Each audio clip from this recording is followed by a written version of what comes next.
Hello, hello. How are we doing? Welcome to WardiTV Mondays, edition 53.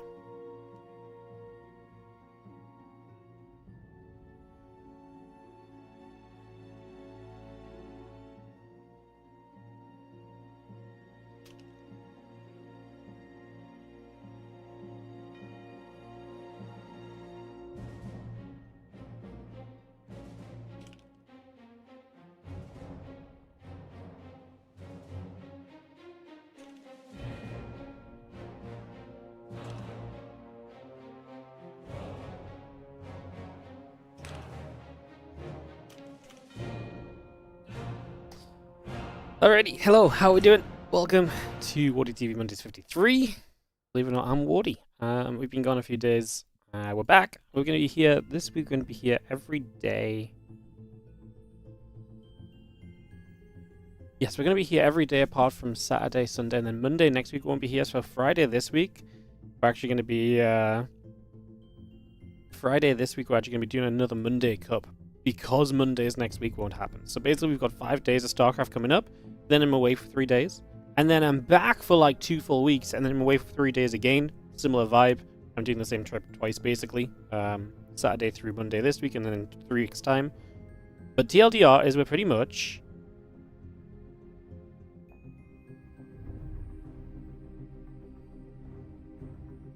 I mean, pretty much, we're just going to be grinding StarCraft. Like, we're on the grind. I know it's obviously PTR season.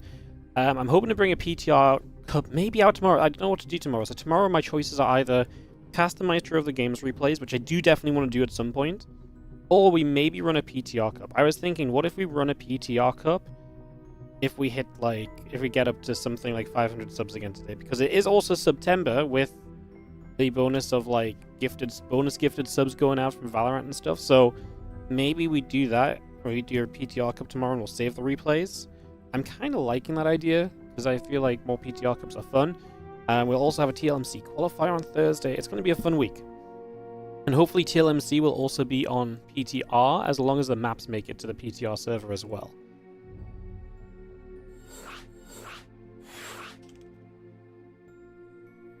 So,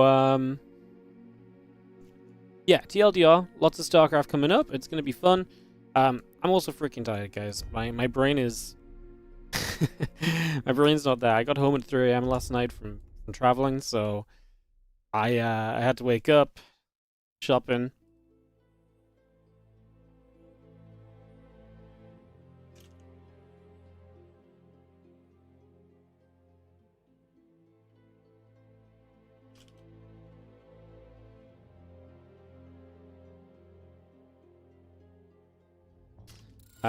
Go pick Ellie up and stuff. So it's just been a night and a morning. So yeah, we're gonna be just diving in. But if I start saying silly things, if I miss stuff, it's probably gonna happen, straight up and honestly. So it's probably gonna happen. So let's jump in and get into stuff right now. As we jump into the bottom left-hand side. Wardy, are you going to close the YouTube stream again if someone starts arguing about balance in the chat? Look, I only closed the YouTube stream last time. You guys didn't miss any StarCraft. It's just because, I was going to turn the YouTube stream off anyway because we were done. And typically I don't stay alive longer than the StarCraft lasts on YouTube because I think YouTube algorithm really does kind of have, it's a very impactful thing. So if we were done with StarCraft, I was going to turn the stream off anyway because we were just sitting doing math for a while. Like, the games were done. I just especially didn't want to do the math trying to figure out the storm changes in front of YouTube chat because YouTube chat was going off with stupid takes. My favorite part of this was actually someone actually commented on the last stream being pretty mad at me about the whole situation as well. They were like, "You were so disrespectful to your chat." I'm like, okay, like, maybe you could see it as like slightly disrespectful that I'm telling them they're being stupid because, I could have said it more nice. I could have said, YouTube chat, you're wrong. Instead of just, you're stupid, you're wrong. Whatever. My favorite part is then the guy, the second half of this comment was, it's even funnier. I'm going to paraphrase, but he said basically, you don't even know how the patch notes work. The blue notes are the new notes, while the white ones are from the previous PTR already. You would think someone like you should know this before acting all high and mighty as though you know everything. And then proceed to say, so thanks so much for wasting the entire game explaining that Storm now does 5 damage instead of 10. We could all read this. I'm like, bro, that's not even what I was like, yes, we all know Storm is doing 5 instead of this guy. And then I replied to him, explained that I knew this and that, you know, there's more changes. And he's like, please learn to read the patch notes. Otherwise, I'll stop what... I was like, oh my god. I'm actually getting baited into stupidity right now. Like, this comment chain was getting worse and worse. I'm just like, how do you tell... How do you call stupid stupid, you know? Like, surely there's got to be a way to make people realize that they're being really dumb sometimes. Oh, it was bad. Honestly, it was bad. So even worse than getting tilted at the YouTube stream, I then got tilted at the offline comments. Incredible. I'm out here on my little holiday and replying to YouTube comments because this guy's been so wrong I feel like I have to reply.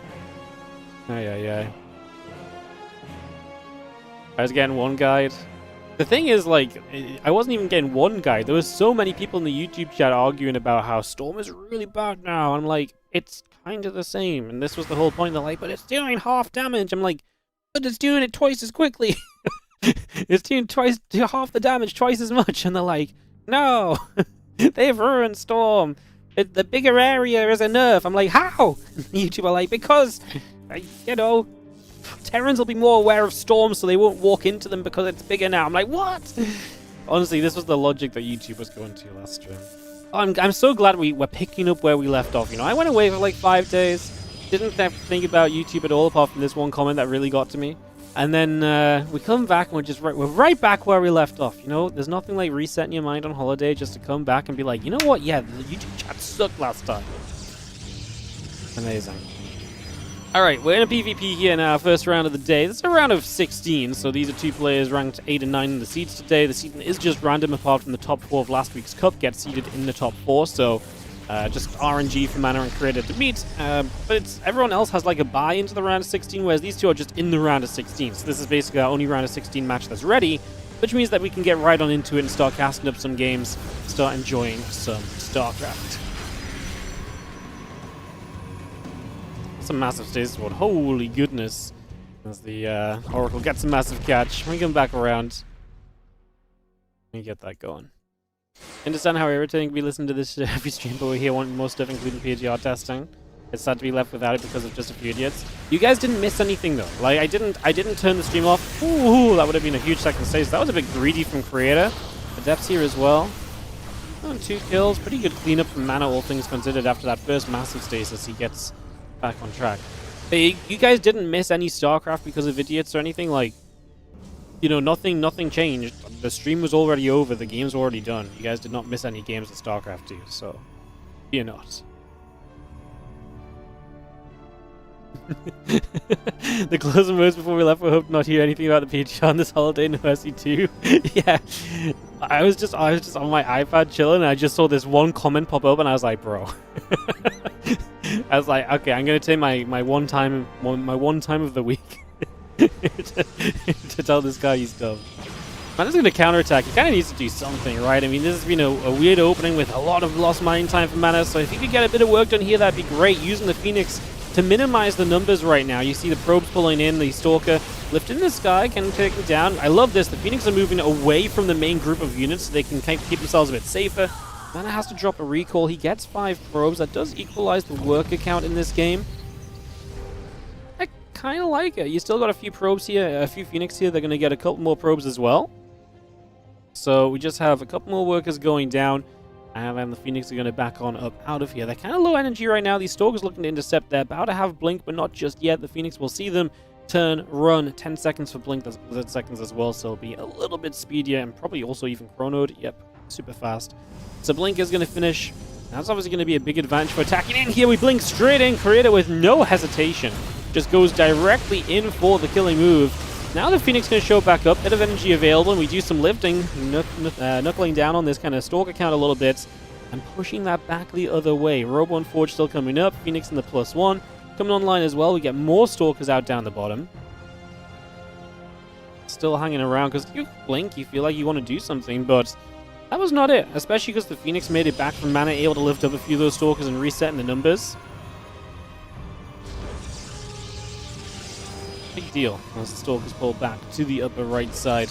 We're just going to settle back in on the third base. Hallucination pops up and moves over. Obviously, Hallucination is going to be big for keeping info going. As Mana going to get back in. He doesn't need Hallucinations because he has the Phoenix. He can actually just fly in with real units and get the scouting that he needs. And of course, they have the added benefit of also coming alongside some damage being done. So we get in. It's going to be seeing the Phoenix go for a few probes. Actually lose a Phoenix, and to be fair, right, that's 2 Phoenix down in the game. The Phoenix count is maybe not what it was meant to be. It's such a wild scenario because I want to like it for Mana, but I do not love where his tech is at, right? Like, Robo Facility is up now, Twilight Council finishing. We do have our first Immortal now joining the fray, so this army starts to look better. And I do think that Creator lost enough momentum that maybe Mana has just been okay, right? It took him a long time to get this Immortal out, but he pushed those Stalkers back ferociously enough. The Phoenix pulled the Stalkers back to the point where maybe it's okay. This is still going to be dangerous. We have the Immortal stepping forward, the Zealot Stalker here. Mana obviously going to bypass his own blink with the late Twilight Council, go straight into charge. The pieces are coming together, right? The puzzle is slotting together nicely now, and you're starting to see that he can defend. Hallucinate Immortal is a nice little idea as well. Just try and really make Creator afraid. Because right now, like I said, I do think Mana is a little weak, perhaps. So anything that buys him a little bit of time is generally going to be a good thing. As a couple of Adepts come over, and they're going to go after a couple of different probes here and there, so they're looking for some action. The Stalkers blink up, they get a couple of Adepts around the top. And we just have a few more Warpins coming into the front as well. So, those Warpins come by. Immortal, +2, and Charge, all building through the Phoenix here out on the right-hand side as well. Going to go journeying over and maybe looking for a little turn up into the natural expansion here as we go after a few more probes. So Proby's going to start going down. 3 workers dropping already.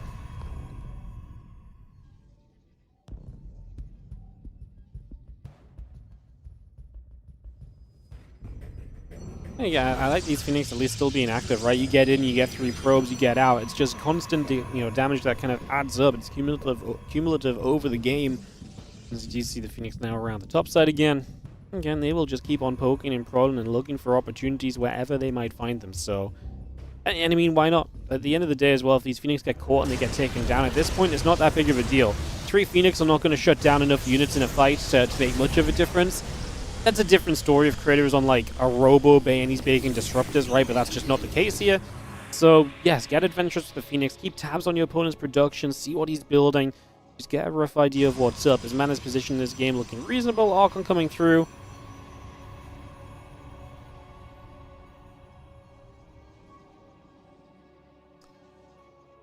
Give me one moment, guys. Just need to tap over and do a couple admin things.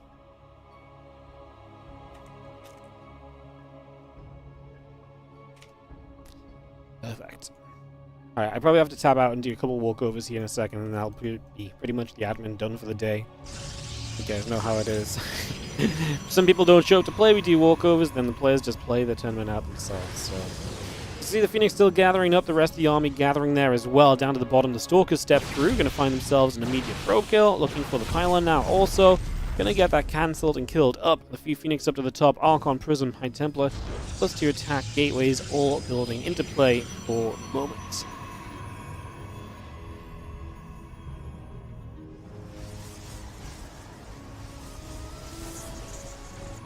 It's just a Zealot hitting that Nexus coming up here. The Phoenix back again. I've been following most of these Phoenix because there's not much else going on. There's obviously a lot of building up. There's a lot of armies being established and made here. But the reality of the situation is that there's not really too much else happening on the map. Creator lost about 5 workers there. Mana lost a couple probes a few moments before that. So it's a couple workers here and there. Nothing really too crazy. Zealot Archon Stalker around to the top. And just continuing to make plays about for now as we have a good chunk of units. Again, stepping over to that left-hand side, +3 attack is on its way from Mana, so he's going to be ahead on upgrades at certain times. Creator is making sure not to attack in before his own +2s. Upgrades for this fight will be even. That's probably a dead 4th base cancelled, and then Mana's already building on the bottom side, so that is a replacement for him. He does get the cancel off. Doesn't even play to defend that, would rather play in position, because his army is a bit less mobile, remember, because he doesn't have Blink. So reposition for him is a little bit tougher, and so, as such, he needs to kind of be in position for these fights. And so that's why he'd rather just try and defend around the bottom, rather than trying to make anything else happen. A couple of Immortal Pow-Pows right there, getting some Stalkers, and we step over to the right side. Zealots coming across as well. A few Stalkers up one side. I mean, these Stalkers are not the most kind of efficient of units at this stage of the game, but they can still be annoying. They still have that kind of blink potential. If they blink in, they can maybe grab an important unit. Maybe they get the Prism and get rid of some micro potential. Right now, they're just being annoying, kind of poking on the top and allowing the rest of the army to maybe take place. It's a hell of a lot of Archons here from mana. Tech units are going to matter a lot in this fight. Is 9 to 6 Archons, 4 to 1 Immortals. Both of those numbers favoring mana, but he's kind of being asked to attack into the concave of Creator. And Creator has this poking potential with the Stalkers as well that mana does not really contend with too well. You can see here he gets the few Immortals forward and starts to stab back at the Stalkers a little bit. But that's a little bit of what we need. There's a run by as well for mana, but we'll check in on that in a moment, because right now this big fight is breaking out. The Zealots clash into each other. Archons doing their thing, and so many of the Archons not doing their thing from mana as they just sit stuck on the top side. But now, what, like 7 Archons in this fight from Creator, and all of his Archons are fighting because he's beautifully set up. The concave was very good, but he hasn't been enough. And also we've got these Zealots showing up on the top side. They get rid of the cannon before it morphs in. So that's going to go down. I believe they probably already fought through some stack defense. They got a couple workers. Mana actually has a terrific hold, and he's on a +3 attack upgrade now as he comes across the map, and he comes punching through. These Immortals been putting some work in for sure so far, and it looks as though we're going to stay with the intention of pushing about, pushing in, and maybe trying to make just a couple extra things happen here toward the tail end of this game number 1, because I know right now, I mean, if you won that fight on the other side, obviously attacking in is always scary, but he won that fight while I felt he was already having to attack into what was not exactly a pretty position with the concave setup that Creator had. And now mana comes in is full concave mode. All of our Red Protoss units are slamming through. Creator goes sub 100 supply. That will not be enough to stay in the game with. And mana takes a 1-0 lead in the best of 3, opening up today's round of 16. Just like that. Some matches taking place, guys. A couple of walkovers, and so Solo with a quick 2-0. So Solo will play Geralt, Skillis plays Percival in the round of 16, and Ryung will play Classic. So a few round of 16 matches all getting going there. We'll obviously update you guys on anything exciting happening or any real updates on the bracket as we go through the day, as we head to Tokamak for game number 2 of this matchup.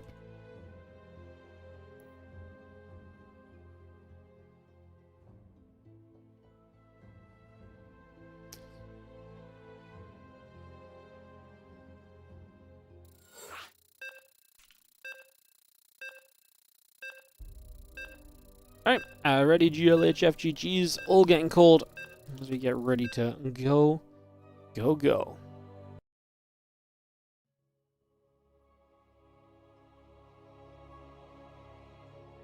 Quick peek at the other streams, guys, just want to see what everyone else is up to. On Mono is up against a game against Nightmare, that's a fun result, if the Cranky Duckling score screen is correct.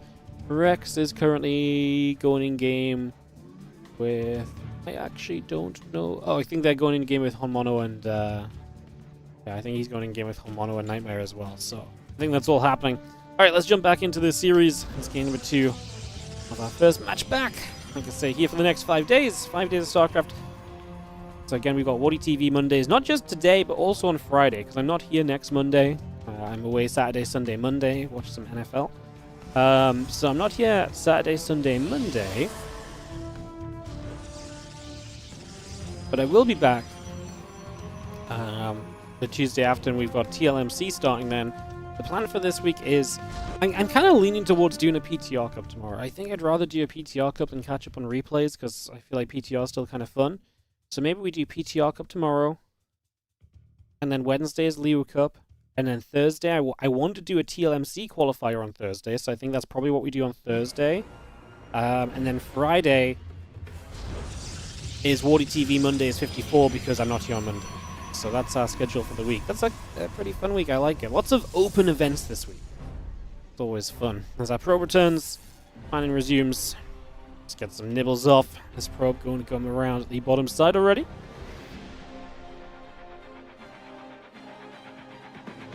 Again, Cybercore already building into place. You can already see the difference in this game. Second gateway from Creator.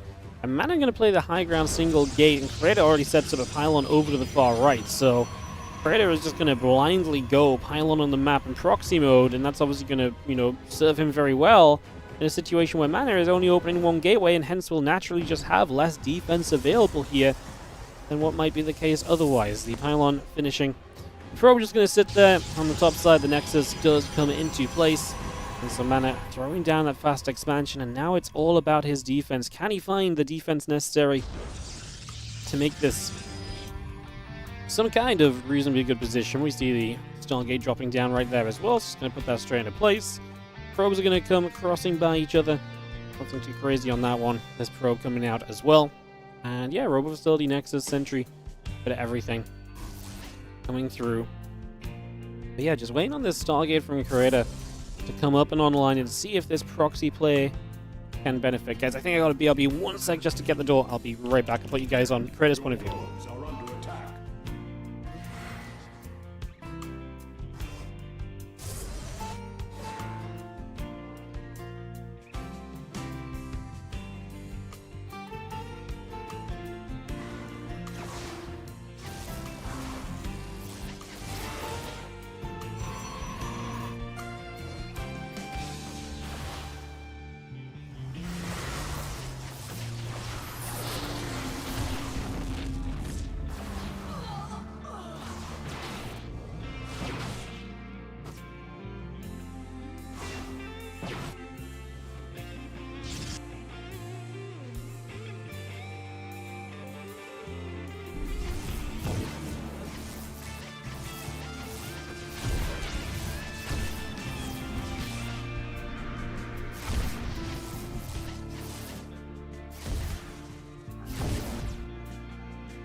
Oh my god, he killed 15 probes! Sorry, guys.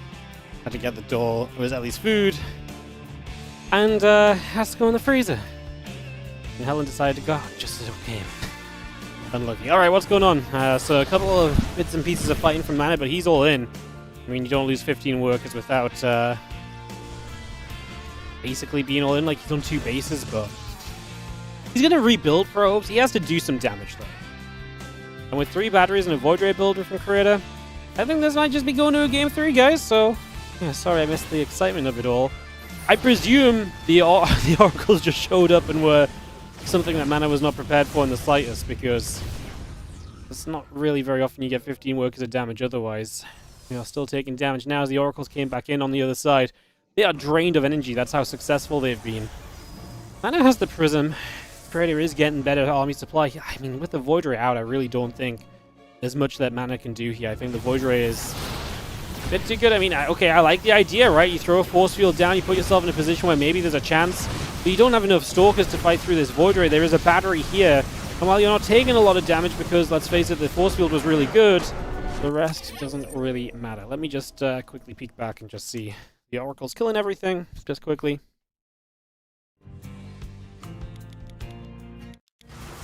Creator comes in, Adept and Stalker get in. It's not exactly great for Mana. Mana's just building a Stalker. Okay, he has nothing. 7 probes, Oracle back in. Yeah, okay. Not super crazy, just Mana did not have the anti to really deal with the Oracle at all. Cool. Alright, game number 3 coming up right now as we get ready to go into our deciding map between Creator and Mana. I think we'll probably be looking to get down to the bottom portion of the bracket after this. There's a lot of cool matches. Hearthstone Shin, for example, could be kind of cool. Rogue Nightmare, if Nightmare pulls it back against Hon Mono, around Classic. That bottom side of the bracket seems very fun and a little bit less PvP. So we'll probably take a little trip down over there after this match. But let's finish up this PvP right now with this game 3. Coming straight through. I'm just going to open Hearthstone's stream so I can see if he comes out a game. Because if Hearthstone comes out a game and is ready to play versus Shin, I might ask him to wait a minute or two so I can jump in with him. Oh my god, yeah, Stream Rewind's a thing now as well. So if you're a sub or if you have Twitch Turbo, you actually can rewind Twitch This is such a nice feature. I'm gonna have to get Twitch Turbo because it's gonna be so useful for like looking back at other games and situations. And it kind of works well too. Holy. Oh my god. That's such a cool feature. I know YouTube's had it forever, but... Hey, what's up, Kayokan Game? Thank you so much for the 30-month resub. I also had a sub earlier today, Mana with the 24 months on the Prime, and Cuckoo Roos with the 12-month resub on the Prime. Sorry, guys, I was just getting into it and getting going and stuff, so apologies for the delays on the thank yous. Appreciate you guys. Hell yeah. Something that's free on YouTube is payable here. Yeah, I mean, the platforms are built differently as well, though. Like, you know, they're designed in different ways. I can only imagine that there is a cost to this on Twitch's side. And YouTube's just always had it, but YouTube's also had it because their player was just built with the, like, the way that streams work on YouTube is very different anyway. It'll be interesting to see, I mean. I wonder if it's just going to be, like, subs only for now, and they might just expand it overall later. It might just be a reason for them to get Twitch Turbo, because at the end of the day, Twitch still is not profitable, right? So they kind of need to make money.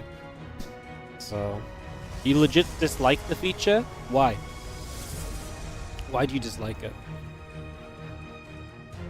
Like, you just... like, surely if you don't like it, you just don't use it, right? But, like, is it annoying? Is it, like, in a weird place? I'm interested. Meanwhile, Palin coming up, proxying through a robo facility this time, so robotics facility coming straight down.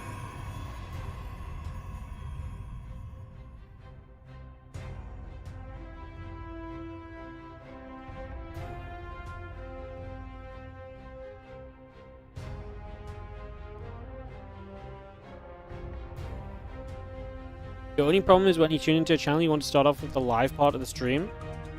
That's what it just did with me, though, when I just turned on Harstem's stream and it just was live. So, maybe is that on, like, certain platforms, maybe, that's not doing that? Because yeah, it just started live for me when I just tested it. Doesn't do that with you?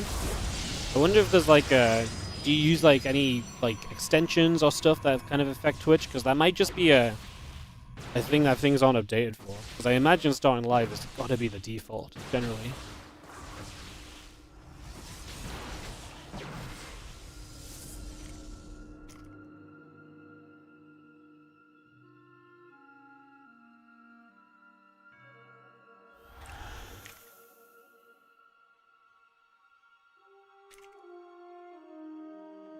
So yeah, just messaging Halston and Shin, trying to get them to hold up for us while we watch this game, because it is a one-baser.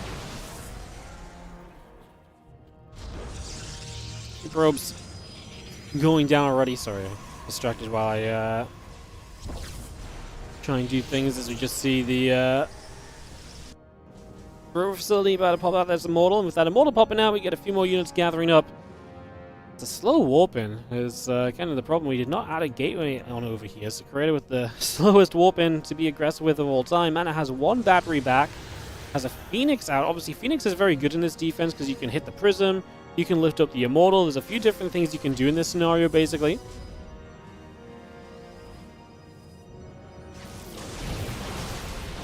It's going to be seeing a couple shots going through. The Prism goes down. I mean, that's also a nice just kind of thing to get rid of. You knock the Prism down, you remove a ton of the micro potential. Now you can also lift the Immortal up, and I like the Stalker count a lot for mana.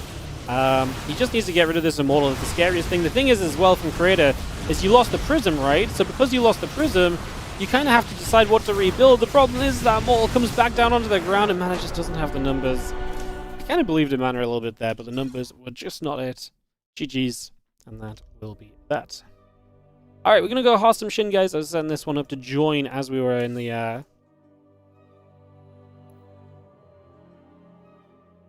as we were just in the end of that PvP, because I saw the one base, we kind of saw what was going to happen, and so may as well get that Harstem Shin game ready for us, and that'll be what we jump into here. Get that ready to go.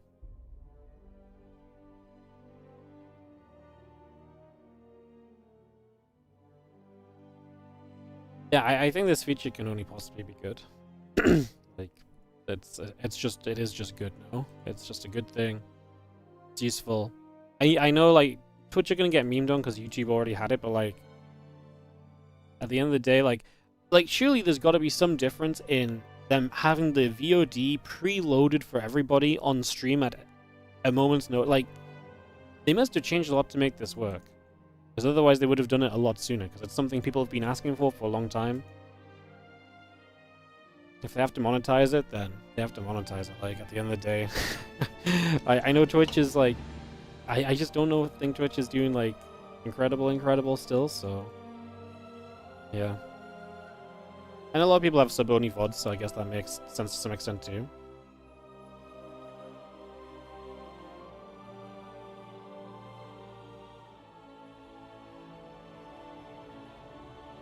You leave the tab open for streams you watch, and that's why you get started back in time, not live.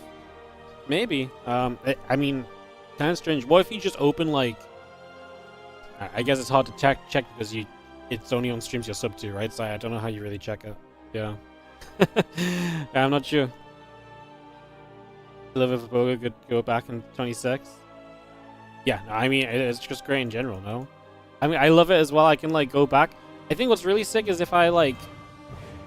If we're, like, in downtime, we can go back and see how a game got to the place it is. Like, there's so often when, like, you know, we check in on a game, and it's like, oh, wow, they're, like, 25 minutes in game. This situation is weird. Now we could, like, rewind and, like, have a little bit of a look through instead of just being like, hey, guys, here's this really weird game state we've got no idea about that's happening on the other stream.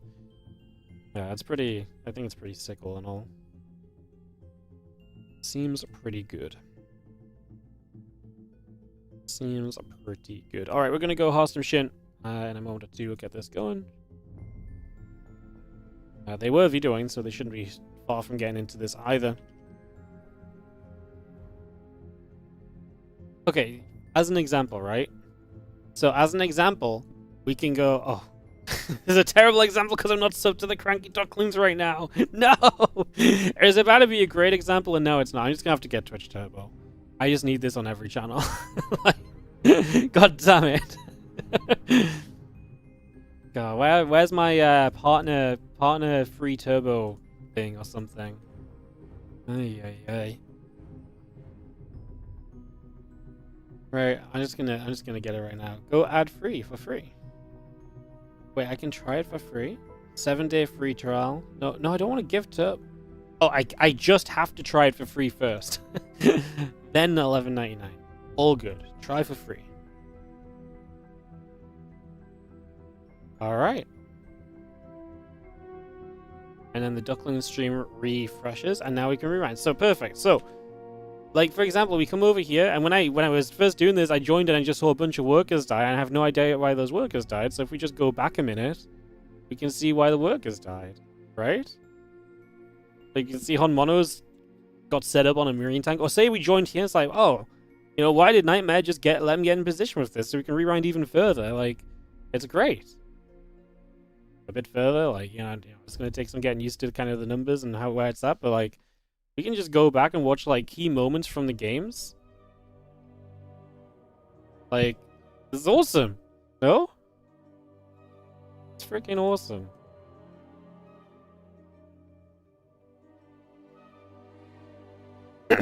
Yeah. It's freaking awesome. I mean, like I said, to me, like, this is probably the most impactful part of the game, so we can actually see what happened.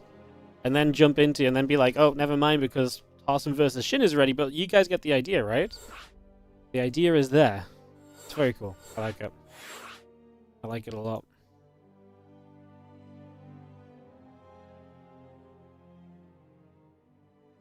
Hard to be upset about that one. All right, cool.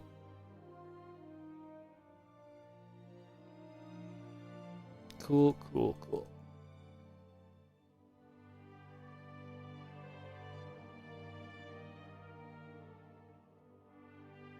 Alright, looks like no one else is in here with us either, so we're just gonna get straight up Shin versus Hearthstone, and we're ready to rumble. Get this going in a few moments and kick off into some games. Our full round of 16 stand up. As we're in the lobby, I'll bring you guys the screen up here and show you guys what's going on. So, basically, Creator has advanced to the round of 8. He's waiting on most likely max specs. You can see Alex and Triple are playing over here still. But Geralt versus Solar, Percival versus Skillers, ByuN versus Nicorrect, Shin versus Horstam, and Classic versus Ryong makes up the rest of the round of 16. Aside from Rogue waiting on that Nightmare Han Mono series that was 1-1, as we just saw over on the Duckling stream that we were testing out the rewind feature for. So you can check that out as well. Now we can go in-game and go and have a peek at this. So let's see what happens as we go into the bottom right-hand side. The red Zerg player here is going to be Shin, taking on the blue Protoss in the top left corner of the map. We have got ourselves Horstam.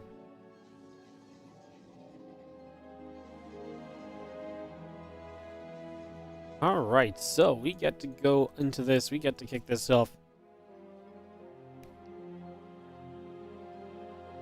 As our Overlord begins to take a little bit of a journey out across the upper side of the map. Gateway and the probe on the way through. The drone is coming in as well. Have the gateway building right now. Assembly coming by, a couple of drones in the hatchery coming up to get all of this going.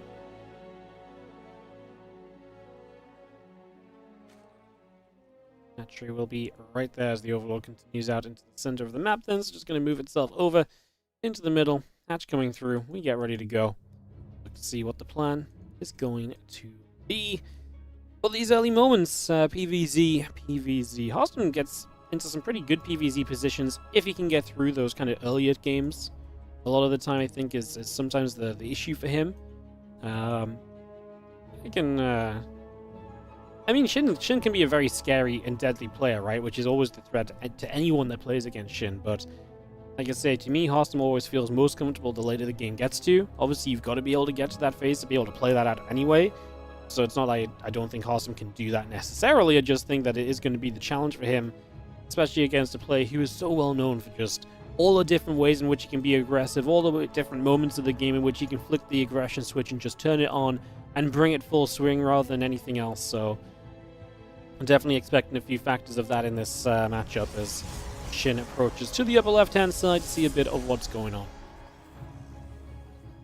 So I will just mention as well, guys, that so next week will be TLMC. The TLMC finalists are already announced. So what we will begin doing is, not this week, I'd rather do the full week of TLMC first so I can see the maps before deciding which ones to bring in. But we are allowed to change like about 3 maps of our map pool on Monday Cups. So we will probably start playing the Monday Cups with a few maps swapped out for TLMC maps. Just picking some of my personal favorites from the tournament or ones that chat liked and stuff.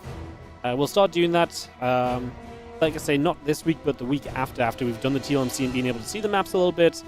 And we'll start testing out some of those new maps. Because of sponsorship with OSC for the Monday Cups, we can't do a full map change. Like, we can't just do all new maps. But we can change a few. I think we can change 3 or 4. I think 4, because the idea is if someone wants to play... I think the concept is if someone wants to play on only maps that are on the ladder, they can. So... but yes, TLDR... we will start playing with some of the new maps that are coming around, but next week specifically we will have the $2,500 Team Liquid Map Contest Tournament. So that'll be coming up next week, and that'll obviously be a lot of fun to watch. As long as the maps get put onto the PTR, we will just have that played on the PTR. The TLMC tournament is allowed to be played on the PTR, so as long as we can get the maps on there, which they're currently working on, we should be able to get the... we should be able to kind of, you know, play on the PTR, which would be lovely.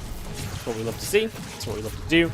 What this Oracle loves to do is getting in and getting a couple of drone kills right off the bat. So nice little grab there. Oracle going for 2 as the Twilight Council, Nexus, Gateway all building up. The Warp Gate still coming through. A couple of Queens and drones still coming in. Spore Crawler coming up. Additional drones building out. We do see the Lings running straight through there. Going to get a cancel up on the Nexus already. So Nexus gets cancelled straight off the bat. New Nexus is going to come right back down. But yeah, a little bit of a slowdown from Shin with a few Zerglings early, putting some aggression in and putting some pressure on right from the very get-go here in these early stages. Feelings gather together, a few drones join up.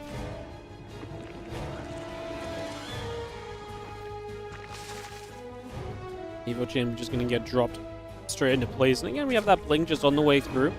It's ticking along nicely on the Twilight Councils, just getting that started. There's the couple of oracles flying about as well. And that Zergling comes around the left-hand side, getting set for the next couple of moments too. Here, as we just have the oracles back around the bottom. The queens are going to be in position already. Oracle's taking a little bit of chip damage. Obviously, Harston just looking to try and find something with these. You would like to get some work done. 2 drones and 9 lings so far in the game. It's not bad, but it's pretty good for Shin as well, right? When you're not losing like any chunks of drones, you're pretty happy with your position because you just get to play on into your position very comfortably, very happily. And I think that's exactly what's happening here right now for Shin, is that he's going to feel good about this. He's going melee upgrade as well, which is great against the Stalkers because Stalkers do not deal well with lings. It does force these Oracles to be necessary as Stalkers move onto the map to deal with that as well. Give me a moment to check something.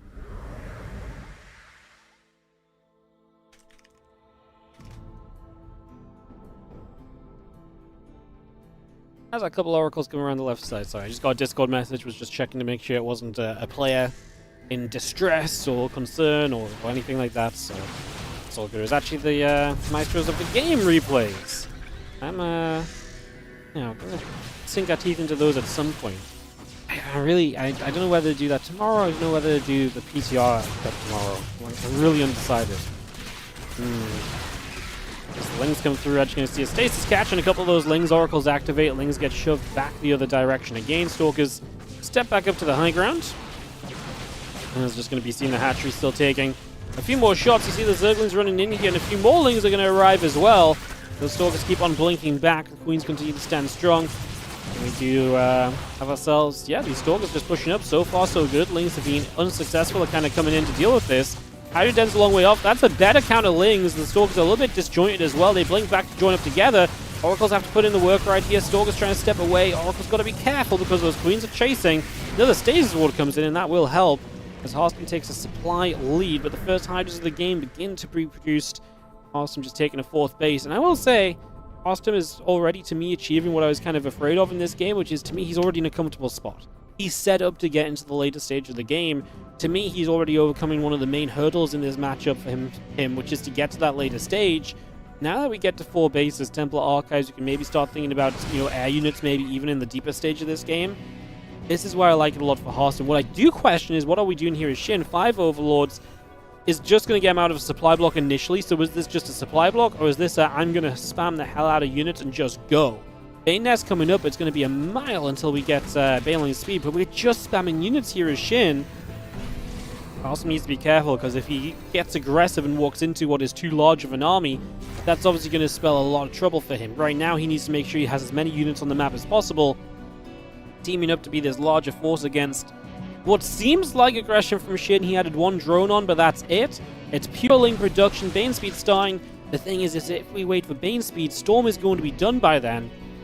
And Harston is already going to be in an absolutely terrific position. So, yeah, we're kind of waiting on that a little bit, I guess, as they see the Prism coming flying out over that right-hand side. Lings, Hydras moving up the right side, going to morph a bunch of Banelings in as well. So Banes are going to get morphed. The Zerglings are going to run up the left side also. They're going to come straight through. A couple of those Zealots getting caught immediately. And the extra Banes morphing. So this is kind of go time for Harston. Like I say, Bane speed is only going to finish once Storm is done. So your first wave of this is either going to be without Storm, but against slow Banelings, or you're going to have Storm, but the Banes will have speed pretty much. Seems to be the timing that we're heading toward. The Hydra's already here, though, and we don't really have much to deal with those either. The slow Bane's just going to waddle into this mineral line on the left side, and Harston is busy on the right-hand side. That is going to be a connection for a bunch of probes, and Shin is currently making this happen. Storm is still just now finishing. There it is, but 29 dead probes, and Harston takes an absolute ton of damage just before he needed to. That's going to be absolutely huge, as he's going to be seeing the Hydras and Banes continue to step forward. The Stalker's back to the left. And if Harston defends from here, great, but you've already lost a ton of workers. If he does defend from here, it's not terrible. It's playable. I mean, his work count's only down by 10, so it's absolutely playable still if he just kind of pushes this back. But those Hydras, man, they are in too high a number, and you can just see they are shredding. Harston, I feel like we're so close to getting to where he wanted to be. He just needed a couple of Storms. And actually, because Shin pushed in before Bane speed, there was that lack of Storm available, right? Because he wasn't relying on the Banelings initially. And that obviously does come into play, and that does have an impact. GG's. Hey, what's up, Fantasy TYTY fanboy? Thank you so much for the 55-month resub. Appreciated. Thank you very much indeed. It is a little bit of a sellout day or two on Twitch, guys, because we are in the good part of September. which is where is it when people give 5 subs? Bonus gift subs. For every 5 gift subs purchased in a channel, the Valorant champions will add 1 bonus gift sub in celebration. But they will also periodically give out additional gift subs. But is it like last time where hey Ellie? You okay? You just chilling? Yeah. Is it like last time where they like sometimes just randomly give more than 1 sub per 5, or is it always just 1 this time? Because I've literally not been on Twitch since it started, so I've not seen. I can't remember what the deal was. You got 150 subs from Valorant on Saturday? Aye. It's not random this time, so it really is just +1 for every 5. So it's gift 5 subs, get 1 free. Okay. Beautiful. Beautiful. You get bonus 1 guaranteed, and then sometimes... Okay, so it's usually... It's not as crazy. Last time I feel like randomly you got like 5 sometimes, right? Like, not every time, but like fairly common. Beautiful. So yeah, guys, so TLDR, enjoy this part now, because in an hour, it's sellout time. We're getting this sub count back up. We're on the sub 500 point right now, so we're going big later, okay? okay. It is up 1-0 in the top right side though. Our red Zerg player Shin. As in the bottom right, our blue Protoss is Harston. Will I be casting more PTR? Yes, for the 3rd time answering your question, Pathosan. We will probably do a PTR Cup tomorrow, but also TLMC will most likely be on PTR. So yes, PTR is expected. Just like I say, we can't do it on Monday Cups because one of our sponsors for the Monday is OSC alongside Winter and Loco. Thank you guys. And OSC, because OSC is part of the bigger OSC system, OSC's rules are any tournament that they are partnered with must be run on the current patch, must have like a certain amount of current ladder maps, etc. Just because they have a bigger system that the entire thing builds into, right? So, you know, they sponsor this, they put money into it. I can't just crack it onto the PTR. Or I could. I'd also have to cut the prize money down a bunch, and I don't want to do that, so... And yeah, I saw the Kalara Steadfast and Roddy Cup is back tonight. As Monday Night Weeklies isn't on, huh? So yeah, Roddy's got some PTR later today too. Realistically, guys, I think most of us want to do just PTR stuff. But obviously, you can't just swap to the PTR if you're in the middle of like a big tournament.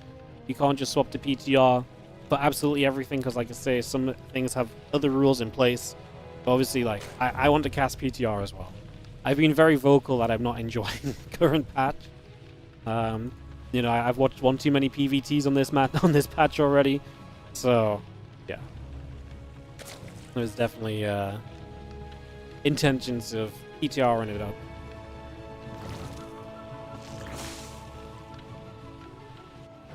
Stargate coming through, we had a couple of probes. Make that a ling speed upgrade on the main base as well, and we bring that straight on in. A couple lings, the queen, all coming by. As we just get continuing to build at the moment. When will the PTR patch become live? Yeah, great question. I have no idea. I'm poking my insider knowledge resources and trying to get some info. But no one's telling me anything, so... Have you guys, okay, I'll open the kind of... Has anyone watched some PTR in the last few days? Because obviously we ran a PTR Cup last week and that was fresh on the newest changes. We didn't understand how Storm worked.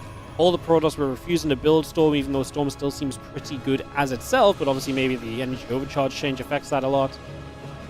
Has anyone had some thoughts on PTR the last few days, or has there just not been much going on? Because I'm interested. This is why I kind of want to just do a PTR Cup tomorrow, but I also want to cast the replay. Yeah, like I said, I'm in 2 minds. I think I'm just going to do one because I just want to see some PTR, to be honest.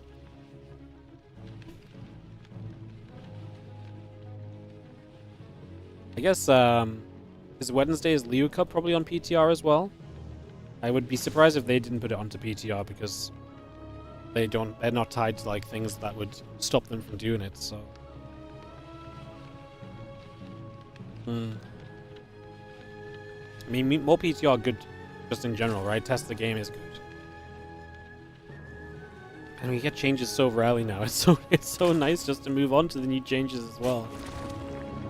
We have a Roach Run coming down. Lair is coming up. So Roach Run and Lair on the way. We got the Twilight Council and a Nexus building as well. Let's just take a couple of moments to establish. Obviously, I've not talked much about this game. I've showed you guys the gold base that's there from Shin. I would have screamed and shouted about this if this was just not the norm on torches. Like, this is just how Zergs play this. They take the gold. Sometimes we mine out the other side of the map aggressively and we go for the link flip, but this is just being drones, and so there's not really been any reason to peel away from our conversation because this has just been a very standard approach for a little while right now. So, yeah, looking pretty regular in that regard. This Oracle gets pushed back. Queens doing their thing up to the top side there, pushing that Oracle away over to the left. We have the Nexus going to be coming through right down on the bottom side as well, so he's got our third base going from Harston. It's a lot of Overlords. Roach speed starting. Is it just going to be Roach time from Shin? Yeah, he's getting an Evo chamber too, which kind of makes me feel like it's not just Roach time. Is that Evo chamber somewhere weird? No. I mean, it might just be like I'm going to Roach a Ling and then get an upgrade behind it, so I can continue to do this, because he does have the gold economy to work off of here as well. That obviously is good for the bust, but also means that even if you cut drones, you've got a better economy than usual as long as those gold minerals last. And that is a note as well, is that, while those gold minerals last, because they mine out so quickly, there's going to be a point in this game where Shin is going to have to more quickly approach, not necessarily this base comes in kind of a fine time, but the base after this has to come up in time to make sure you're replacing somewhere for these drones to mine. If that's going to become a thing, the drones pull. Okay, but a bunch of these already have minerals in their hands, so they're just going to start walking straight back.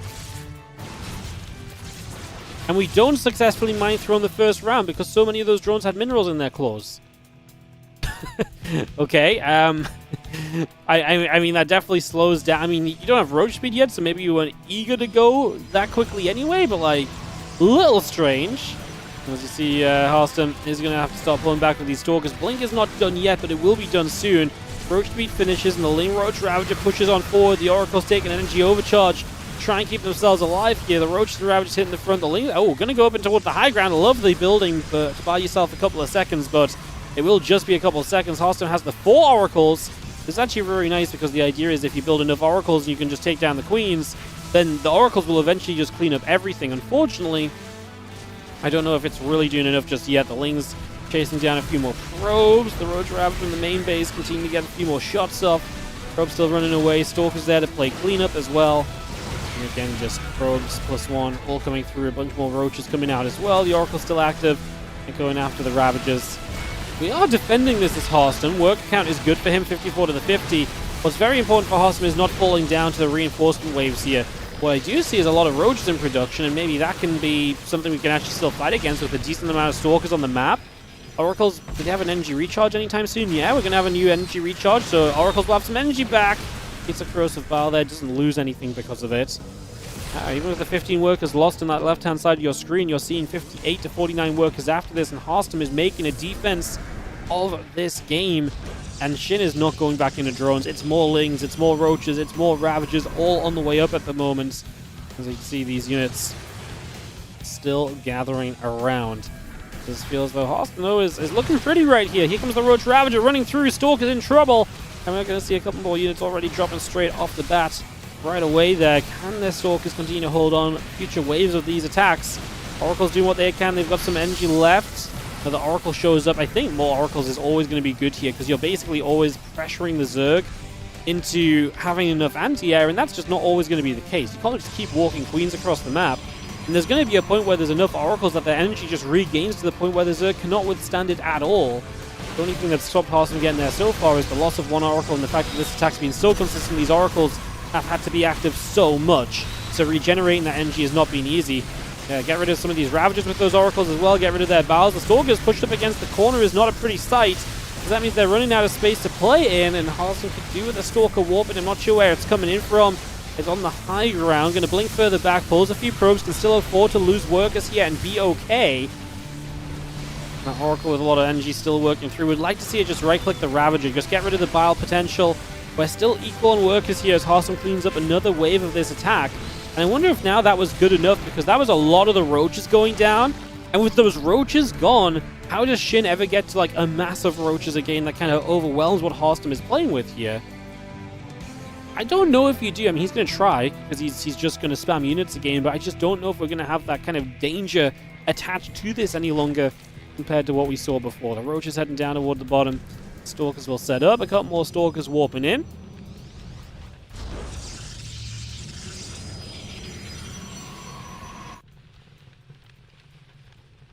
Roach Queen all coming through. There's the +2 attack upgrade on the Forge. The Roaches want to make a play toward this third base over here. There's not a lot over there, to be fair, and that's an opening that maybe has not been taken advantage of enough.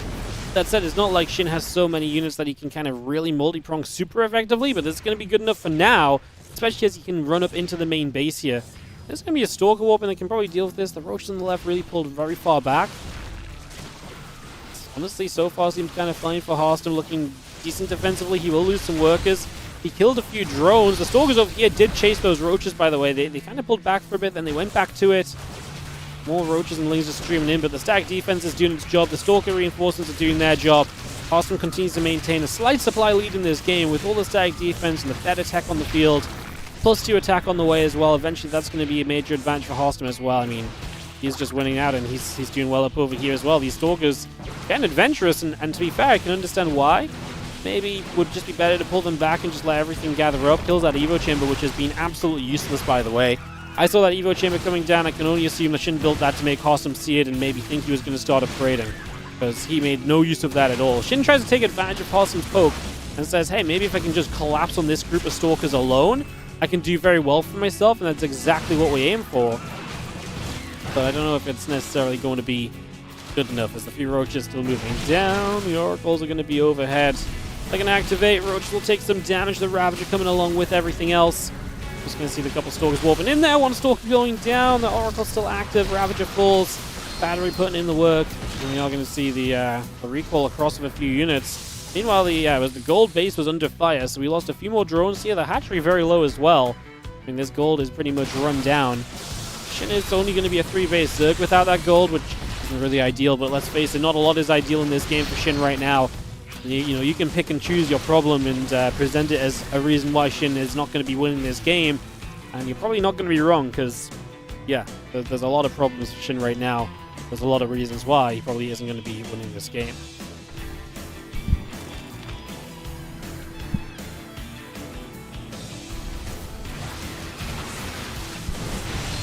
Stalker's just going to come straight through. You can see that Stalker count's way too high. The Roaches are always meant to just be the swarmy kind of, units in this matchup. That's not going to be the case here. Harstem and Shin go 1-1, and we are going to game 3 to determine who will advance on to play ByuN in the round of 8. Some other updates. Classic did beat Ryung. He waits for Rogue or Nightmare in the round of 8. ByuN waits for the winner of this series. Solo versus Skill is a round of 8 match happening right now. Percival did get one map off Skill as Solo with a 2-0 over Geralt. And MaxPax plays triple for a chance to play Creator in the round of 8 as well. So round of 8s are setting up and coming underway soon. Obviously, we're going to finish up this round of 16 between Shin and Harstem, and we'll probably just follow into winner versus ByuN unless something else is kind of ready to go at the same time and catches our eye. I mean, classic Rogue is always fun if that came about on the very bottom section here. But there ain't no guarantee of that either, so probably just follow the winner of this in against ByuN, and that just gives us a back-to-back series and a good direction of our cup today. And then obviously we'll do both the semi-finals and the finals after, and we'll go from there. Alright, go talking back coming up. Shin and Harstem coming through as we get ready for game number 3 of this series. ZVP coming by. Get this ready to rumble.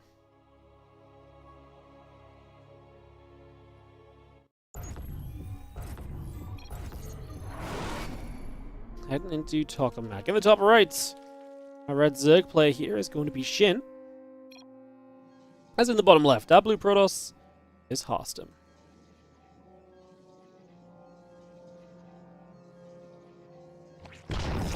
How was the honeymoon? Yeah, the mini... this was the mini moon. It wasn't our proper honeymoon. It was just a few days away because we had somewhere we wanted to go. It was okay. It was, I think okay is a very realistic, like, it was, like, we had a good time, but it wasn't anything super crazy or, like, magical or anything. It was just okay.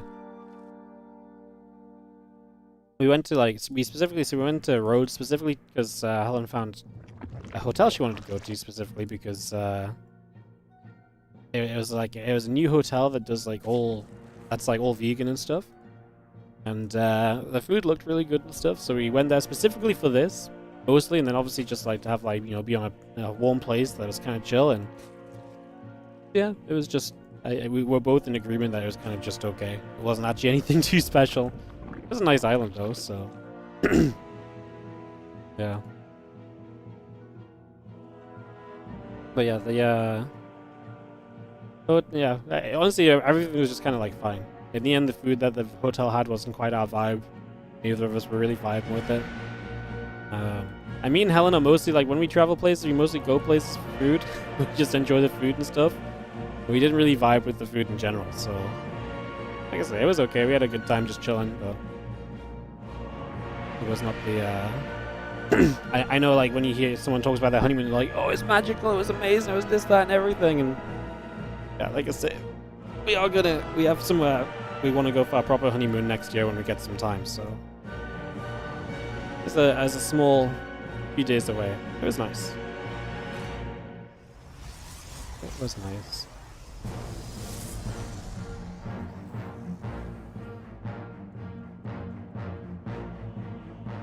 I tell you, yeah, here's a story for you guys. So this hotel had the room that we got had a. So this hotel's brand new as well. It's it was built, or it was. I don't know when it was built per se, but I'm pretty sure it's brand new. I'm pretty sure it's either just been built or it's just been refurbished. Whatever. Either way, it's just launched a few months ago, right? Or whatever, because we saw it and we're like, hey, we should maybe we should go there for the little trip we were gonna do. So I was like, okay, let's go there. So this was a few months ago, and the room we booked, it has one of the features of the room is because there's 3 different types of room you can book. So we got the nicest type, well, not really that much more expensive, but one of the selling points, the features, is the mini pool, right? It's it describes as attached to the garden area of the hotel. You have your own private patio featuring a mini, a mini pool to enjoy and chill in, and to soak off the hot days, right? I was kind of excited about the mini pool because to me, all I wanted to do was to go and set on my iPad and watch things or play stuff and just sit in the sun, dip into the little pool, get out, just chill, cool down. Yeah, I'm sure you guys can see where this is going, but this mini pool is not what it was dreamed up to be. Helen had already been we shouldn't get too excited about the mini pool because it's probably not going to be very big or anything. I'm like, that's fine. I'll be very happy if we just have a little bit of water in the back, in the patio area to dip our feet in. That sounds nice. It was just not it. It was like a tub with some steps up to it. So it was almost like a hot tub, only a bit smaller. One person could have probably sat in there comfortably. So it was kind of like a hot tub, but it wasn't a hot tub. It was just a tub, It was a hot tub without the hot. And these nicer rooms were on the bottom floor, but to get to the bottom floor you had to go down some steps, so it was completely overshadowed by all the buildings around it. So to sit in the sun, well, there was no sun because it was all shaded, and then it was just a cold tub of water. that looked a little bit kind of grim. It had a pump to a filter, I guess, to clean it up, but it was not exactly clean when we got there. It didn't exactly get clean. We did not go in the mini pool. We did not go in the cold tub in the patio area. This was the funniest thing to me because this really made this hotel sound very luxurious, your own mini pool to cool off after those hot days. It was actually a cold tub. I actually think it would have been nicer if we put our I have a nicer bathtub next door than what this was. This. This was I don't know how else to explain it. It was just what was really funny is that me and Helen looked we knew we were not engaging in this tub. But after on our 3rd day there, we were sat in the back just kind of chilling and reading a book and stuff, and we heard the people next door to us going theirs, and me and Helen just look at each other are they freaking crazy? Because either they're freaking crazy or they have some kind of magical tub that we don't have. Either we got the short end of the stick on the tub, either that, or They're crazy, because we heard them get in, and I was just like, there's no freaking way that is an enjoyable experience. It was freezing the entire time. Anyways, enough about cold tubs and patios, more about adepts that are going to come shading forward here and look for some opportunity. And as we're just going to see a couple of adepts hitting the queen, some lings trying to come through. The stasis wards are going to come down. Hatchery already taking some damage. Some shots coming through as the stasis do get popped by singular lings, so that's good. It's going to remove the fear of those as the queen's trying to step forward. The adept's going to shade. We lose one stasis ward. Where's the adept shade to? Over here, where we are going to see the lings commit in for the surround. And with enough of a surround coming through, we are seeing this adept count going down, not being reinforced, not supported by the oracles. Harstom's numbers will fall short of the mark and not kill a single drone in this experience. Or did we get one? We got one. And we do trade out for Zerglings, but Zerglings are so replaceable. Resources lost first of all is better for Shin. He's not lost any gas units in this. Meanwhile, Harstom is down an Oracle, 14 Adepts. His early game upgrade is not one that really transitions well to the later stages. And you know it's an issue when your opponent runs at you with Lings. I mean, Shin just says, that was so bad for you, I can just run into Archons and fight. And he was not wrong. That first Archon surrounded out of reach of the battery is going to do a lot right there. As you see those Lings continue to run back up. And yeah, for Harstom, this was just not it, unfortunately. This was just not it. Storm coming through. Oracle still coming about.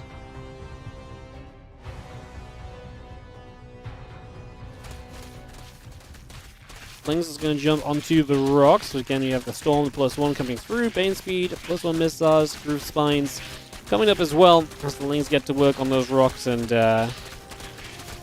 continue to work our way around this.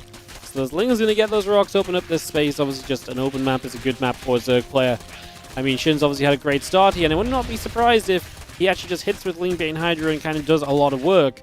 Even if Storm is done, and even if he's not fully committed, because as you can see, his drone count is decent here, right? 76 is very good.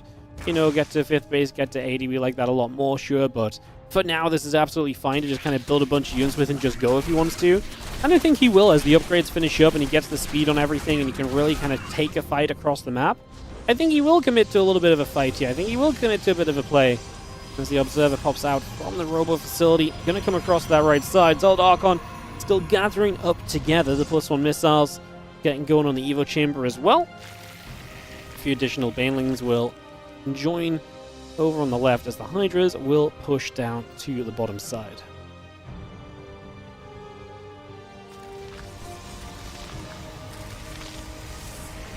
Archon's going to get to play. Just see the Zerglings already starting to drop. The Hydra still making their way through. Like I say, we were kind of expecting a fight like this. Hydras are not full speed just yet, so it's a slow waddle into deadly positions. We are going to be up against Storm here, so, you know, watch for those Storms. Likely impactful as that Storm and those Banes did not get enough of them, and a few of them still slid through for some damage there in the end.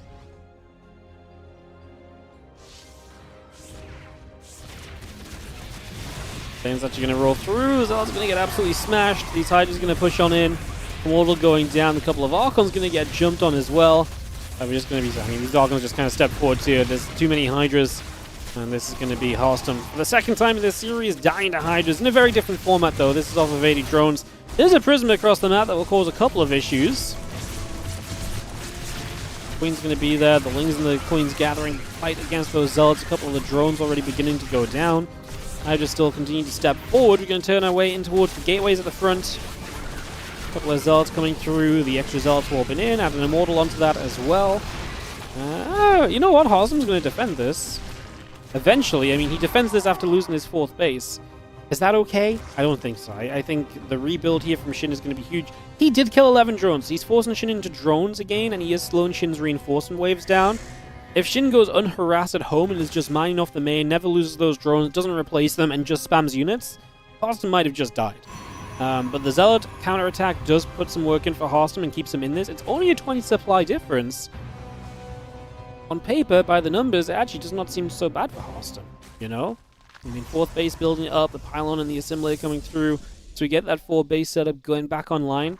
I think it's back to 4 bases, I don't hate it. But then you're also kind of playing the recovery as Harstom right now, while your opponent is playing the tech up. You know, so you're recovering, and meanwhile your opponent's getting into a very aggressively good position with Lurkers finishing soon. And with Lurkers and upgraded Lurkers, you know, you're going to, you know, if your Protoss is playing from behind, those Lurkers are going to get into positions that are very difficult for the Protoss player to deal with. And I think that is the big problem that we are approaching very quickly right now. That's going to be something that we're going to really struggle to deal with here in the near future. Those Lurkers are going to be absolute beasts, and they are going to create some issues, no doubt about it. A little bit of Lingbane maneuvers about. Fleet Beacon coming online. The Nexus, the Immortal, and the +3 attack coming around. The Lings get a wrap around on the left-hand side there as well. Gonna recall 2 Immortals. I'm not sure where they were, but clearly not somewhere he liked, because they have to recall back. As we have a Zealot Archon attack moving up the right. The Archon's going to stop on the Overlords, though, and I mean, now you know about this as well as Shin, and this is going to be a surround, and Hostum's in trouble. I mean, these units can't recall out. The Hydras get on top of the Archon quickly. The Zealots might fight their way out of here. Hostum trying to get to a Fleet Beacon. He knows what his opponent is getting to. He knows what's coming up from Shin that he needs to be prepared for. He just needs to actually get prepared for this. As the Zerglings find themselves a surround over here as well. Zealots going down. Lurkers, Seismic Spines, +2 missiles, all still on the way up for the moment.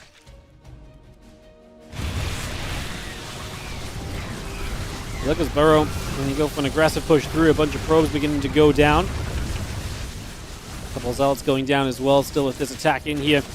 Just Lurkers doing the work, plain and simple. As we push on in, Nexus is in a bit of trouble, as you can see. I mean, we kind of foresaw this one coming, no? This one was kind of a little scripted, to be honest. And as you can see, it's definitely going wrong right now as the Lurkers getting after the Archons, the Immortals. Those Lurkers are just a problem. That said, this is a problem too. The Zealots are still causing issues on the other side of the map. Once more, Harsum's counter-attack and backstab with those Zealots are going to be one of the more successful parts of this game. The Zealots really do hang around nicely in that main base for kind of as long as possible. More Lurkers coming up. Mothership is on the way in. It's going to be seeing the Storm coming down, hitting a few of those Hydras as well. It's another nice Storm. A couple more Hydras going down, getting popped right at the end there. Some escapes out over to the right side. Again, good chunk of hatcheries across the board here. +2 missiles about to finish up. Hydra Lurker Force just needs to decide where it wants to go to. A couple of Archons coming back on. I mean, Shin can just go wherever. I actually don't think he really needs to decide. I think he just needs to go. Yeah, I don't think he's in much of a position where he needs to do much of anything apart from just commit right now. It's another nice Storm onto the Hydra Lurker. Bit of a push over there. Stace is going to catch a few Zerglings as well. So you get a little bit of a catch on that. These Lurkers put their work in onto the rocks already. So we jump through that also. Rocks go down. One set of rocks, second set of rocks. Just being picked away at. Storm comes in. The Hydras try and step up. Archon Immortal will come through as well and try do their thing. Still got Zealots on the other side. To be fair, we've seen drones going down. I'm watching these Lurkers because I'm convinced these Lurkers are about to come through and end the game. And maybe they won't, because Parsons doing a good enough job of kind of buying time and, you know, holding this away for now and not letting too much actually come of it just yet. Feedback on the Overseer. The Hydra's turn for a moment or two. This one Hydra tries to tackle the Tempest. Bit of back and forth there for you. The Lurkers settle down. The Zergling's going to come running through. The Nexus is in trouble over here. It's going to go down as well. That's a kill. This is very realistically becoming Shin's series. He is in a great spot. We're going to pop the cloaking, and that is going to be good enough for now to actually scare this away. Good fight for Harston. Hey, you know, you're not going to have a lot more opportunities in this game, so take them while you can get them, and that was not a bad moment. Good Storms on a lot of these Hydras. That is a fantastic fight from Shin. I think that really might be as kind of good as it's going to get. Sorry, not from Shin, from Harston. I think that really is pretty much as good a fight as he's going to get here. Kills so many of the Hydras, softens so many of them up. And Shin, from such an incredibly good position, is immediately here in trouble as a Lurker goes down. We still step through. These Immortals are coming forward. The Revelation goes down. Lurkers are going to be right there. Time Warp comes into place as well. And we're just going to be seeing this army still pushing about. Storm onto the high ground. Exemplar's pulling back away. Halston. Equal army supply. Genuinely could probably say he's got the better army now. It's just attacking into Lurkers is so dangerous. behind this, he's not rebuilding a fourth base, so he has to just keep fighting. There's no saving grace back at home. He just has to commit. The Hydras go for the lunge. That doesn't really do too much. I don't know if it closed that much of a distance. Archon's putting in work. We're almost out of Storm Energy, which is very scary as well, right? Because obviously Storm part of this is a big factor. These High Templar are also just here, there, and freaking everywhere. They're getting lurked right now. No, the Overseers. The Mothership nearly killed those Overseers just before, and if we'd actually killed the Overseers, the lack of detection there would have been absolutely huge. As the Mothership goes for the cloaking, now I don't think there's enough. Now we're going to attempt a recall. Oh, he's recalling reinforcements. Oh my god, the reinforcement recall is absolutely a major play, and all of a sudden Hearthstone might still have enough to maybe break through Shin here. Another Hydra going down. Hatchery in trouble. We're going to push on in. I mean, the problem is there's still so many other bases here from Shin. Hearthstone fighting over on this one is just one part of a large battle in this game that's still ongoing, right? His army is not bad, but I'm just worried about, do we have enough to actually fight Hydras? Hydras do a lot of damage, get those Archons up in front. We have new High Templar arriving. Do they have Storms? No, they don't have the energy just yet. God, that would have been absolutely huge.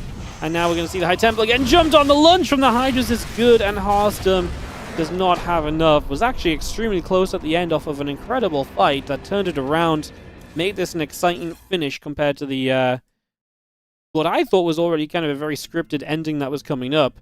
Obviously does not happen.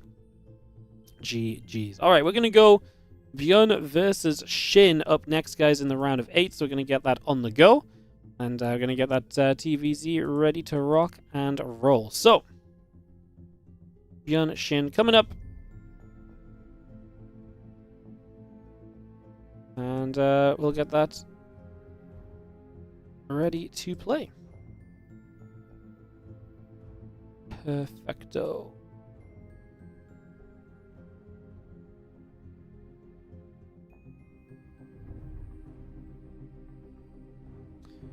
Alright, cool round of 16 though. Hearthstone with some fight in him.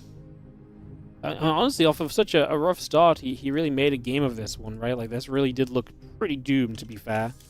But yeah, let's hop on over to Korea, and we'll get that next series ready to come up, guys. Let me throw some ads up and about, and we'll get back on track with this next matchup momentarily. And that Mothership recall of reinforcements is pretty cool. I actually think if those High Templar showed up and they already had Storms available, I don't want to say he would have done it. Like, he was so close. If he was maybe a Warp Prism away, actually. If he had a Warp Prism with the army and he was warping in on point, maybe he actually would have had enough. The Shin was clearly struggling to get enough units together all at once. It was such a scramble for him. He did have a lot of bases, though. He did have a lot of attempts to rebuild and go again. Austin was not exactly in a cozy position himself in terms of bases and economy and everything, so a few things to think on there. As we're already up our ByuN versus Shin round of 8 match. Solar is waiting for Max Packs or Creator in the round of 4. So Solar in the semifinals already. He 2-0'd skills to get there. So Solar going to be our first top 4 player of the day, and then we've got ByuN, Shin, Classic, Rogue, and Nightmare around on the bottom portion. Lots of games to go down here. So we'll do ByuN versus Shin, then Solar versus Max Packs or Creator, and then the bottom semifinal, and then the finals. That's going to be the way that today works. Pretty sure Max Packs and Creator have not started yet, though, so it's not like that semifinal is going to be good to go anytime soon. It's going to be a little bit of waiting on it. All right.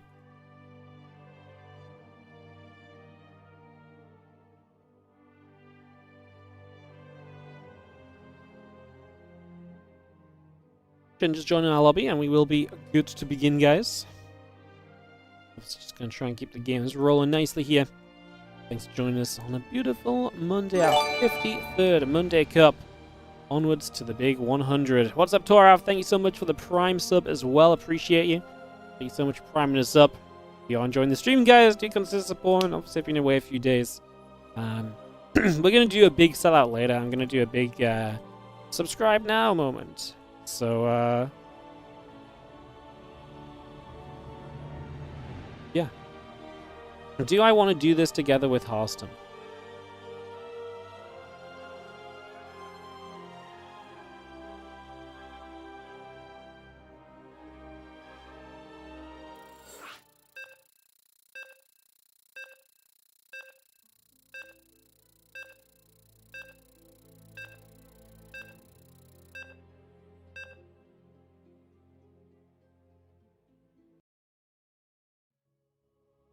Where's Harston gone? Let's call this guy.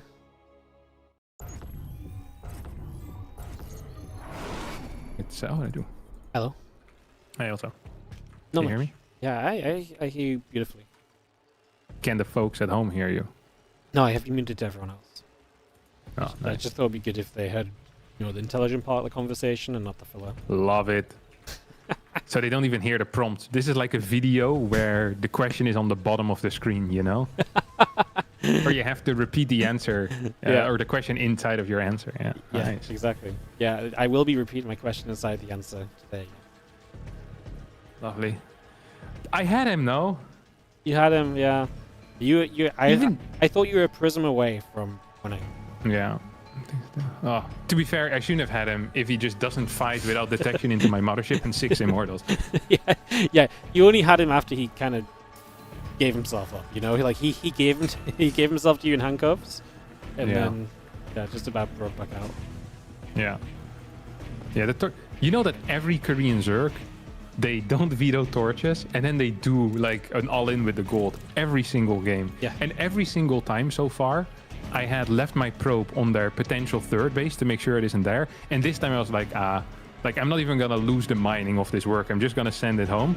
And I'm like 3 minutes and 30 seconds into the game. I'm like, he's still not here. Weird. Like 4 minutes, he's still not attacking. Then I realized he has a freaking third base. I was like, that wasn't great. But I still won the game, Wardy. Because he decided to all in a little bit later, so it was fine. It was coming. It was just a little bit off from the maybe expected timing originally, no? Yeah. What a guy. What a guy. Freaking Shin. Nice. Ooh. Ooh. Ooh. What you were now? I'm always interested. I know, pool first. What the hell? I mean, it's an interesting map. Maybe he has some plans for the later stage with it. An early pool for the later stages. Yeah, you go pool first, you do something with the lings, and then bam, roaches show up. Oh, like that. Yeah. So it's like it's really just like a stepping stone into the... A stepping stone, yeah. Sets up to be aggressive late, but not great against the multi-rack Reaper, though. I mean, you get a little bit of a faster link speed, maybe? Do you? I don't even know. Yeah, you get faster. I think that's his plan. He'll go with like 8 or 10. Yeah, he's gonna get 10 at least. Now he's moving towards this area. It might even be good against 2 racks as well, but I'm not sure about that. So you deny scouting fairly early. You deny the Reapers fairly early. You can fully drone at some point again. I guess the main goal here is to just catch the Reapers. Like, if you kill the Reapers, you're banging. Oh, he's also mining out the gold minerals. I think that is for a hatch, not for an all-in, right? Yeah, I think so. Is the Reaper's actually going to turn home? And yeah, it looks like Shin wants to expand out to that right-hand side, so just work down the right side of the map. And kind of weird because you kind of shorten the map, but it's very difficult for the Terran to push up that direction because going through the gold is ineffective a lot of the time. Yeah. And what the hell is this Evo chamber, Wardy?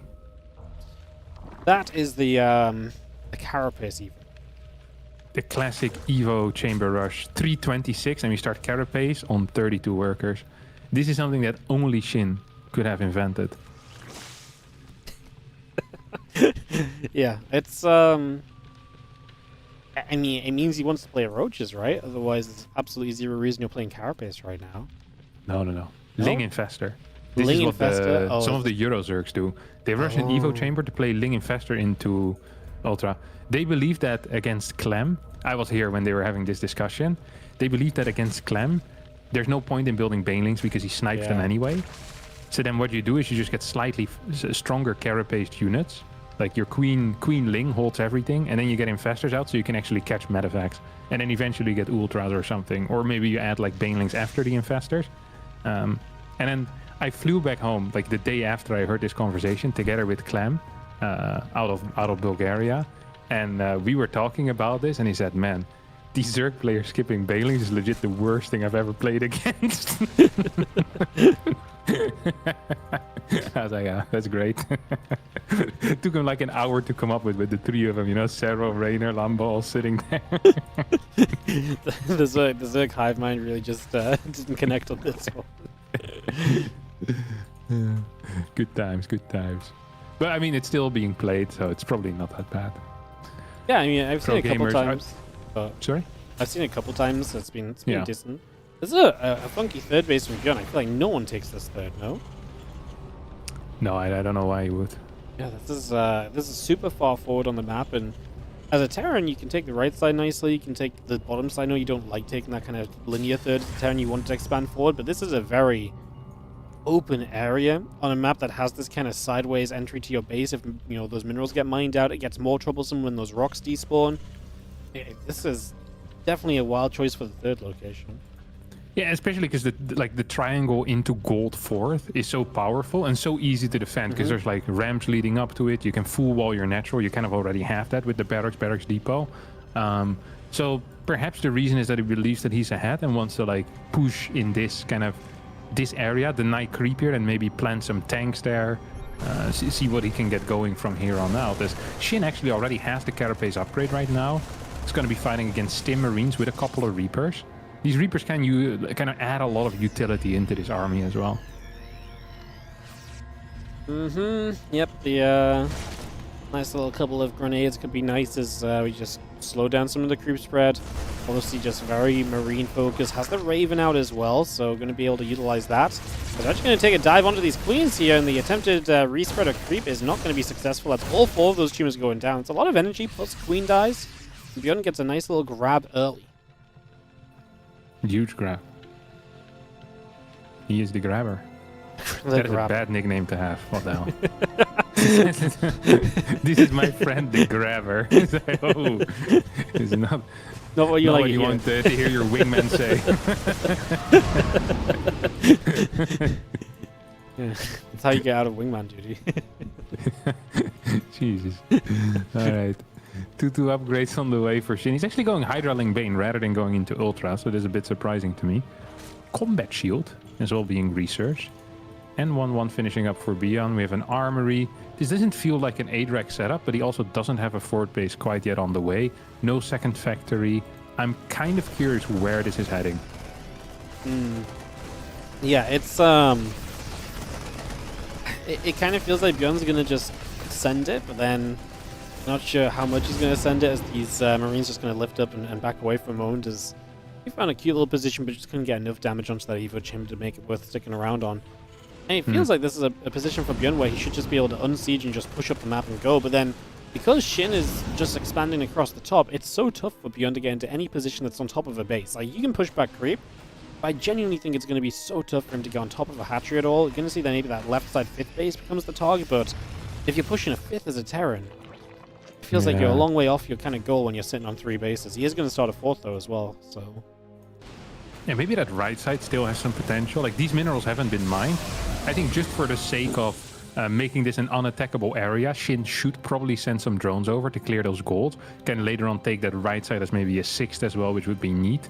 Because if you get some tanks up there, then, you know, maybe not even the end of the world is a position for a Terran player. As ByuN's going to add in the 3 barracks, post 4 CC. It's going to get the cancel here on the 5th. No, yes. Whoa. Gets 4 out of the 5 Banelings. 1 Baneling manages to run away. And a cancel over here on this base. We get another Stim coming in. Just a single Bane remaining, by the way. Does get sniped.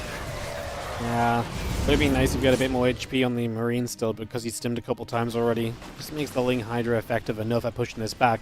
Still not great though, because obviously ByuN just lifts and leaves with those units. They don't go down. You still lose units trying to push it back. Hydras can just get the medevacs, that'd be nice. And we are going to lose a couple of Marines here before we lift and go. ByuN just continuing to keep the pressure up and putting some damage out. And yeah, keeping this left side of the map from being taken. Now going to stim in and deny the creep in the middle of the map as well. So ByuN playing a beautiful game so far. Really just controlling things very nicely up until now. What the hell? I just got some gifted subscriptions and then Valorant gifted on top of that. Yeah, is this like it's an advertisement? It's September for the next 3 days still. Yeah, I was going to do a big sellout before the finals today. But yeah, TLDR, people should sub today, or gift subs today. Today's the day. Oh, okay.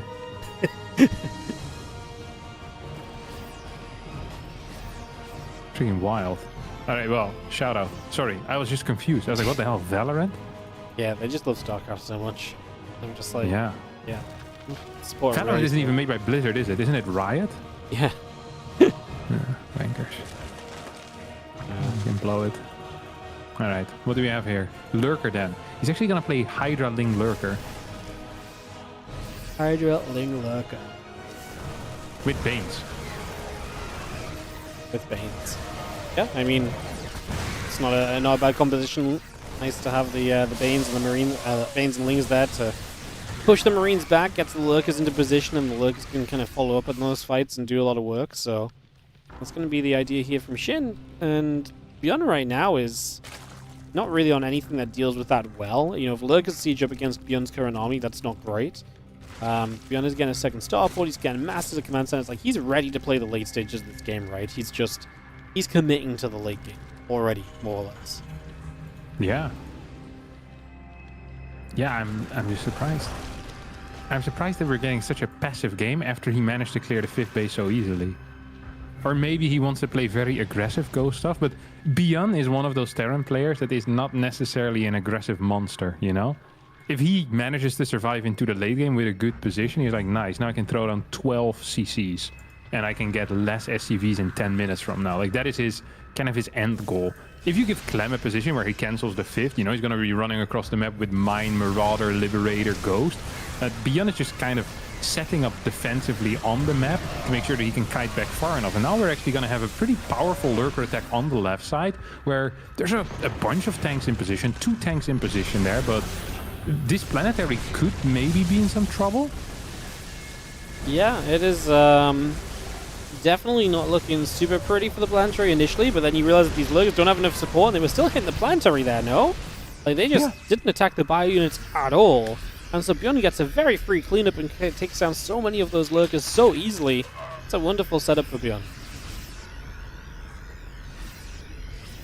I cannot believe that he just lost 9 lurkers right-clicking a planetary. Yeah. And they weren't even close enough to like get the SCVs on the backside of the planetary either, right? Like, there was nothing No, good this is just about repair this. cost. Yeah.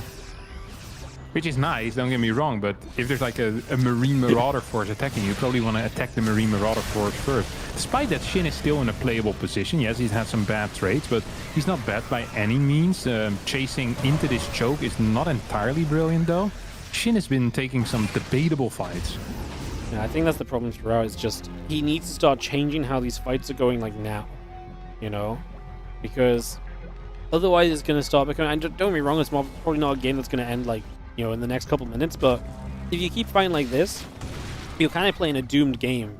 You know, playing that inefficiently already, you're going to have so much catch up to make into a Terran army that, as you mentioned, is going to have less workers and more army supply and just be stronger and stronger. So it's going to get tougher for you here as Shin. Like, this is not the time of the game to be taking bad fights already.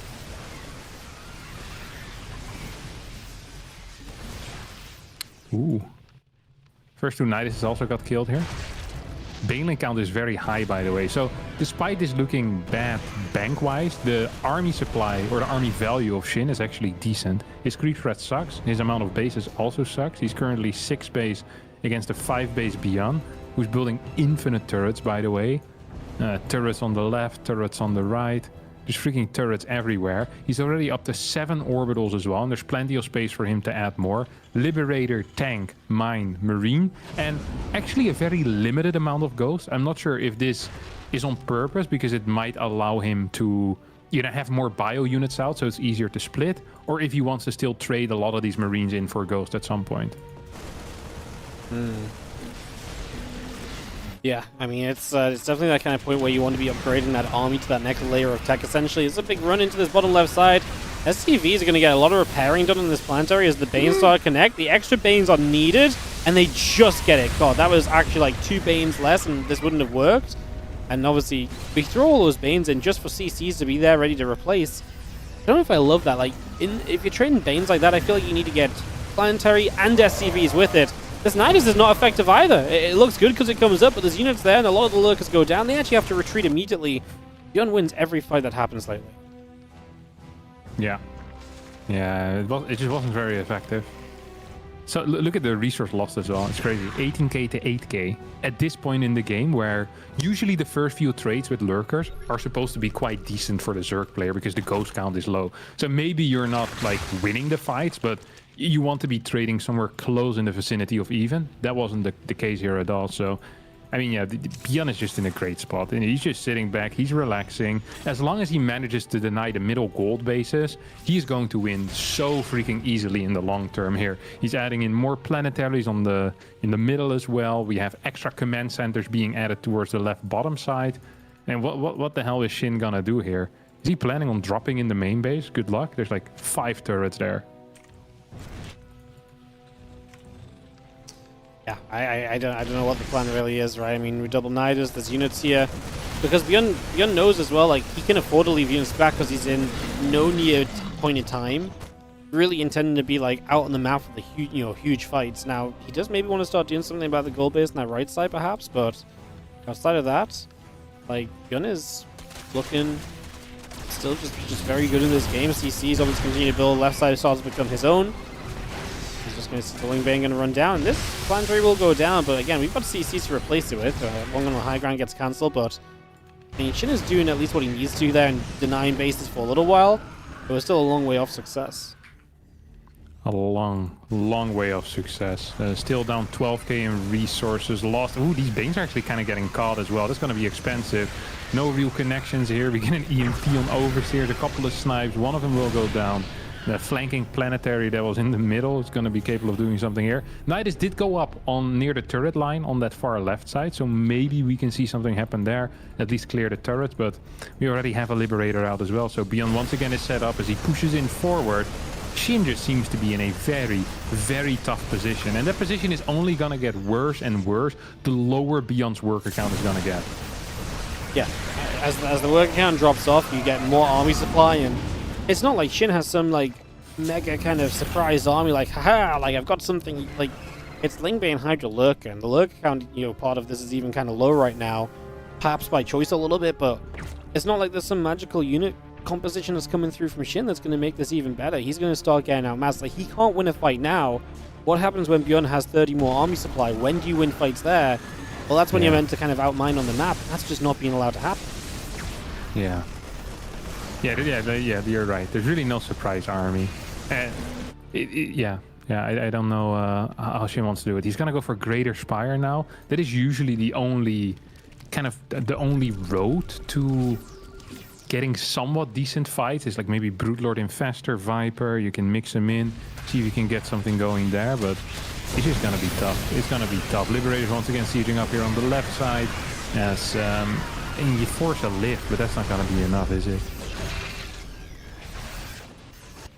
No, that's not really what we're looking for. Is you just replace it down. ByuN just sits here. He's very comfortable letting this play out for now. Liberator into the main base. Marine's going to be here. I mean, Shin's doing the right thing. He's like trying to Nidus. He's trying to make opportunities for himself. But because ByuN is in so comfortable of a spot, those things have even less chance of working, right? Like, ByuN doesn't have to take any risks. Is the problem right now. Yeah. ByuN also has like idle command centers, by the way. He's building a planetary in his own main base on top of that, as we get another big attack here on the left side.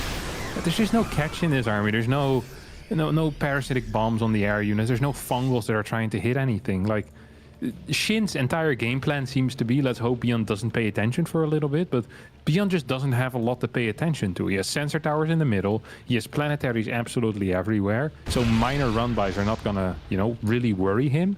The only thing he needs to pay attention to is main army, and so far he's been doing a good job at that. His worker count is starting to go down a little bit as well, as he adds in 4 more command centers and 2 new orbitals. Like, He's going to go down to 50, 40, 45 workers at some point, only really require gas mining, and then start throwing down mules. Look how much energy he has, by the way, on all those command centers. Like, he could throw down like 20 mules, unironically. Yeah, he can mine out a base in seconds if he gets somewhere that he wants to just get rid of quickly. Like, this right side, if it survives a little bit, you just mule that out just to take the minerals away, just in case Shin finds a way to mine from that. I don't think he would, but just to give yourself more minerals too, right? Is Lingbane going to try and jump on a bit of bio here. And again, every time we see an opportunity, it feels like ByuN is a moment away from having an answer to it. And Once again, they're just instantly in position to pull back, reset, and re-establish. Yeah, there's another command center that's go down. We have the only base that ByuN is supposed to take is the far right side base, and actually Shin mining from the gold could be an issue. He's also already mined about 1k gas there. Like, this might be Shin's plan. Or well, this is definitely Shin's plan, is mine from the gold and then see if he can deny ByuN's gold. Then at least he has an extra base mining over his opponent. He can afford some worse trades, just like one of these. Lots of Bane is going into that planetary. You have flanking Marine Marauder Ghost. This was once again not a great fight. But it is a fight that theoretically could get you some momentum if you do this fight like 10 more times, right? You keep killing an active base again and again and again, and you're outmining your opponent by 2 bases. Maybe it's fine, but I just don't think we're in that phase of the game anymore. No. Like, if you started doing this 7 minutes ago, sure. But I mean, Yeah. ByuN's rebuilding with, like, Lib Ghost. Like, his army's getting better. He's not going to replace SCVs, he's just going to replace it with army. Yeah, So... and his army, like his SCV count is getting smaller and smaller. Like he just doesn't need any more workers. Any worker that dies right now is great for him. It's like, okay, bigger army, fantastic. He's gonna fly the command center over towards the middle. This base is so hard to clear, by the way. There's an infestor sharking, but there's turrets out already as well. Here comes Shin. This fight is probably the most important one of the game.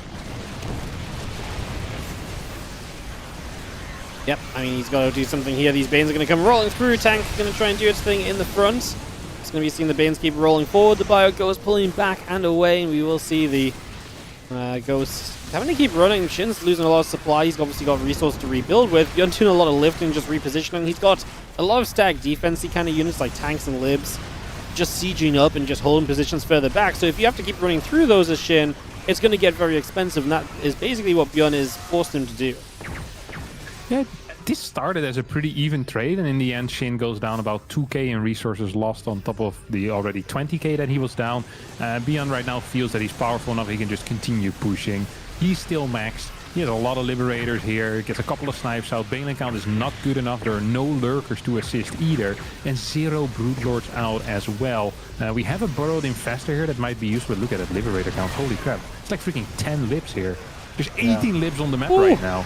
Cheeky little fungal coming in from that left-hand side. We're going to have a redo on it as well. It's available again. Going to drop it onto the Liberators just to help take them down. I mean, the Crippler kind of thing was fine for that. I think it would be nice to hit maybe some of the bio units in the back. ByuN losing a lot, Shin losing a lot. The difference is you look at the bank accounts and ByuN has money to spend.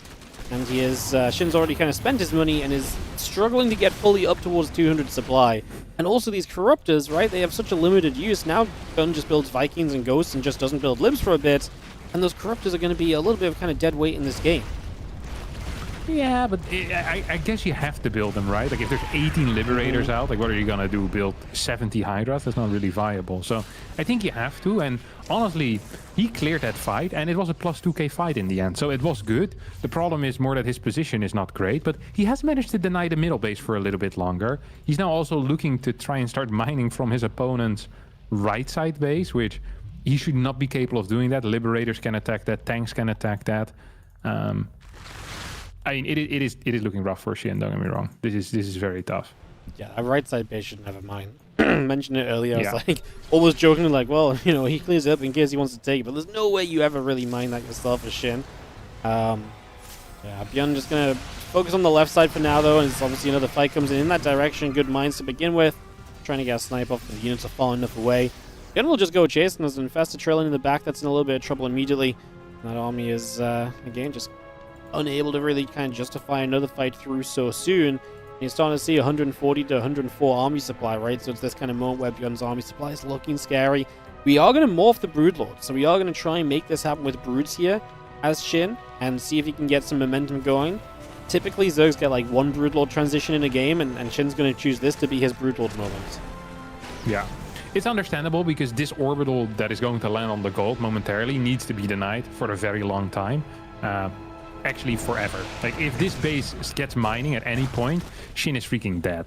And Shin is also going to need to take a very, very effective fight. So, yes, he lost a couple of drones now, but he just needs more units anyway. So, it doesn't actually matter that much. And the only thing that matters for Shin is getting a very, very cost-efficient trade denying the gold, ideally denying that left side base. ByuN, by the way, not throwing mules on that base could be considered an error, because the faster you mine it out, the harder it's going to be for Shin to deny the mining on that eventually. Like, it's basically a race against the clock here for Shin, denying mining on these bases. And if ByuN can just mine anything, he's going to win. He should just throw down all the mules. Talked about it earlier. He's got so much energy. Like, he should be able to mine minerals out of a base so fast. And yeah, you give the Zerg as little time as possible to take advantage of that. You make their time window super small. It's typically going to be good. We snipe some queens there. The Brutals are going to threaten to come forward. Obviously, attacking into this is dangerous because the Liberator's position. It really is going to be those Broods trying to do their thing, but the snipes come down initially, and a bunch of the Broods already taking hits. We do push forward with Spores as well. There's also a Viking count, so ByuN is somewhat prepped to deal with Broods. I mean, we talk about Thors a lot nowadays, but he actually has a Viking count that I think is just good enough to scare this off as well. Yeah, it feels okay so far, and we still see Shin down 24,000 in resources lost. Broodlord Micro is good, but if you're just killing mules, who cares, right? You just get new ones, and even if you just get a little bit of those minerals, it's going to be good enough. Queen's now trying to push him forward as well. It's going to be Broodlord, Hydra, Queen, but the positioning on the libs is so strong. And the Ghost helping out, just assisting. Vikings managed to snipe another Brood, maybe get a second one. No, ByuN is just playing this very careful, and he's been getting good trades. It's not like ByuN is just barely holding on. He's been winning the trades. Yeah, no, it's looking pretty brutal. As another fungal coming through, actually does manage to get a few of the ghosts caught in that, but then the Vikings take a dive forward, and the Vikings get rid of another Broodlord, and bank account is really there for one player, the Terran, and not for the other. And Shin is going to be running on dry in a few moments, man. He's got 1,000 minerals, 600 gas left. The rebuild potential is disappearing in front of our eyes. These Vikings could probably do a better job pushing back the Corruptors if you wanted to. There's only a couple of Broods left. They are half HP, and ByuN is going to start chasing up a little bit because I think he's recognizing the chance to just kind of push in and continue to kind of have Shin completely on the ropes here. Shin's just going to shove through no matter what, trying to deny this gold base, blasting on forward. The Corruptors going after the Medivacs and trying to do their thing. Even just the missile turrets are putting work in against those Corruptors at this stage. As you're going to see Fungals fading, Widowmine still there as well. This is such a layered defense from ByuN. And as both players drop in supply, again, it's just ByuN's bank account, his position in this game, that will carry him through and onward to most likely victory unless Shin can magically make another 50 supply disappear out of nowhere. Yeah. The only way that Shin could win this is if he manages to steal his opponent's money, but as that has never happened in the past 15 years of StarCraft, it seems unlikely it's going to happen in this game. Yeah, he's going to have to pull out some strats we've never heard of. Yeah. I unironically believe that ByuN could win with a single hand at this point. Yeah. Yeah. I mean, the Zerg army's not scary anymore, right? It's a couple of Infestors. I mean, we don't even really have too many Banes available. It's... Yeah, I mean, you could also just siege Libs and they probably win the game on their own accord. Like, it's very tough at this stage. Yeah, one could even call it impossible.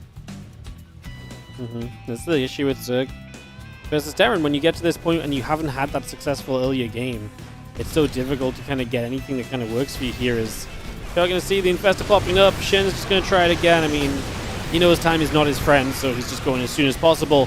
He knows it's not a good fight. As he backs away, he knows the game is over. GG's, and ByuN takes game number 1 just shy of 30 minutes on torches.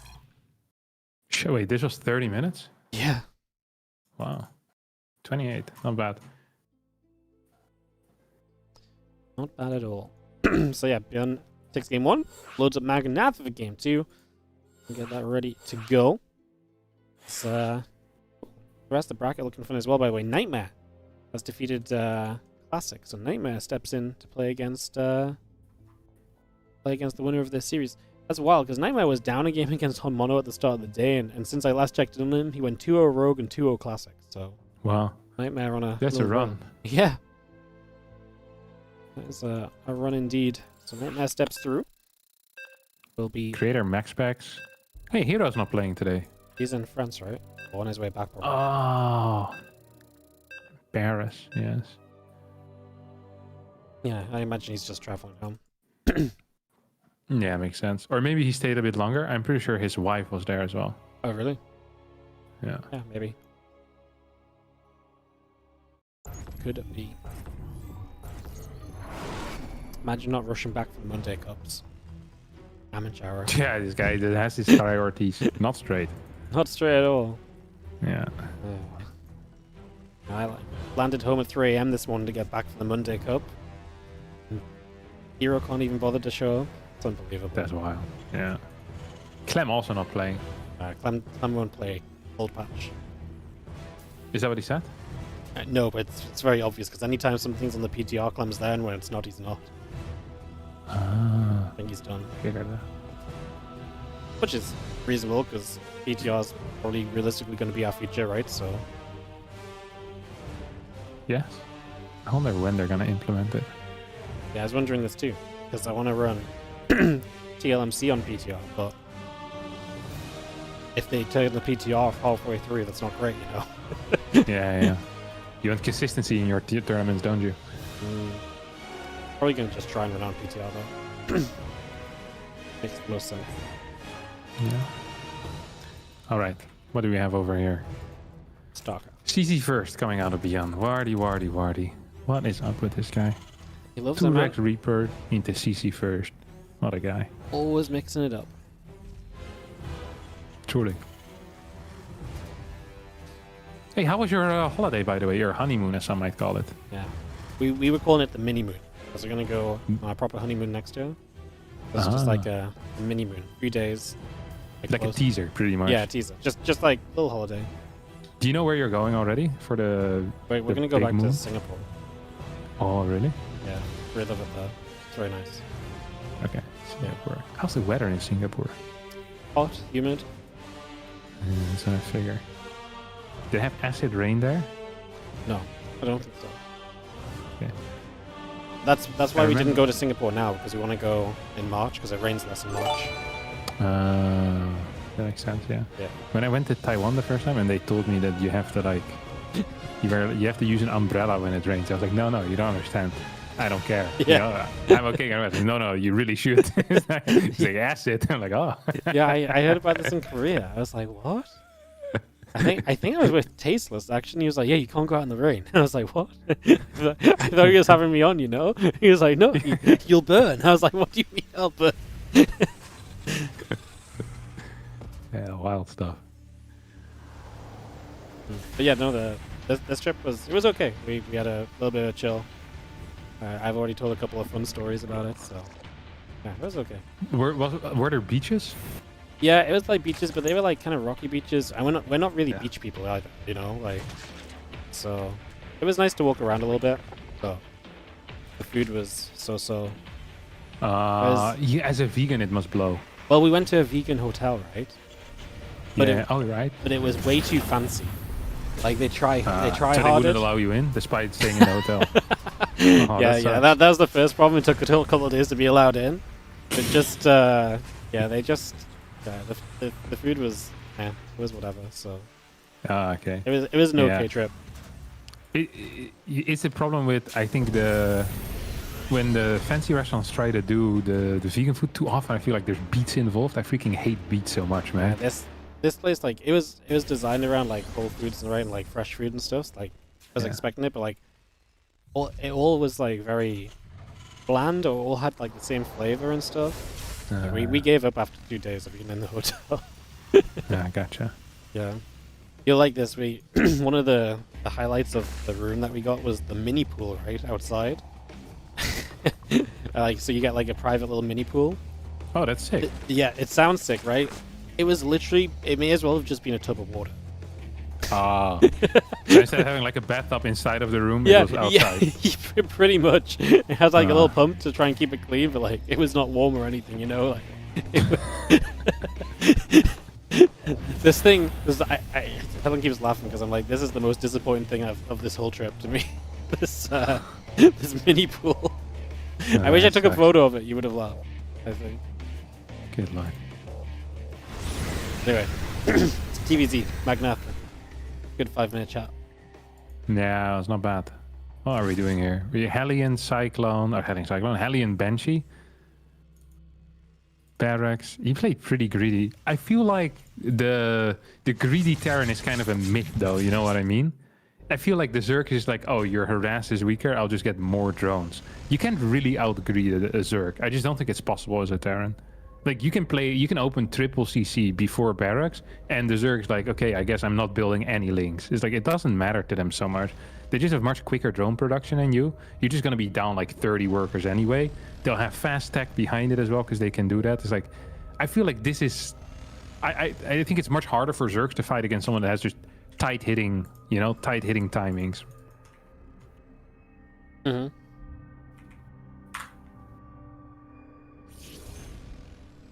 And Banshees. Lurking.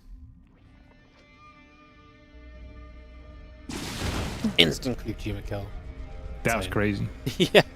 You position those Banshees perfectly for that creep tumor to spread. That is preparation. Yeah. 545, creep tumor in the middle. Dude, this is why Koreans are just better. God, I hate foreigners. This hatchery is gone though. That's actually a pretty big deal. Gonna cancel a Hellion Banshee is pretty nice. Oh, it's gonna cost you the Hellions though. Yeah. Okay. This was actually worst case scenario for ByuN. ByuN's gonna try to defend the third base, but there's +1 carapace. There is Stim. Can these links fight this? No, I don't think so. The Marines can pull back behind the tank, right? And that just makes it so... I think they could have. Yeah. You think they could? Because of carapace? Links, 50 links with the carapace. It was like 16 Marines and a tank that was unsieged. And the Marines were out of position. That's a resume from replay moment. Yeah, it really is. Or we check it in the other thing, what you call it, in like an arcade map after this. I'm really curious. It felt to me like he could have jumped on the opportunity. So Shin, by the way, is an insanely quick hive as well. It's going up to 5 bases, 72 drone. It's going to be up for a little while longer as ByuN adds his second factory and is probably going to get a 4 CC right now. Yep, there we go. We have a double tank push coming out, 720, 1-1 upgrades. This usually is the tough timing, you know? This is a very rough one. If you're doing heavy teching, if you're skipping a lot of banelings, Shin could be in some trouble here. Yeah, he could be. That left side base in some trouble to run by. Doesn't do too much. Couple SCVs go down. Overlord goes down. Shin supply blocked as well. Hatchery gets cancelled. He's building to the top side again as well, so he will have a 4th base eventually anyway. Obviously, he's getting a couple of infestors out, so you will have those infestors to lock down Marines and enable these fights. This is much more what you were talking about last game with the Ling Infester. At the start, obviously, we ended up seeing Ling Bane Hydra, but this is kind of what you were getting at with the possibility of just skipping Banes. Yeah, absolutely. He's just fully skipping Banes, and I think ByuN has realized he tries to go in and in like chunks of Marines. As long as he doesn't get fungled, he'll be fine. The reinforcement medevacts do get caught here. Can a fungal hit? Even these Marines would be nice to hit now. Like it's still 7-8 Marines. Gonna go for it. Tanks are still set up as well. That's something that Shin definitely could target. As another fungal is going to connect with a medevac, couple of Marines going down. I think Shin's early game here and his early start of the mid game have been fantastic. He's going to clear some tanks right now. Micro here on those links isn't perfect, but I think he's fine. This Banshee from earlier goes down as well. It's just got left on top of some crew spread, so that gets knocked down by the Queens. T2 upgrades, adrenal glands all coming through. The Ultra Cavern is about to finish up as well, so we got that Ultra Cavern online. And yeah, another Ultra coming up, so we get that all started as Shin is really comfortably hitting kind of everything he wants to be on here. So, yeah, I mean, ByuN is obsessed with denying this left-hand side, but the top of the map, the right of the map, is starting to come online from Shin, so there's more places that ByuN maybe needs to look to. Like, it's all well and good the left side not getting controlled, but there's other places too, as that fungal just shy of stopping the lift up. Yeah, that would have been huge. But even now, like, Shin is up 30 supply. He's going to have insanely fast ultras. Have we had any Marauder production yet? We have a single Marauder.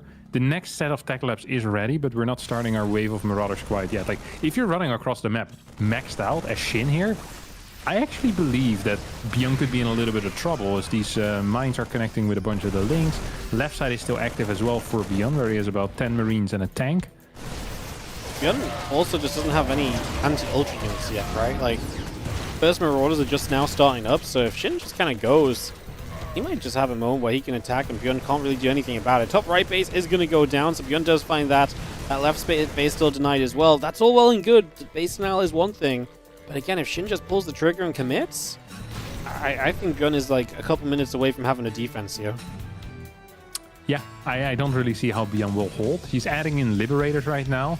However, if ByuN doesn't die over the next, let's say, 45 to 50 seconds, he has 81 workers, he has a 5th base on the way, he's getting big production, but I don't think Shin is going to allow him to set that all up. Lynx are entering the 3rd base right now. We have a lot of Marines dropping on top of this little platform. It's going to help him defend. Ultra's trying to run into the natural. 4th base also very, very vulnerable. No real units there. SCVs try to go for a repair, as so far ByuN's hold hasn't been good enough. No, so far it's not really it as the Ultras are, I mean, just chomping. They actually give up on the CC. I actually think they maybe could have had it, but as they pull away, I was going to say the Infestors can help them retreat, but the Infestors did not get involved. As the Marauders got a couple of the Ultras killed off at least, but 40 SCVs down, and obviously that's already dangerous. Your 3rd base lifted up, your Planetary on the left side hurting. It's not a pretty position at all, as a few Zerglings will go down again. The Conquest of Shells is about to finish. A little bit more Marine Marauder all coming through too, but the next wave of this already is looking very scary for ByuN, as this Planetary is going to be in trouble again. This time we will lose it because the SCVs will not stay alive. And we have the Infestors that really can just catch a bunch of these units as they chase.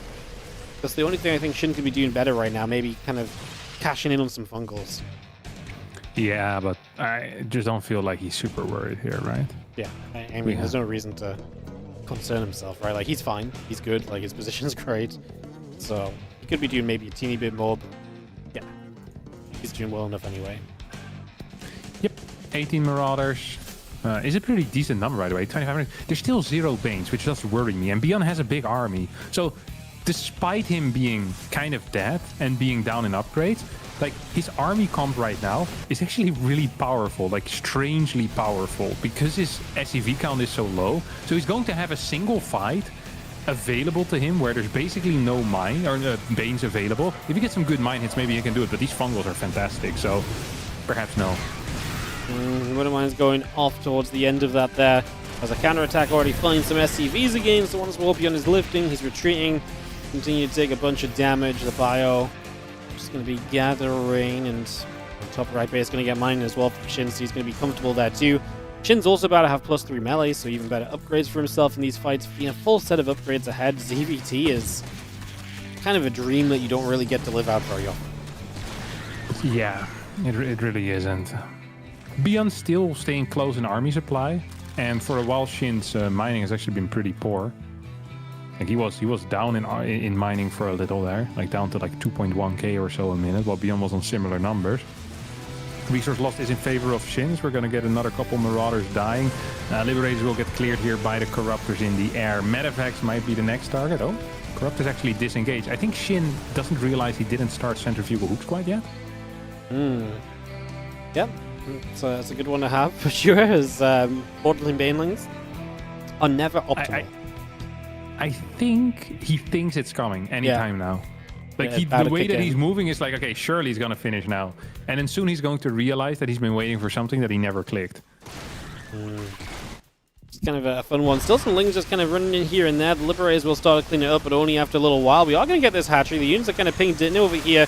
These Banes again just waddle on forwards. We try and take this fight, pulling back in the Libs. Oh, the fungal flank, but then the rocks go down as well. It's chaos. The Banelings connecting. The bio does, caught in a fungal, eat some of those shots. But those rocks going down really, really did save our Terran player, because without that, ByuN would have been eaten alive from that top side as well. Wow. That is kind of wild, because Shin is pretty much being reset back to his original 5 bases. Natural's mining out, 3rd is mining out, 4th is okay for now. 5th base, we see some drones moving over. We do have 4 orbitals coming out of ByuN, and he could float over to a 5th as his 3rd infantry weapons now finish up. Shin finally starts Centrifugal Hooks. It took him about 2 hours there. I feel like we are heading in a direction where if we get enough mines and liberators and a couple more medevacs, like ByuN's army is huge, and it's actually quite powerful as well. Like, he can fight. Yeah, I think we are absolutely heading in what you're suggesting, which is that this game is actually very much so maybe becoming playable for ByuN. But this was a great fight for Shin. Fungals start us off now. The Bane's still slowly waddling forward. There's not enough answer to these Ultras. We need to lift up here as ByuN, but then where do you go? If you lift up, you're also giving up the base. The fight was just good enough from Shin. I'm with you. We're not far from seeing ByuN being able to set up defensively enough to be able to kind of take it later. But Not the greatest call. it was just not the moment for you to say it, though, yeah. Dude, I hadn't finished my sentence, or a fungal that legitimately hit 15 Marauders hit. I think without that fungal, though, like, all I'm saying is that there's a possibility that wasn't it. I mean, like I say, when you start the sentence, it wasn't wrong. It was just you took too long to say it. Yeah, too slow is speech too slow. It happens. It happens. Not fungal. All right, so we're 1-1 tied up here. Going to a game 3, and then what's exciting is we already have our top semi-final ready. So MaxPax 2-1 over Creator. They played some long games, by the way. That was like a 45-minute PvP. Serious macro gamers. Yeah, they were playing like at least one of these games was like 25 minutes between lobby lanes. So they've been playing some big PvPs. Or maybe they just sat in the lobby for a very long time. Maybe they just sat in the lobby for maybe that was the deal. So MaxPax does come out on top. He plays solo. That'll be our first semi-final after ByuN Shin. And then Solar Nightmare versus MaxPax. Yep. And then Nightmare versus ByuN or Shin will be after that as well. So it's a fun top 4 today. And 2 Zergs. Wow. Yeah. Hell yeah. I got some shout outs to do quickly. Yeah, go ahead. I'll also do some shout outs. I'll mute. Okay. Alright, Paul of 2020, thank you so much for the 6 months in advance sub. For 25 months in total. Appreciate you. Thank you very much. That's awesome. And then we had Valorant with 3 gifted subs and 1 bonus gift, thanks to Eric the Man. So they hit Light VIP, YG, Tokyo Quasar, and Happy Alien, because Eric the Man comes in with 15 gifted subs, which totals up to 19 because of the Valorant deal. They go out to B Sturge, Garlic Beats 21, The Furhawat 12, Alkali, Droll Arias, Yuxarin, Julie Jan 9306, Leonard 216, Tornell 357, Dreddy Pies, Typical Donuts, Z Az, and Mr. Nukem Riggs. Thank you so much. Oh, and Crazy Fist, and Red Rollers, and Jalea on the 53-month resub. And guys, we are 1 sub away from starting the hype train. That would be an instant level 2 hype train. So if there was ever a time to start the hype train, this is it. Get your primes in, sub up, and let's get into game 3 of Shin versus ByuN. Hello. Hello. Beautiful stuff. Alright, game 3. ByuN Shin, and it's been fun so far, obviously. Been entertaining back and forth in a couple of different games as well. Who are you liking for talking back? If you had to pick one of the 2 right now, who have you got your money on? Sorry, one more time. Who are you picking? Shin or ByuN for game 3? I already saw the build orders. I'm picking ByuN. I mean, that's fine. you can do that with the information applied as well. That's okay. Yeah, but it's unfair. I see there's going to be Pooh first against CC first. So if this is like a vanilla Pooh first, it's gas pool. Yeah, but he's probably gonna go for link speed rush. If it's roaches, ByuN is cooked. If it's link speed, I think Shin is cooked. Does he need to make the call beforehand? I think so, right? Because he'll need to throw down the roach run right now. Yeah, this has to be blind. That's why CC first is so good, because you can't react to it, Yeah. So, yeah, I think it's gotta be link speed. Look at that. Yeah. Yeah. I'm with you. Yeah. I had a small belief that Shin was gonna mega mind game us, but not the case. You still have a chance, right? So you're gonna go with like 12 links or so. You run across the map, see if you can catch the Marines that are in a bad spot, and then you could be okay. But it's just not a great spot you find yourself in. On top of that, ByuN doesn't know what timing these links are gonna arrive, so it's kind of scary. Oh, he's gonna go Marine first. Usually when he'd play this, he'd go for Reactor Tech Lab, like instantly. So Reactor is like the first thing that you could do. But that's not the case here. It goes Marine into Marine. What? And then Reactor behind it. Is this Fast Factory? What the hell are we watching here, Wardy? I don't know. I'm making sense of it as you are. I guess factory goes down, but that doesn't save any time on the factory, no? Like, you could have had this factory even with Reactor Tech Lab after one Marine. Yeah, no Marines? I don't know. I don't understand it. But never judge a ByuN builder because they're usually good. Yeah, there's usually some logic to it somewhere along the way. We just, sometimes we don't see it straight away. Yeah. And sometimes he Fast just stim dies, coming though, out. you know. Yeah, so it's possible that he'll just die. We have 16 links with speed. There's quite a few links. Let's do first person of ByuN's view. I think it's more interesting. Because then we don't know when the links are gonna arrive and we get the surprise just like ByuN is getting it. Okay, right now. ByuN sees it. Marine's in the wrong position. He does have 2 Marines behind the wall, though. SCV's in the Minus low 5 ground. SCVs most likely. Yeah. Is that enough? I feel like that's very just fine. Like, this kind of puts you in an okay position to play from as Shin. Like... It's like the minimum you needed, right? Yeah, I think the game just plays from an equal state now. Like, 5 SCVs down as ByuN at the moment. Shin's supply block is hurting him, otherwise he'd be in a better position. Like, now it looks like this maybe wasn't enough to be okay, but actually, like, if he wasn't supply blocked and he had 3 or 4 more drones already on the way, then I think he's fine with 5. Yeah. This is scary, though, for ByuN as well, because you don't know if there's going to be, like, Ling Roach behind it, or, like, more Lings, or if it's fake, you know? So you don't... Yeah, you're blind. Yeah. Yeah, being blind here really sucks. He's gonna have stim soon, and I guess in a way, because he's got 2 racks, like, it doesn't really change what you do, actually. I don't know if, like, do you think he plays that differently if, like, it's Roachling on the way right now? I don't even know if you'd want a bunker. Like that sounds crazy. I think you'd want the bunker. No, Yeah, it's ByuN, though. I think he's crazy. I don't think he'd build one. You don't think he'd build one? No, I think he just So pulls if we were SCVs to tell him right now it's a Road Ravager Lingaling, you say, aha. Let me add a 30. Okay, I mean, okay. I guess I'm saying this from the wrong point of view, because I guess my point of view is that he holds these, like, roach attacks with this situation right now anyway. But, like, yes, if you tell him he's going to build a bunker.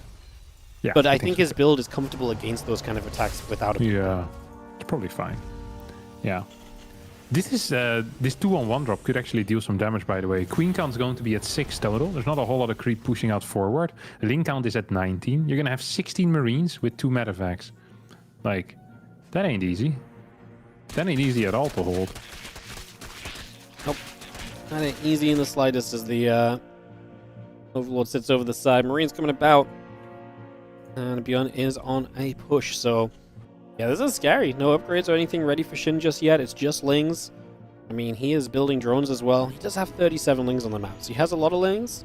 That doesn't stop ByuN from kind of taking a good trade here and just kiting back, getting some free pickoffs. And ByuN with the single engineering bay, how committed is this next push from ByuN? Like, this setup feels as though he's going to send it and he's just looking to win off of basically this next shove, because otherwise the second engineering bay or something else, you know, future-proofing would be kind of in place already. Yeah, he's doing none of that. No third CC either. We've seen him play this a lot in the past. There was a period where he'd play 2 base all-ins pretty much every single time, often going into 5 racks. I believe nowadays he'll still play these things, go for a very committed 3 racks push, and then eventually throw down like a 3rd base behind it. So you're still kind of macroing, but not really as well at the same time. These upgrades are coming along so quickly though for Shin, and the moment you get +2 carapace, this party pretty much ends for the Terran. Yeah. Upgrades are a big factor, as we are going to see that lair coming through. And you do have the Lings actually running into this Marine tank force, but that's a lot of units. They want to go for reinforcements, not the main force, but that's exactly what Shin can start doing now. And he knows this army's coming, more Lings in production. Bane's on the way. And ByuN going to try and find the position with the siege tanks to set up on here. As back at home, as T-Bows were starting to take a lot of damage, he does just about get the defense off. Looking fine. I like that Spore Crawler as well. Good idea to maybe zone the medevacs from dropping up there, but not going to be allowed. That's a lot of queens, though, and ByuN running in there is going to be very dangerous, just because those queens, if they get the medevacs, it's going to kind of suck for you. This felt like actually a pretty good start, though, from ByuN. He gets a lot of kills. Shin kind of running into tank range, but not doing much with it. And that's a great start from ByuN, who now can lift to this high ground. That's why the Spore was probably on the way as an idea from Shin, but hard to keep it there with the tanks in place. This wouldn't have been much of an issue if there was a different base that Shin could mine from, like an alternative 3rd base, but he didn't start that 4th hatchery quite yet, and as a result, he feels very committed to defending this base. He probably felt overly committed to defending this base, and as a result, he took an awful trade before centrifugal hoops. He hasn't started his +2 carapace either, because he feels like he needs to win right here in this moment, and he might actually be right. He's gonna get outmined by ByuN over the next few minutes. ByuN, who by the way did add barracks 4 and 5, so we're gonna increase our marine production a little bit. We have an armory and a 2nd eBay on the way, so it's going to be eventually a 2-2 marine tank force as these banelings do finish their centrifugal hoops. I think you'll get both tank kills, and a couple of banelings even get connections here. This wasn't the greatest fight, honestly, for ByuN. Yeah, that was a little bit of a turn down from the previous one. He has so many units across the map that are yet to reinforce. He starts +2 attack, second engineering bay finishing. And he can go 2-2 from this point. But obviously he's still pretty committed because there's no sign of a third command center in the game. Obviously you're currently playing against a 2-base Zerg, so you're kind of okay for now, but does need to kind of keep the pressure up and keep going again. And that's why he brings the reinforcements, that's why he looks for this next wave of attack. Obviously just needs to keep these units alive right now on the left side because everything on the right needs to join up with it. And he is aiming for this hatchery that's closer to being done to just keep Shin in pain and in trouble for as long as possible. Yeah, once again, double tank siege up on the low ground is going to clear this third base once more. A third will fall. And without any upgrades coming up for Shin, the moment 2-2 finishes up, all these fights are going to be super one-sided. This is load. I'm going to peel away. And again, this hatchery going down. The upgrades are going to be just a major factor. The Cryptium is being nabbed on the left side. ByuN just making sure not too much control comes out from Shin to try and take away any possible advantage Shin could be looking for here. A couple of Marines still stepping through as the Lingbane gathers. And yeah, it does not feel like they're far away from seeing this develop into probably a... I mean, at this rate, a ByuN win, I mean, maybe with enough time, Shin, if he had another base or something, if he was just more comfortably set up, then sure, but he doesn't really have much going for him. He's going to get the tanks again, though, and ByuN has not reinforced for a little while. He's awaiting a counterattack, because he's expecting Shin to feel like he has no choice but to counter, so, yeah. Yeah, I'm kind of with Shin, though, or I'm kind of with ByuN. I think Shin has no choice but to counter, whether Shin wants to or not. Like, he needs to do something. 51 workers to 50. It's going to be down 2 upgrades for about 60, 70 seconds. Like, he's just legitimately in a god-awful position right now. As these Marines are still active on the bottom side, they're still active on the left side. Getting a fort is going to be so tough here for Shin as well. Like, this just blows. Yeah, this is not really seeming like it right now. As our +2 attack upgrade comes in on the engineering bay, the Lings still go chasing after Marines. And yeah, the medevac is going to load up and peel back toward the upper left-hand side. 2 upgrades coming about, hiding on the way. Yeah, I think we are kind of staring down. Like I said, it's a very difficult position for Shin. He's going to try and recover. I mean, he might get some upgrades before any 2-2 fights happen from ByuN, and that would be something for him, right? To not be playing with the upgrade deficit as much, or in any of the fights at least, so chances still. Yeah. The problem, though, is that there's no infestation pit. So that means that the story is just going to repeat once we get to 3-3. So, yes, eventually the +2 attack advantage for ByuN will run out, and it's about to run out, actually. But the moment +3 hits, Shin is still going to be in a world of trouble. This run-by, however, has some serious potential. There's a tank, but it's on the low ground. There's also a tank in the natural covering that initial tank. A couple of SCVs are going to get taken out. Shin is going to commit to this. I'm not sure how correct that is. He's losing a lot of links. He's also killing a lot of SCVs. And ByuN, despite working towards that +3 attack, is not in such a comfortable position all of a sudden anymore. 36 workers to 54. That run-by was genius.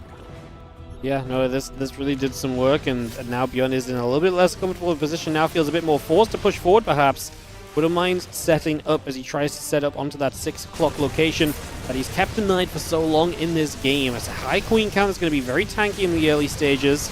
There's going to be seeing the medevacs dropping in on the left side as well. We'll check in on those in a moment. Widow Mines go off. Good connections on from the Widow Mines initially. Retargeting a few times over. ByuN is going to have to lift up. Finally, the Widow Mines start to hit some of the Banes in the background. There's the drop on the left side, hitting the hatchery as well. So that is going to be Shin having to pull back from that. He's not going to lose the hatch, but it is something he had to then come back over and deal with.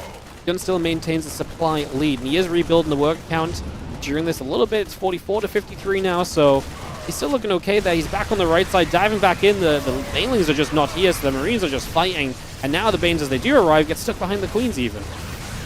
Yeah, this was a neat couple of fights here for ByuN, who is still only on 44 SCVs, but as he's about to reach his 3-3 upgrades, there's really no end in sight for the upgrade advantage here, and that's going to be a serious problem. Shin's gonna commit onto this army.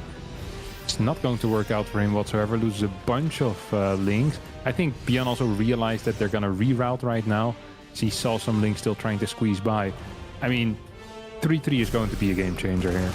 Like, the Baneling count isn't high enough to kind of offset that advantage. There's no fungals here either to get a lucky battle. Mines defensively are going to deal a lot of damage to these Lings. Ling run by does come in. He's going to try to do some damage. Will succeed in at least clearing a portion of this army. Now some SCVs are going to fall. At the same time, ByuN steams in forward over on the bottom side as well as on the top side. And both of these bases are most likely going to fall at a very similar timing.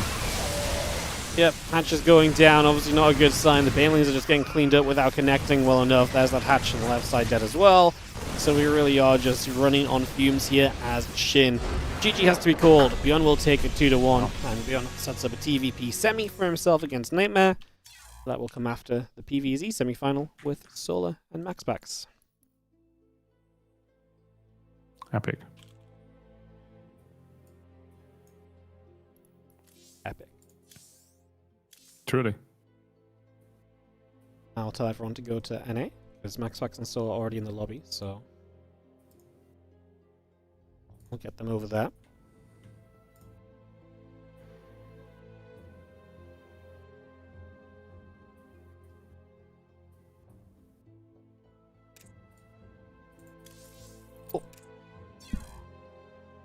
Man, when I went away last week, you remember last time we casted together, we were talking about this fly, right? Yeah. It's still here. It's been Really? it's been in the house the whole week we've been gone. It's just still here. It's acting in the exact same way, so I'm pretty sure it's the Flies same one. can, yeah, you know, same. Flies can survive for a very long time. Can they really?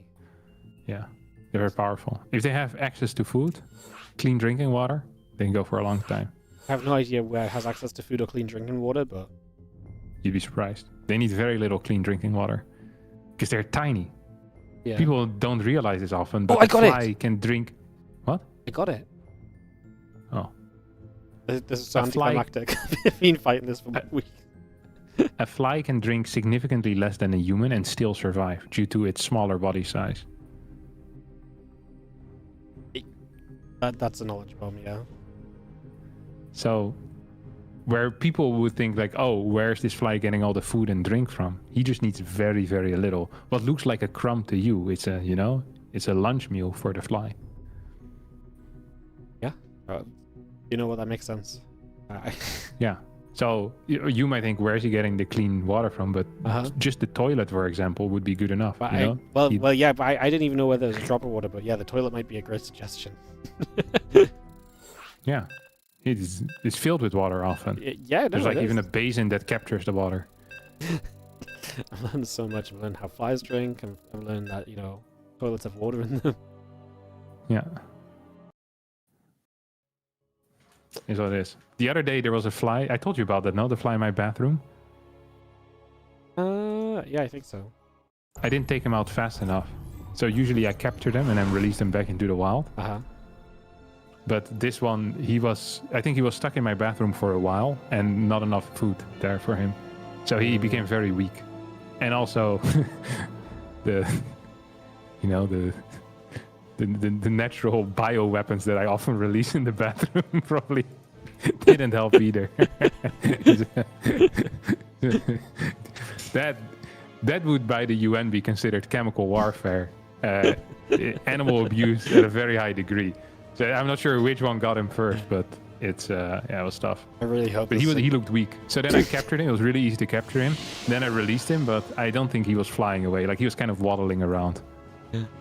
Maybe this is what this fly just had. Maybe he was slower than he was. Because last week I had no chance again, and this time I just got him straight away. Yeah. So, yeah. It also could be a different one. Like you said, the behavior maybe is very is. similar, but most flies have fairly similar behavior. No. Like, Yeah, but some flies, like this guy was permanently trying to get to me. Like. Yeah, but that's, like maybe it's his family, you know, and he just taught them well before he died. Wow, fair enough. I really hope this is a good series. You know, this would be a great intro to a YouTube video. It is. All right. Falcons Solar versus MaxPax's MaxPax. No, Psystorm Gaming's MaxPax. MaxPax still. Yeah, Psystorm still. Wow. They've really managed to retain a high-level talent for an extraordinary amount of time. Despite the outside pressures that they must be facing. Did I tell you I really wanted to bring the WardiTV Team League back? Oh, really? In like a fun format, like with maybe like 3-player teams, and you play like a little bit of 1v1 and 2v2. Okay. I think that's my. Oh, I thought it was like a thing of the past. And you're now going to explain me why it wasn't possible. You said I wanted to bring it back. no, It sounded like, you well, know. no, I want to, but like it's as always, you need money to run tournaments, and it's just another thing on the list of things that'd be cool to run, but you can't just run everything, right? Yeah, it's true. You need to make decisions. Yeah. So, All right. so basically, I want to bring it back on like a smaller scale because also it'd be WardiTV Team League 10, and that sounds cool, right? So Yeah. I don't think anyone would care about it, but no one like, cares, but yeah. I'll love being WTLX for one season, Yeah, that's true. You know what's interesting? I told you about me explaining MaxPax how to properly wall on the map, You did, right? yeah. Yeah, and then he said that it was going to take too long for him to learn, and I thought I'd convinced him anyway because he said it's going to be 20 minutes. But now I'm watching him, and he still doesn't know how to freaking wall. So it actually saddens me a decent amount. But maybe at this point he knows the new maps are coming, so he's just waiting. There's no point to spend the 20 minutes on these things. This 20 minutes is becoming less and less impactful, Yeah, it's true. Yeah, 20 minutes at the start of the season is a good investment, but later on, not so much. Next week in the TLMC, he's going to have perfect walls on all of the maps.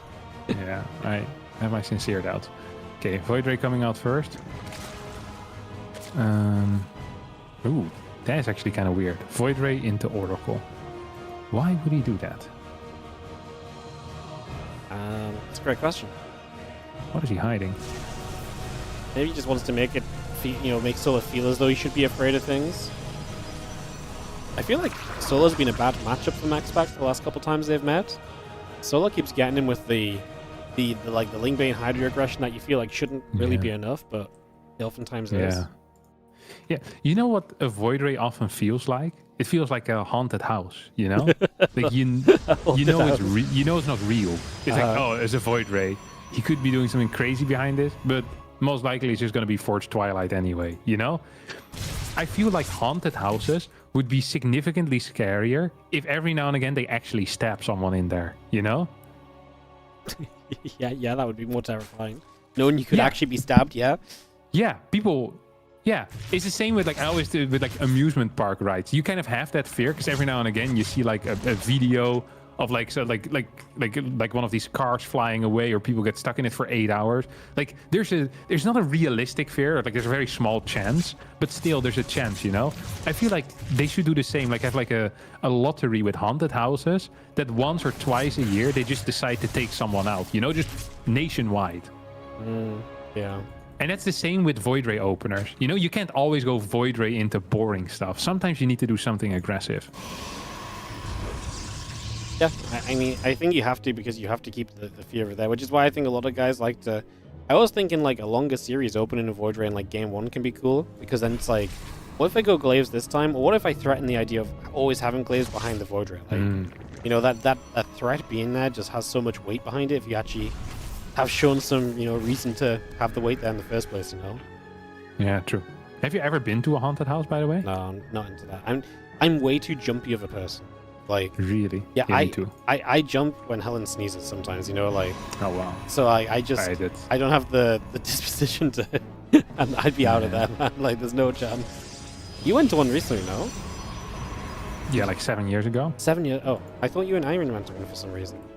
Yeah, we did 7 years ago or 6 years ago. 7 years? Really? Yeah. Oh, I thought it was... I feel like I just heard about this recently. No. Okay, maybe she's been going with another man that I'm not... Probably shouldn't have told me this, but I'm not aware if Irene goes to any haunted houses. I think it's more likely her and Helen just talk too much and they're down 7 years back in their life discussions. So. Yeah, true. Yeah, as well. We went in there and it was the first ever haunted house. And I didn't know how I was going to react, but apparently when I reacted, I saw something, there was a door opening, and it scared the crap out of me, so I just pushed back into the door, and then the employee got stuck between the door and the wall, and he told me to let him go. you know what? No, maybe I just heard this story from you already, and I just thought it was recently, but it was actually 7 years ago. That would make more sense. This is a powerful Archon drop, but he's dealing a crap ton of damage. You even get the Force Salad Warp in here as well. Solar, it was extremely well prepared with the roaches, but not in the right spot. And now it's actually taking a lot of damage. Ooh, Spore's not targeting the freaking Prism. I think that Prism could have died had that Sport properly targeted it, no? Yeah, it was. It would have been very close, I think. I think that Prism might have been down, and that would have been huge if Solo gets that, and you completely stop the follow-up aggression from this as well. Would have been absolutely, massive. But now it's just a thing of the past, a what if or what could have been. Yeah, 7 Swarm Host. No way. Okay. There's Storm out already, right? Yeah, Storm, Immortals. We're on 8 gateways. I mean, I have a tough time seeing how this is going to work, especially with the Prism still alive. Like, had the Prism died, I'd say, okay, you can easily move across the map with everything. Right now, there's always kind of the threat of a Prism that can go across, or a Zealot run by, so you're gonna need to keep some roaches at home. We have Stasis Wards already, we have extra cannons. Maxpax is taking a fort base, which is kind of wild, as he's playing against pretty much a 3-base all-in. Like, the moment Maxpax manages to get honestly 140 supply of this army, I think he's going to be unbeatable. Like, legit unbeatable. I feel like these Swarm Hosts have like 2 waves of Locusts to change this game. And that's not usually how Swarm Hosts work. Like, Swarm Hosts don't usually win the game on their first couple of waves of Locusts. Like, they can impact, but like, I feel like you need way too much from these right now, and yeah, this is looking very good from Maxpax. Like, the numbers don't tell it, but again, it's what's in that supply, and there's just so much supply from Solo that just does not work into the late stages. Yeah. Oh. Yeah. This Nidus did get spotted here as the Immortals now moving forward. Oh, this is going to be a very far away Locust force. This is going to do absolutely nothing. Fort base can get cancelled, by the way. I'm zero worried about this for Maxpax. Losing that fort, as long as he doesn't actually commit to defending this, is going to be just fine. First Locust wave was a complete failure. It's not even Oracle needs to landed. survive. It's going to die. That's a big deal. Oh, nice storms on the Roach Ravager on the left side. I can't believe the Locusts just sat there. Meanwhile, a counter-attack is killing drones, and I actually don't know if I've seen a Swarm Host game go worse than this. Yeah, I'm not entirely sure either. Zealot run by, dealing a lot of damage. Archons will... Well, one of them will most likely survive eventually, but yeah, this has been pure chaos. What is the overall Swarm Host count? Still 12. So 1 went down, couple of Queens went down. Fort base is being rebuilt instantly. Maxpax moving across the map is absolutely diabolical, by the way. Like, that is a move of disrespect, if anything. Like, all he needs to do is just max out, and then it's 100% win. However, he already wants to go across the map. He's going to lose a fort base as a result, and maybe defensively Solar can actually do something with Road Ravager. Yeah, maybe it gives him a chance, right? Like you say, if you max out here as Maxpax, Solo's army can never really fight you. If you fight any time before that, it's going to give you a chance at least. Obviously, the Locust on the wrong side of the map, but hey, they got rid of the fourth. It puts a bit more pressure on Maxpax to get something done now, and if that puts the pressure on him to actually attack in, and maybe the Roach Ravager gets a good fight, that is our way back into this at the moment, as we try and clean up on the bottom side. Maxpax is not kind of committing in at all, and that gives Solar time, and it also means he's getting closer to another wave of Locust, right? So more chance to get more work done on the other side. There's a couple queens here to fight this Void Ray, and if we're busy, we might not notice that as we try and Corrosive Val our way into this. Still trying to jump, but yeah, you can see the power of those Immortals at the very least. Yeah, I mean, there's like freaking 8 Immortals against a pure Roach army. Like, good luck, my dear friend. This is gonna be tough. Brings us home. Yeah. The moment you're defending with Locust, you usually know that you've lost the game, unless the Protoss decides to fight into the Locust, as 2 of these Immortals are going down on the left side, 1 of them on the right side is going down, but I mean, this still doesn't look necessarily great for Solar.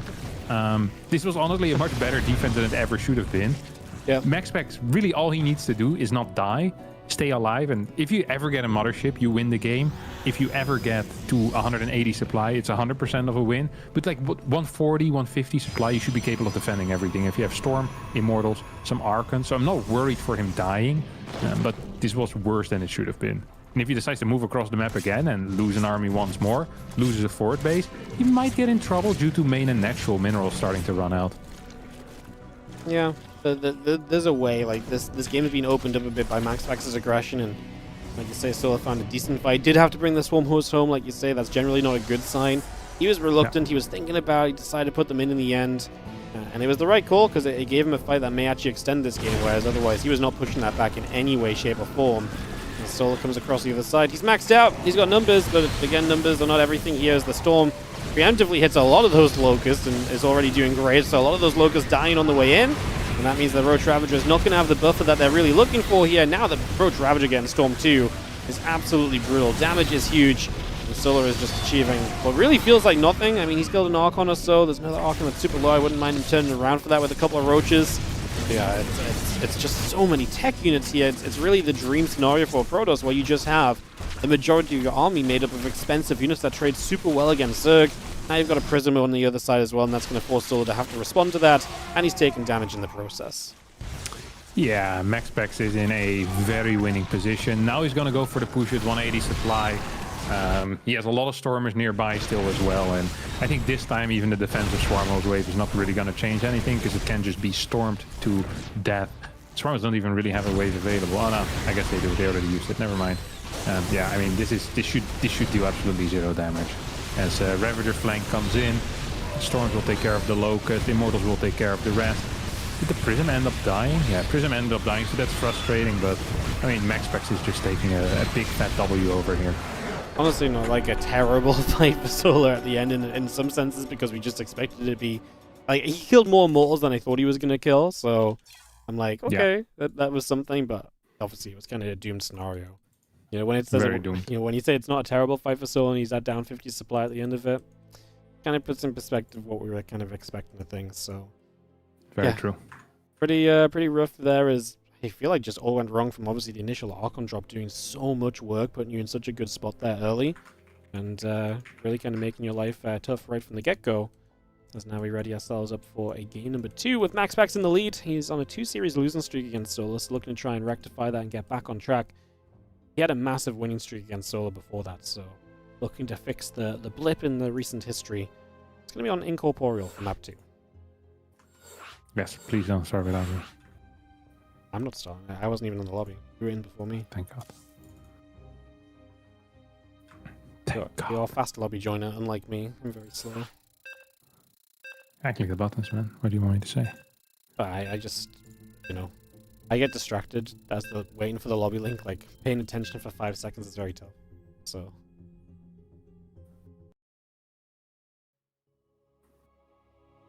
Incorporeal. Map 2. We're going to start down in the bottom right with MaxPax. He's up a game. Takes on Solar in the top left, the Zerg.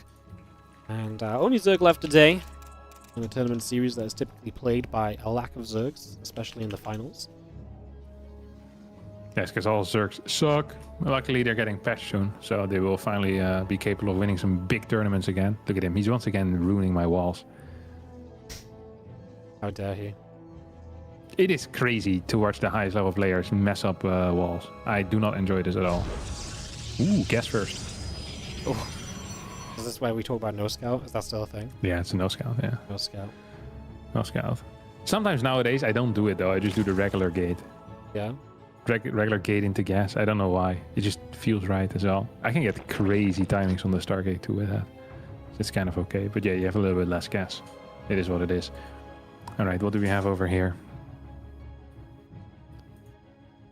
Nothing insane. No.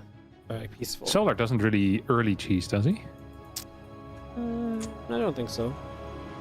I'm trying to think. Not really. Like he likes getting to like 40 to 50 drones and then going from there. Yeah. Yeah, he doesn't mind doing the cheeses, but they need to hit a little bit later. I wonder what Max's plan is gonna be. You think he's gonna go for another Archon drop? He's the type of guy that if something works, he doesn't mind repeating it, but I think he's afraid of using the Archon drop for some reason. It's a scary build order, don't get me wrong. It doesn't feel right sometimes, you know? There's something off with it, but we'll see. Archon drops, it's just a funky one, no? It's so strange.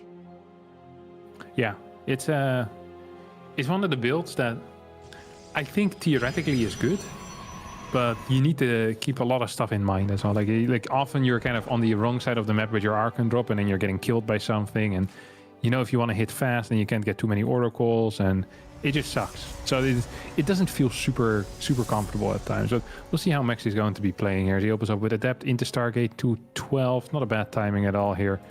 So Solar starts with the quick speed, double queen. The only thing that's kind of important is if he gets a third queen before a hatchery. I don't think he will, given that there was no chrono boost at all. So usually they just play like a 30 hatchery and be done with it. And I feel like that's what's going to happen here as well. Yeah, there you go. 30 hatch, kind of old school. Love to see it. All right, gonna crack that down. Stargate on the way through. Watch for the first Oracle also to come and spice this game up a little bit here in the semi-finals of the 53rd WardiTV Monday. I'm gonna say this for you right now. Edition 54 is gonna be on Friday this week. Just so you know. Edition 54 will be on Friday. Yeah. No Monday Cup next week. It'll be on Friday. Wait, what? Wait, why? But I'm away next week. This weekend. Saturday to Monday. Why? Why am I away? Yeah. I'm going to London to see American football. Yeah. So Ridiculous. Monday Cup moved to Friday.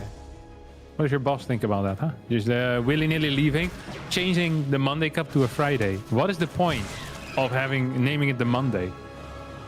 Because literally 52 out of 53 Monday Cups have been on a Monday so far. So I feel like it's a pretty good ratio, you know? That's true. I'll give you that. Well, how have you been doing in the fantasy league so far? Good? I'm gonna go. I'm probably gonna lose this week, and I'll be 2-2. Oh wow. Yeah. Last week I played a team that popped off against me, and I was favored to win this week, and they popped off again.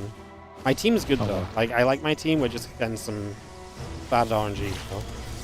A bit RNG, Yeah. but you made all the correct theoretical choices. I like my team. Like, you know, I've got some backups on the bench that I'm pretty happy with. I did just lose like one of my star players for the season yesterday, but yeah, I like my team. Like my team's got strong backups, and we're getting to the point where teams have like weeks off. So having strong backups means that you probably have some good. So I like where I'm at, even though I'm going to be 2-2. Okay. I like it. All right, let's have a look. What's happening over here? We have Robo, we have Twilight Council. Once again, going to go for the Archon drop here, I think. So we see that Prism. Was this of a single Oracle? Yeah, single Oracle stuff. I feel like the power of being capable of playing single Oracle, like all flavors, is a huge thing, you know? If you can play Archon drop, you can play Stalker Blink, you can play Fast Glaive Adept, all of that of single Oracle. I think that's just a huge move. That shouldn't be underrated. A couple of adepts are out already. We're going to get a big revelation out here. Extra gases coming in for Solar. Has a fort base. There we go. I was going to say, this feels like it's going to be some pneumatized carapace crap. A cheeky little roach attack. Not super common necessarily anymore. But we still, you know, we'll still see it occasionally. It's not the end of the world to see it happen.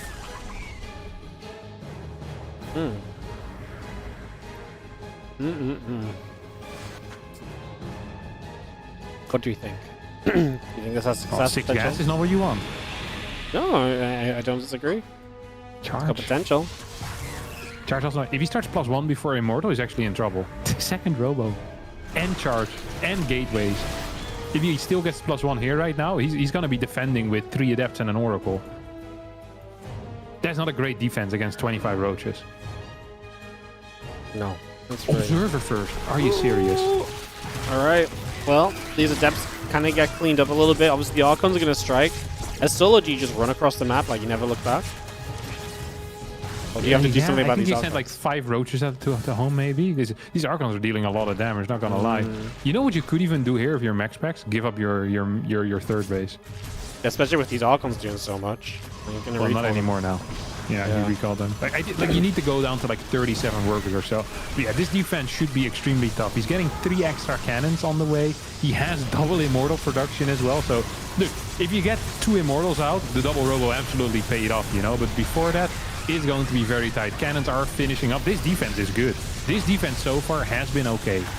So we're running out of units now. Like 2 Immortals on the way, but like we are losing units heavily here. Zealots are warping in. They do not have charge yet. The Road Ravager's doing well. The Queens are still backing this up. Extra Lings are showing up. Immortal shows up on the left side, though. I tell you what, those Archons survived a lot more than I thought they would. The Prism goes down now. So those units are going to be a little bit tougher to kind of get to kind of save, but I think the majority of the work has been done already. Wow. Good buy on the Immortal, but 2 Archons still alive. New Immortals coming up. Charge finishing. Solo's going to have the next wave, but it's going to be significantly tougher with a lot of good tech units. 5 High Templar just warped in. Yeah, that's going to get tough. Jeez. Yeah, we have 2 immortals. Once that 3rd immortal comes out, that's going to be a serious game changer as well, of course. Archon count is good. That means that links won't be super useful. 4 Archons is really, you know, these guys pack a punch, and ByuN are not going to connect here at all. Zealots being active. GG gets called. MaxPax qualifies himself for the grand final of the WardiTV Monday. 53. Indeed, he does.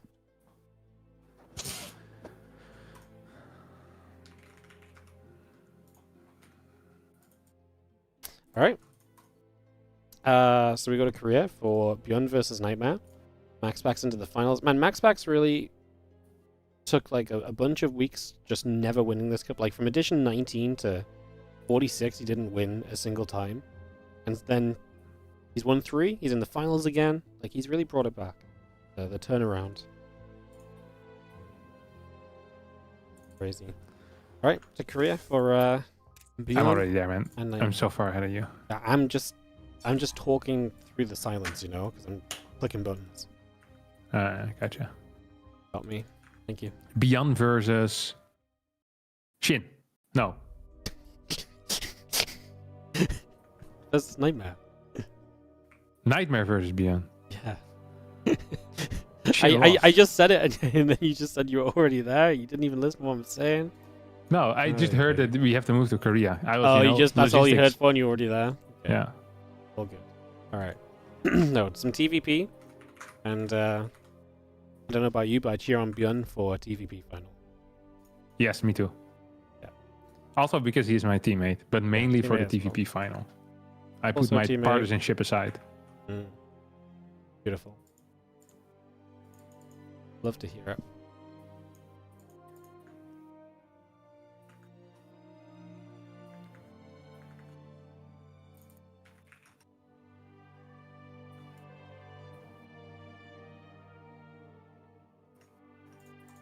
Alright. I think they might be a bit slow to veto because Nightmare was watching the MaxPax solo, so they didn't pre-veto.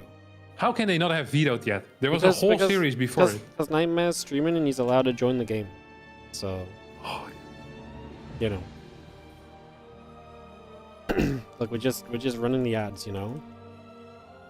That's fine. It's fine. They only had 30 minutes to do it. Okay, what do you think? You think I can go downstairs and get a quick snack? Yeah, I won't let them start with 3 that. minutes. 3 minutes. You do you. 3.5. Pick something good though. I don't want to hear about some shitty snack. He's already gone. Brilliant. Alright, I'm going to go back to shoutouts. We had a couple of shouts from for Halafor on the 46-month resub. September, more like Saucetember. Yeah, I wish I had Saucetember too. I don't know what Saucetember involves, but 6 people for the win, also coming in with the Prime sub as well.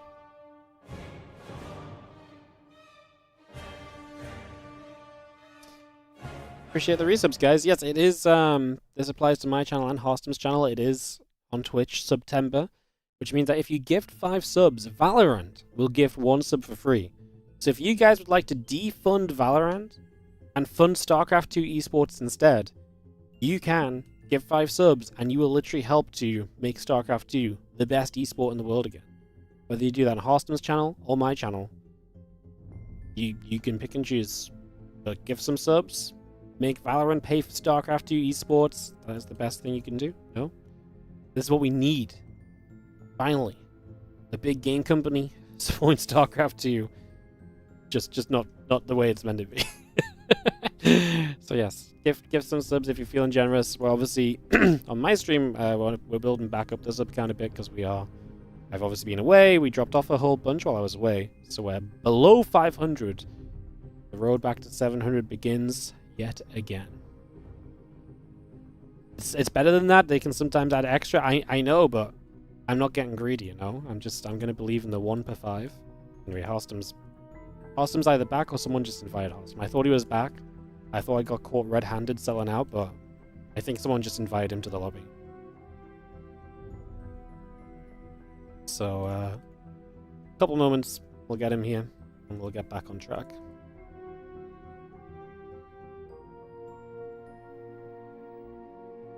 How much for the Power Cruiser in the back and shipment? This thing was expensive in the first place. I don't know how much I paid for it. Like, I think it was like $400. Someone else probably has one that remembers how much it was. I think it was like, maybe it was like $300 and like plus shipping. But it was limited edition and they did sell out. I do have the original box for it. I think it's in the garage now though. I used to have the original box up on top of the shelves, but I got too much stuff and I needed the top of the shelves, so I had to move the boxes outside. And now the top of the shelves again full too. Honestly, like, I'm gonna rearrange the studio a bit soon, but like, I really need to like figure out how that works and what's gonna go where. I don't know. Welcome back. Hi. He's back. He's just Ian, guys. Probably. That's my prediction. He's in the lobby though. Maybe came in, joined the lobby, went away again. Toilet break. Crazy. $400 seems excessive. I mean, it's a big ass statue. I think it was probably $280. I think it might have been $280, but it's kind of huge. It's extremely good quality. I actually think it's pretty worth it, to be honest. But I mean, you know, different people see different value in different things, right? If you give me a StarCraft collectible, I probably would have paid double that for it. But I'm a sucker, so I think generally though, like it's good enough quality, like in terms of like comparing it to other things in the market for other games, like it was probably a pretty good price for it, to be honest. So not bad. He came back with a sandwich in his mouth and dipped again. Classic. All right, well. That's okay, guys. You get to watch me introduce ByuN, our Red Terran, and Nightmare, our Blue Protoss. Hello. Hello. Hi. How you doing? I'm good. I came back. Apparently you have a sandwich. Yeah, I had a quick sandwich. Quick sandwich. That's impressive. You made that real fast. Yeah, do you store your peanut butter in the fridge? No.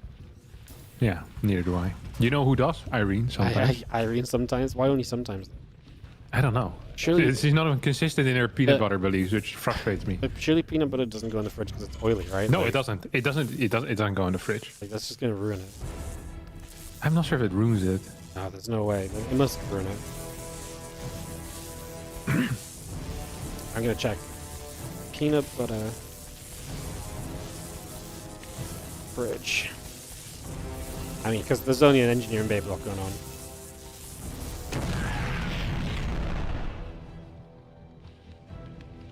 Huh, apparently it prevents oil separation if you put it in the fridge. If it's natural. What? Natural peanut butter should be refrigerated after opening to prolong its shelf life and prevent oil separation, while conventional peanut butter can be stored in a cool, dry pantry, but will last longer in the fridge. I don't believe that, though. Honestly, if you store peanut butter... if you need to store peanut butter for so long that you need to refrigerate it, then you should not be allowed to eat freaking peanut butter. There's something wrong with you. Maybe you shouldn't have bought so much peanut butter, right? Like. Yeah. Yeah, maybe next time take the regular 500 grams instead of the 3 kilo one. Dude, when I was in Canada, there was have you heard of this massive shop? What's the big Costco? You know it? Yeah, I know Costco. We have Costco. Okay. Yeah. For the Europeans that are watching this, Costco is like how would you describe this place? It's a wholesaler. Yeah, but it's a wholesaler. They don't know what's a wholesaler. My audience consists of people with less than 65 IQ. Okay. It's a place where you can buy large amounts of stuff. It's like the Disneyland of supermarkets. It doesn't no, it's a supermarket where everything you buy is supersized. It's a little on crack. Little on crack. That's what it is. Little on crack. Yeah, all the on crack. Dude, it's crazy. Costco is like Walmart. Yeah, but Europeans don't know Walmart either, do they? So, yeah, when I went there... We literally have Costco. Yeah, UK doesn't count as Europe. True. You guys left, now you have to live with the consequences. Now, listen to this. I saw a Cheetos bag there. A 3 kilo Cheetos bag. Yeah. And other chips that were in like 3 kilos bag as well. Who the hell buys a bag of chips of 3 kilo and can finish it before the chips go stale? That is freaking insane. Like, how big does your family have to be? It's like, is this like the family's like a woman gives birth to like, I don't know, what's like an 11 lad, you know, and they have 11 kids at the same time. You sometimes see like these pictures in like the Daily Mail. Like, this is the type of stuff. They buy the freaking jumbo Cheetos. But even then, it's a lot. But you're kind of meant to... It's meant to be for businesses. You know, like, it's meant to be for business use. So... You get a lot of corporations that buy the jumbo bag of Cheetos. Yeah, and they just throw the Cheetos out into the office for the day. It's like, great job, guys. We hit our targets. Yeah, you can have the Cheetos this week. And they open the Cheeto box. Dude, you know, a real bag of chips is like 200 grams. I like, finishing that is already like a mission on itself, you know? But I mean... So, yeah. like, you need to have a huge office. And it's just way more convenient to have split bags. I also find it kind of disgusting to have such a big bag, to be honest. But do they actually come in like big bags that are just full of Cheetos? That are they not split little inside? Usually that's what happens. No, huge single bag. It's called like a jumbo bag. Yeah, a jumbo bag. It's crazy. Of Cheetos, yeah. I feel like if it's 3 kilograms worth, surely it's so big you just lose yourself inside the bag. Like you're gonna have to go like shoulder deep in there to get to the bottom. Yeah. Like your arm. You need to like. You know, like if you're wearing like a sweater, you know, you need to pull it up to make sure that the sweater doesn't get in there. This is kind of sick because it's not just as a big bag of Cheetos, it's also like a free fake tan. You go in, you get an orange arm when you come out, like sorted for holiday. It's crazy. That is crazy. Yeah, that is crazy. Yeah, tanning salons hate this one trick. It's like... What's up, guys? Today we're getting a tan by jumping naked into this Cheetos bag. Please subscribe for more Costco hacks. It's insane. I couldn't believe it. Just the entire store is freaking crazy. Like it's just buying stuff there is wild. And so we took Irene to Costco when she first came here because she was so excited because she hadn't been to Costco in so long. She was just, you know, living her life. It's the thing, right? Yeah. She loves that stuff. And they keep raving about the price, but there's actually a game on the way as well, Wardy. As with StarCraft. Two-way storm against this 16 marine drop that's coming out. And two-way storm is a great tool to try and stay alive. And Nightmare so far has been doing a good job of staying alive. Yeah.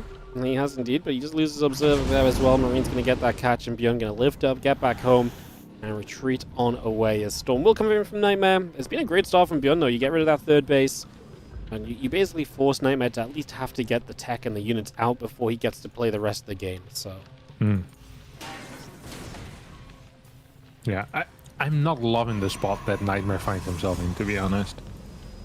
Like, he is on 7 gateways, lower in workers, no upgrades. Like, he's very reliant on ByuN attacking into him. If ByuN just kind of sits back, attacks into Ghost, gets 5 wrecks out, more mines, like, eventually Nightmare's just gonna run out of steam. Like, he just doesn't have enough income to support his lifestyle.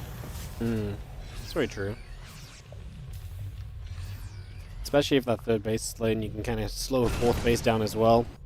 Be excited if ByuN kind of plays that confidently and kind of comfortably into just like a slower kind of paced game. Because I do feel like ByuN, we always ask him to mature a little bit, you know, in his TVP, and don't just go diving into every single fight where you stim into Storm and, you know, die.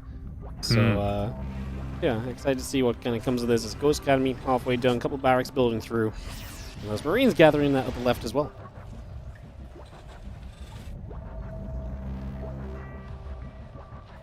Yeah, got a fort on the way. Yes, both players here are attempting to play a game without any interactions whatsoever. So far, 550 resources lost on the side of Nightmare, 81 resources lost on the side of ByuN. Nightmare is moving across the map here, 7 minutes and 50 seconds in, with the double Templar. He wants to clear this third base as it lands. Maybe could do it, because it's pre-Viking, pre-Ghost.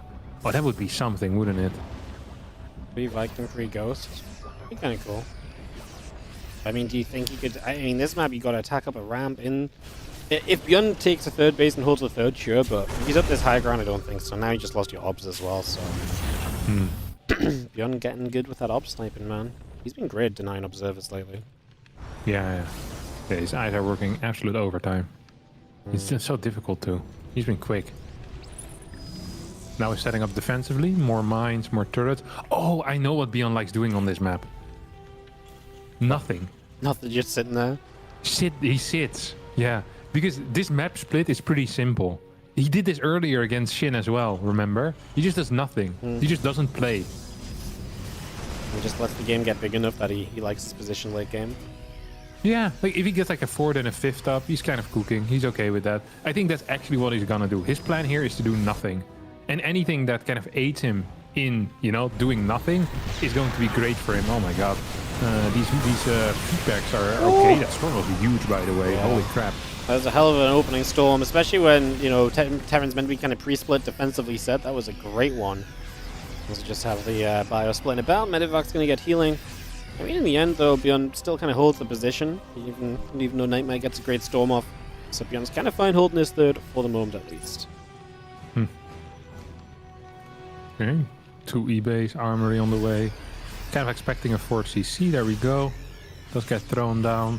And yeah, I mean, I really don't think that ByuN is going to do any major push-outs anytime soon. As I say that, he moves across the map with his army. No, he's just faking. He doesn't care. It would be kind of weird as well to start a 4th CC, 2 upgrades, and then go pushing across the map, right? It just doesn't make a lot of sense. Like where your investments are going and then what you're doing with those investments. Getting like a pre-army split here. I'm surprised how aggressive Nightmare still wants to be. He currently has 9 Templar out, but majority of those are at home. And I don't necessarily feel like his army is extremely powerful right now. Yeah, it kind of feels like he's playing that kind of Protoss where it's like, I stand on the map and I'm super scary, but this army isn't super scary. Yeah. This army's not really made up of anything scary, like Zealot Stalker, yeah. I mean, he's got 9 High Temple on the map, they're just not out there with the army. And he is now building Colossus, like he's going to get a good combo of units, but ByuN can get his tech up to deal with all of that, and yeah, he's going to start working towards the 4th base soon. We'll clean out these few Zealots for free as well, so easy pickings there. And simple. Yeah, just get that 4th base settled, and again, just step later into this game, which is exactly what he's been aiming for quite some time now. Stalker Zealot moving towards the right side of the map. We still have a Templar with a Prism. We have so many Templars just chilling at home. I'm not entirely sure what the plan is with that. I guess just sitting back doing nothing. More gateways coming up as well here for Nightmare, who's only on +2 attack, now starts +3. Second Forge gets added in as well. I think if you want to play such a passive game, where you're not really pushing your opponent at all, one thing you could do is try and transition to much faster Tempest as well as the Protoss player. Oh. A little bit of a fight. Good EMPs preemptively coming down, trying to zone the Prism a bit. Vikings getting some shots in the Prism too, bringing that very low. Colossus are out, and that's going to instigate a few more Vikings producing from ByuN. He's also getting the Fusion Core up, so he's looking towards, you know, Liberange and so on for the later stage of this, and just really setting up that super defensive, hard to push into position. If you see this as Nightmare, like ByuN has been so happy to sit back, build up. How quickly do you start getting that fleet beacon down and looking for the late game? No. Yeah. Like, yeah, you just want it ASAP, really. Get your cannons up. Probably want to take a 6th base before, and then, well, I mean, there's plenty of cash right now. Like, your next money should definitely go there. 8 SCVs are going down. This is an okay fight, actually, for Nightmare, by the way. This went much better than I thought it would. Killed about 11 workers.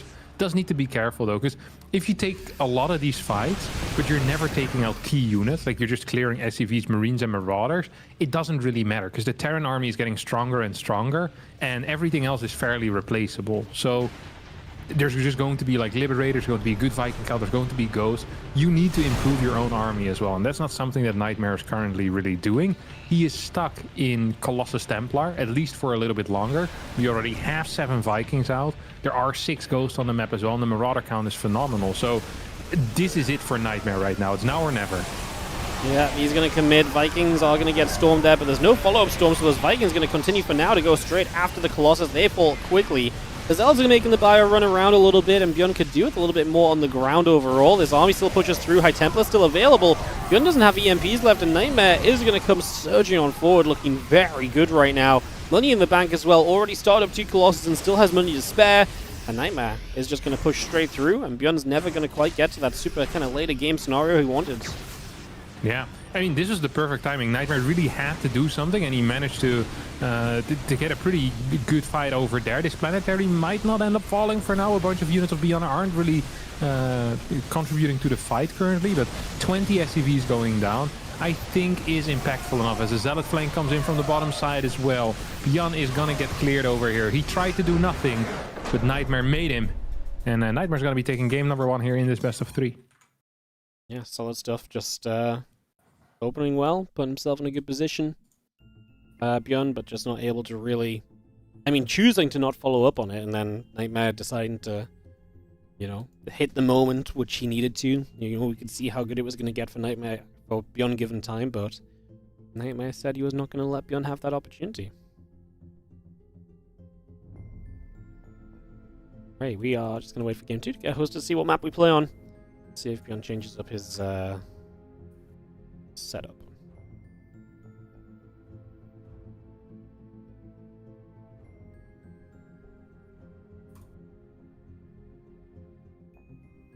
What a disappointing first game, Wardy.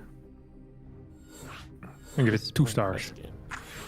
Yeah, because I kind of felt like ByuN was on his way to making this game cool, and then he kind of died before it got fun, right? Yeah, it did. Nightmare just took a bunch of good fights. Like, when Nightmare did fight, it felt like his fights were very effective and efficient. Yeah, effective, efficient. Those are all words. Yeah. You know it's been a bad game when Twitch chat is talking about taxes. Why? Why are they talking about taxes anyway? I don't really know. I just looked over and they're at least 20 messages deep, so I'm just Wow. checking straight back out, but like the StarCraft didn't grab them. Like the concept of taxes or like tricks to pay more or to pay less? I think deeper than that, political taxes or something. Oh, political taxes? something like healthcare taxes, America. It's American taxes? That kind of combination. They're the most boring ones. But America versus Europe. Oh. Yeah. In Texas, who pays more?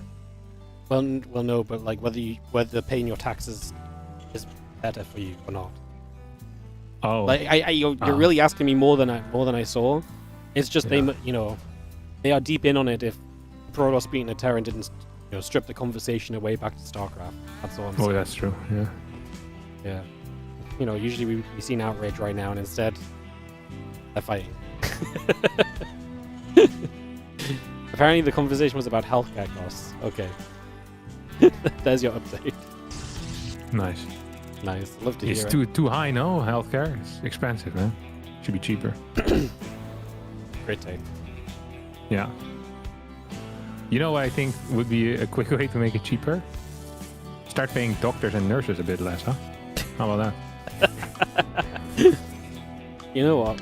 Helping people should be something people just want to do. Surely this should be volunteer work. Yeah, volunteer jobs. What the hell? Yeah. It's a greedy concept. Greedy concept. Yeah. If there's a kid drowning in like a little pond or something, I help them and I don't charge them afterwards either. Yeah. Yet we accept the doctors and nurses. They want to always get paid for this type of crap. Unbelievable. No, you want to pay them more? You want more people in the workforce? Yeah, of course I want more people in the workforce, but I'll pay them nothing. It's a volunteer job now. We should all volunteer.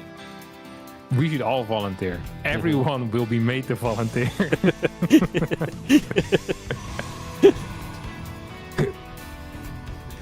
But then you also want like super specialists, that have a longer education.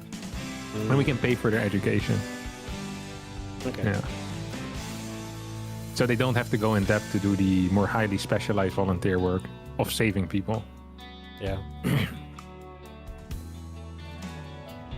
I mean, I'm pretty sure we could fund that just by scrapping the majority of people who take a degree to just party for 3 years. Party for free? Party for 3 years. Like, while you do your degree, they just party. Really? This is disgusting. That's a lot of what happens. They could have been out saving people as a nurse. And they could have been volunteering instead. They could have been volunteering. That's the moral bankruptcy of this country. Yeah. Yeah. And instead, they're getting drunk and studying something that they're never going to use again. Yeah. It's insane. Yeah. All the wasted volunteer time. Just volunteering. God, they're so stupid. Yeah, that should have been like me. Over here. Volunteered my life to StarCraft, I was ahead of the game. Yeah.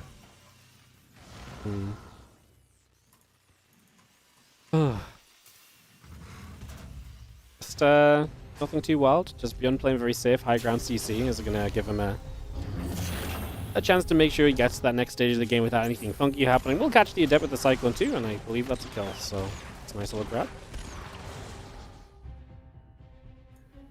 Yeah, robotics facility coming in. It's going to be like it's actually going to be the exact same build order.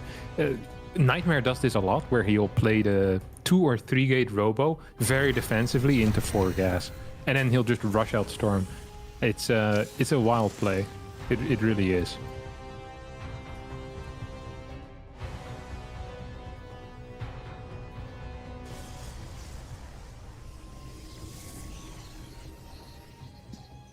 Wild play. Stalker. Whoops. ByuN is going to be... Do you think ByuN... I was going to say gets aggressive, but he's just going to mind drop, so that's my answer. Nah, he's doing something weird, though. Yeah, he's... I was going to say that the barracks has not gone to the tech lab. He's going to go Hyperfight Rotors. Ooh. It's been a thing lately to kind of not go cloak and go Hyperfight and basically say, yeah, you can have an observer, but you actually need to catch the Banshees because the observer's not going to mean anything. And even with Blink, you know, sometimes those Banshees, if they come from the right angle, they can absolutely, you know, just outspeed and outposition and get a lot done still, so... This makes significantly more sense in the new patch, though. Yes. Right now it takes way too long, right? Yeah, it does feel bad to do. Yeah, so the mind drop is going to go one more time.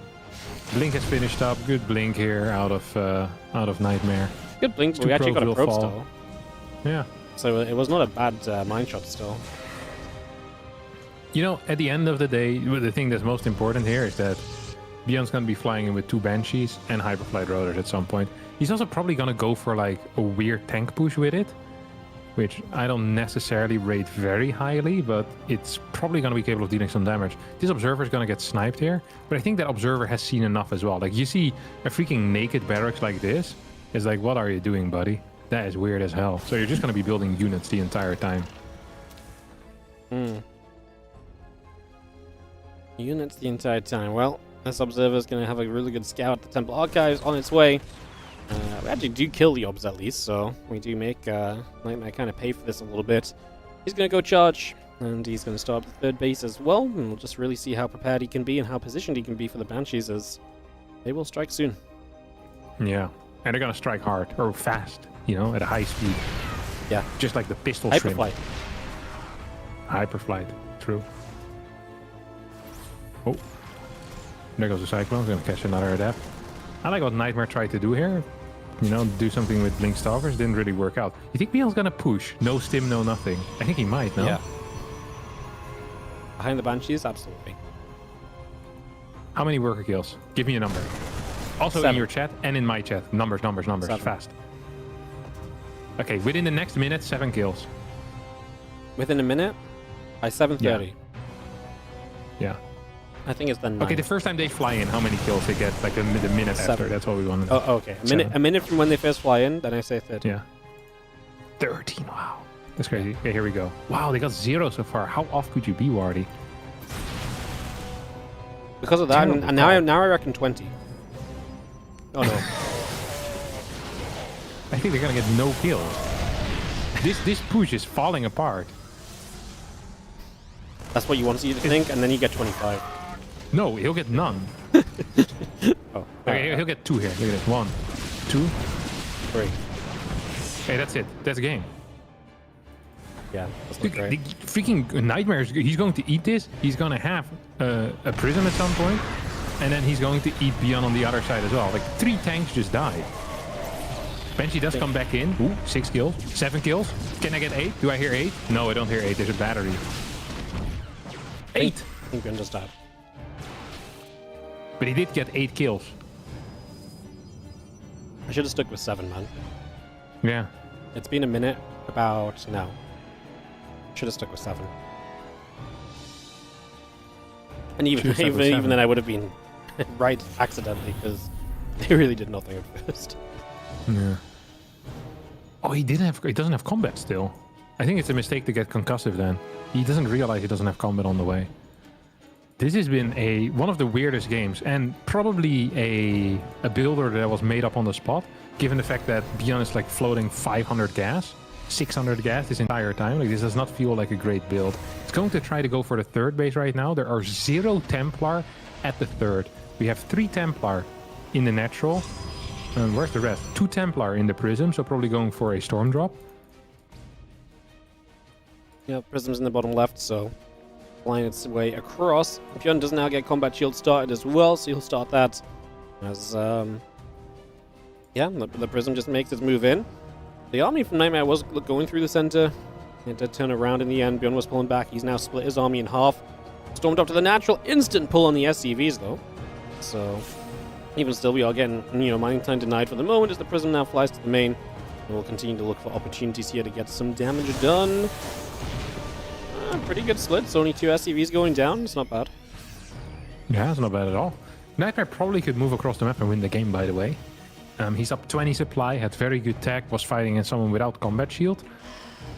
There's no tanks either here. Mine count isn't necessarily brilliant. We only have 5 total. So I feel like there's still an opportunity for Nightmare to do that once he gets his Colossus out. But this game is significantly better for him than the previous one was. And he won the previous one.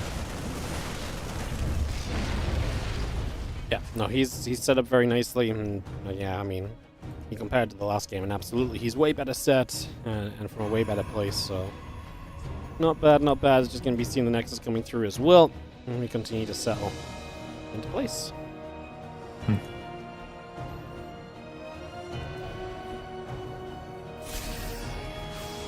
Force you see on the way, we have a preemptive stim out of ByuN. He's going to catch this Prism, and he's really far ahead of time. Holy crap. You look too far into the future. Too far. So now the Prism is still going to go by.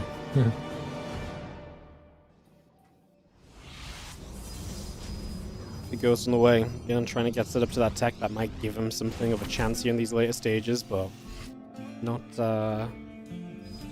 loving his setup, to be honest. It's I mean, we've already kind of said what it is. Realistically, he's sitting back and he's kind of hoping maybe Nightmare attacks in and he can find a way to take a good trade in that scenario. That's going to be 8, 9 SCVs going down. Not bad on the Storm Drop. Have you Storm Dropped at all in the PTR? No. No? No, I don't survive still. You don't survive that long? Yeah. Fair enough. I mean, it's good, I think, because it lasts a little longer, so... But it's also easier to pull against, so it's like... I don't know. Lasts a little longer, a little bit bigger, though. You can hit more of the mineral line at once, so... Yeah. Fair enough. Okay, 4 cannons going up. Man, Nightmare plays some freaking weird StarCraft, no? Like, he just kind of sits back and does nothing, and then he maxes out and he goes for it. Like, he has a very... Like, kind of a very streamlined way of playing. He knows exactly where he wants to go and when he wants to do things. But if there's other opportunities earlier, he doesn't really seem to take them at all. Now he jumps insanely aggressively into this. Like, crazily so. His 2 Colossi are still in the back. There's no Templar far forward with this force. This fight went terrible for Nightmare. Holy crap. Yeah, this was not quite it just yet. A couple High Templar trying to step their way forward as well. Not quite going to be able to do too much just yet, though. There's 7 Ghosts here, and we have 12 feedbacks available. If you hit every feedback, all the Ghosts are without energy. It's going to be tough, though. Especially if you keep the Templar in the far back.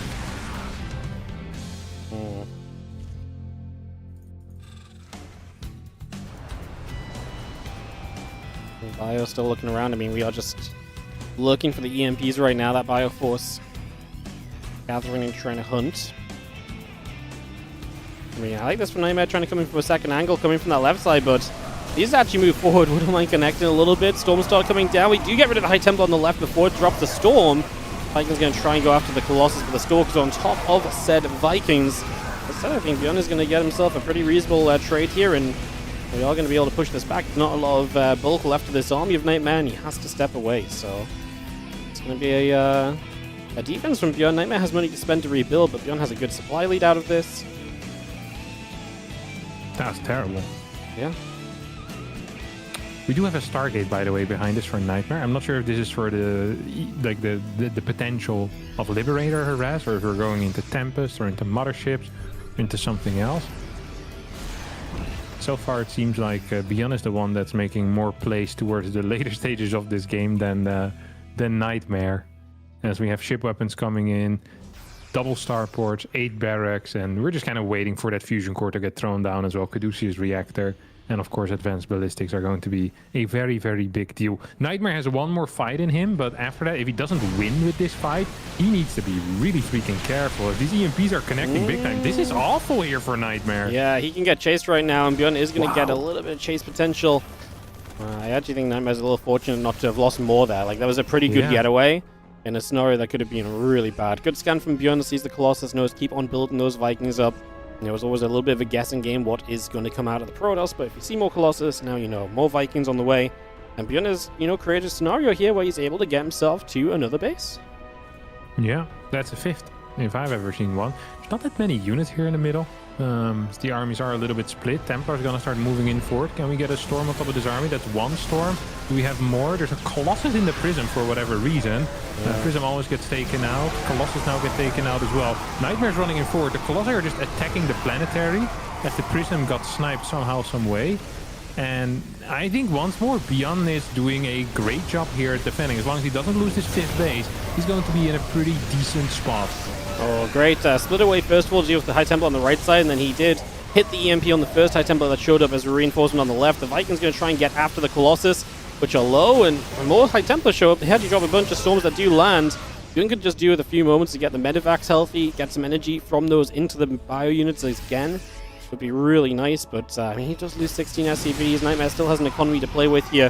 Obviously, he's on 5 bases. Going to that bottom left side corner for the 6th base as well. Stalker's blinking forward. We'll catch this command center. The Nightmare, he has a very weird way of fighting where he uses 1 or 2 Templar, and then once all the ghosts are dead, he's like, wait, I have 6 more with full energy. Let me just throw them in your army. And he does surprisingly well, honestly. Like, super patient with his Templar. Super patient, yet aggressive with his main force. Like, very willing to fully commit, despite still having a lot of backup splash there, pretty much. It's odd to see. 3-3 is now finishing up for ByuN. Nightmare once again is pushing him further forward. Has 3 Templar total. 2 are here in this fight. 1 zoning storm comes in. The 3rd Templar is also showing up here. We have 3 Colossus against 5 Vikings. That is not necessarily a great Viking count, Wardy. No, the Vikings are the issue. He kind of needs more of them. He's let them die kind of in each and every fight. They've been stormed, they've been targeted by Stalkers.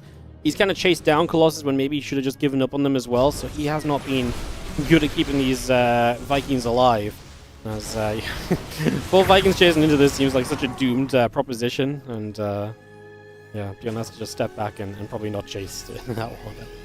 Very doomed indeed, as we're going up to 7 bases on the side of Nightmare against the 4 of ByuN. ByuN does have 2 more orbitals that he can potentially float over to a 5th location, but yeah, ByuN just needs to be so freaking careful, man.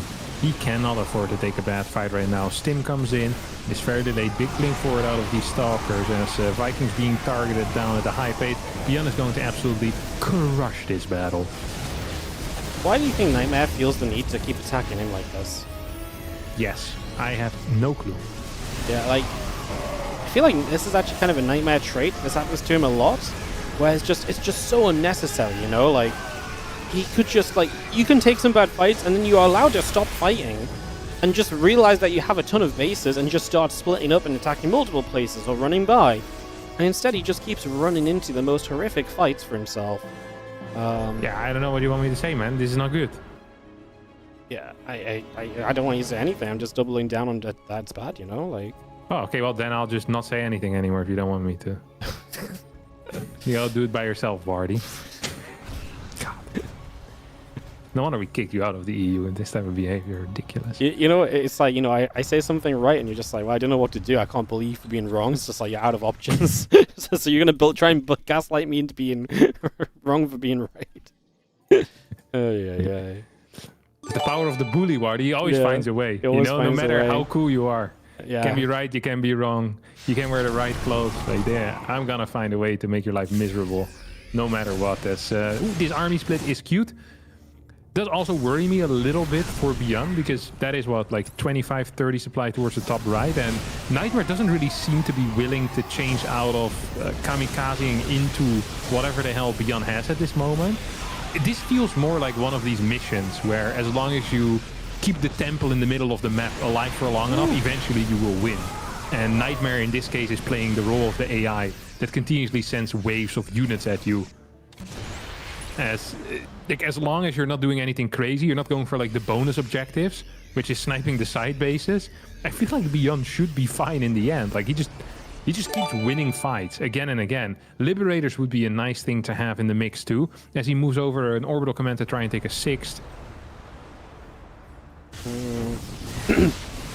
Yeah, we're just going to be seeing the, I mean, Nightmare just trying to push forward again, still from the same direction, still in more or less the same place, just a bit further back now because ByuN obviously has a bit of a better stance on the map compared to what he had the first time Nightmare started to push into these positions.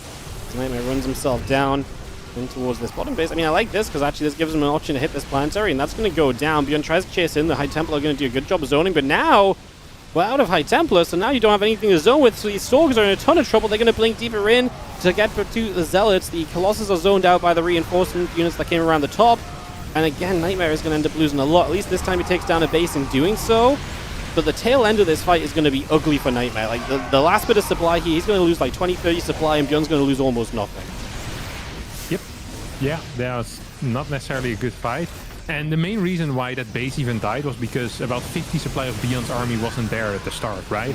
That was literally the only reason. I actually do believe that Nightmare might have just done it anyway, because his income is freaking crazy. And although these trades individually aren't good, they're not that bad either. He's only been down 4k in resources lost so far. So it feels like ByuN actually can't really hold on. Doesn't have the income right now. We have Zealots behind all of this clearing the natural, I think. I mean, that forward base is gone, and Nightmare with just 15 gateways and constant A moves into armies that weren't ready for it might be doing it. It is completely possible. Although I say that there's freaking how many mules? 13 mules on the map. Look at the income over the next few seconds. That's going to be absolutely booming. We'll check on that after this fight, maybe. There's a big warp in, and again, that's the kind of income that ByuN is maybe not able to contend with here. That Nightmare just has a little bit too much money to keep on spending, and he is just keep on pouring in. And this time, a couple Colossus show up to reinforce as well. And now there's really not anything to deal with Colossus, right? Unless you overwhelm this force and get on top of them with the bio, it's just probably not going to happen. And it does look like Nightmare very difficultly is going to take down ByuN here. It maybe should have been a much smoother operation. Yeah, absolutely wild game. Like, actually a wild game. If ByuN had just stayed defending for a little bit longer, Nightmare probably would have killed himself into his army 5 more times. But now ByuN will be forced to tap out. Nightmare gets the W here. After, honestly, a game in which he was control for a majority of it, managed to qualify himself for the finals. As once more, we'll get a PvP finals here, Wardy. It's going to be MaxPax versus Nightmare. Thoughts? Yeah, it's going to be interesting to see if MaxPax can find his way through what has continued to be a tricky PvP matchup for himself lately. Losing maps a lot more often than before. Nightmare, in his second ever Monday finals, is going to see if he can get it done this time. Last time he felt a hero in the finals in a 2-3, so we'll see if that happens. I'm going to be up a couple minutes, so I'm going to leave you in charge. And when I say leave you in charge, I just mean talk if you want. Don't talk if you don't want. I'll be. Yeah, I'll talk to the folks. What's up, folks? How are we doing?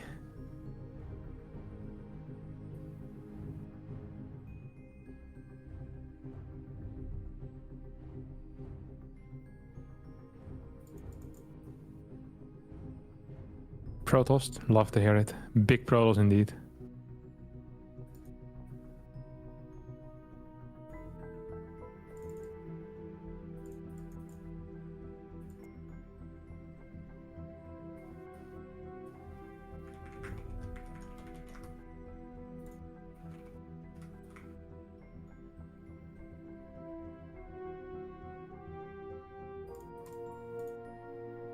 Let's talk with MaxPax, see what his plans are.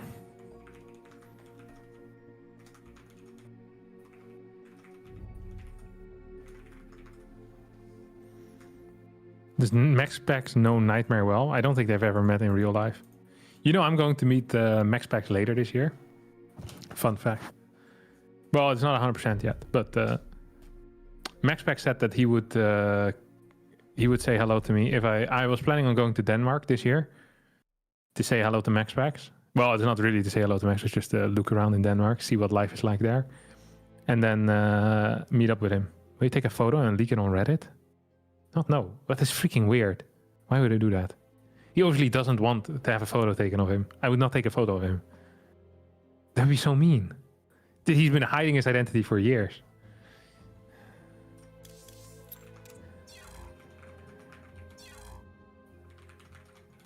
Yo, Hello? what's the update? The update is nothing. Ah, lucky.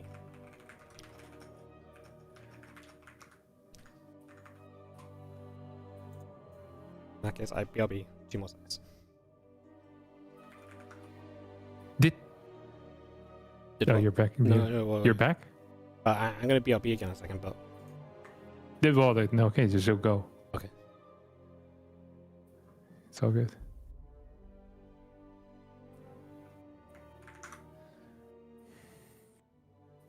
Story of my life, searching for the right. Does Rihanna still make music? How many albums do you think Rihanna made?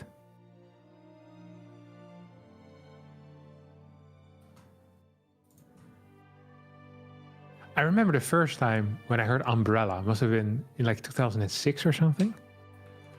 I feel like she has at least 4 albums. It's like one of these artists that's always been there. Same with like Adele. When was Adele's first album? 2005 as well? She's 37. Adele's first album is 19, right? Yep. 2008. Yeah. Crazy. Hello.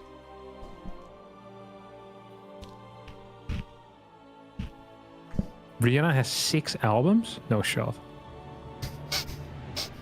When was her last album? 2016. Really? Unapologetic and the deluxe Talk. Rated R. Oh, but it's like remixes. Loud.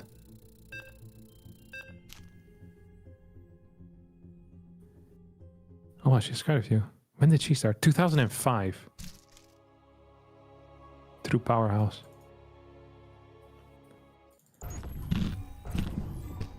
Crazy. Actually crazy. You know, sometimes you have... It's the same with Coldplay, you know? Like, they've been around for too long as well. But they're the only ones that are really still relevant. I feel like if Adele would release another album, she'd be relevant too, no? In reference to what? Just old people out? Just in general. You know, she'd be like on top of the charts and stuff. Yeah. It's crazy, no? For how long they've been doing that. Yeah. Coldplay is older, isn't it? It's like 1998, something like that. 1998? No way. Yeah, they're freaking old, man. Really? They look pretty young, though, for being old. Wow, formed in 1997. That's crazy. I was right? That's actually wild. Parachutes was 2000, though. I was gonna say, like, they didn't get big straight away. I knew them already, though, in 98. I was ahead of my time. For you, the one who likes pop music, sure, 2000, 2001. But for me, 1998. Makes sense. Coldplay's recent stuff sucked. I don't know. I don't listen to Coldplay's recent stuff.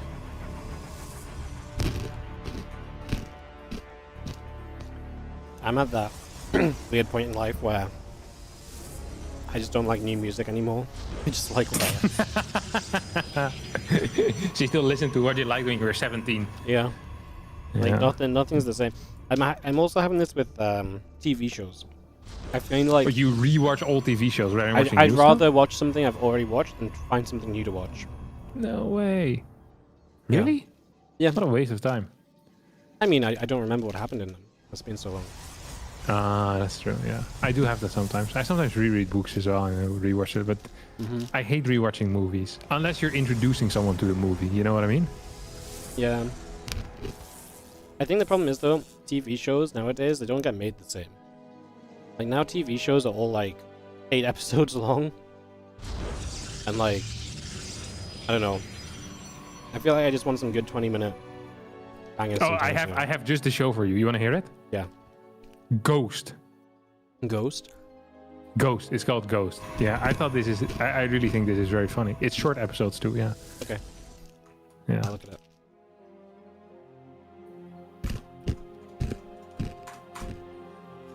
I think you'll enjoy it. All right. What the hell do we have over here? Hallucination. Stalker. I feel like with this setup that Nightmare is going for, it is theoretically impossible to get a lead into the mid game. Why? But I would love to be proven wrong. Jesus, this is a tough start. If this Adept escapes, then I think it's all ogre.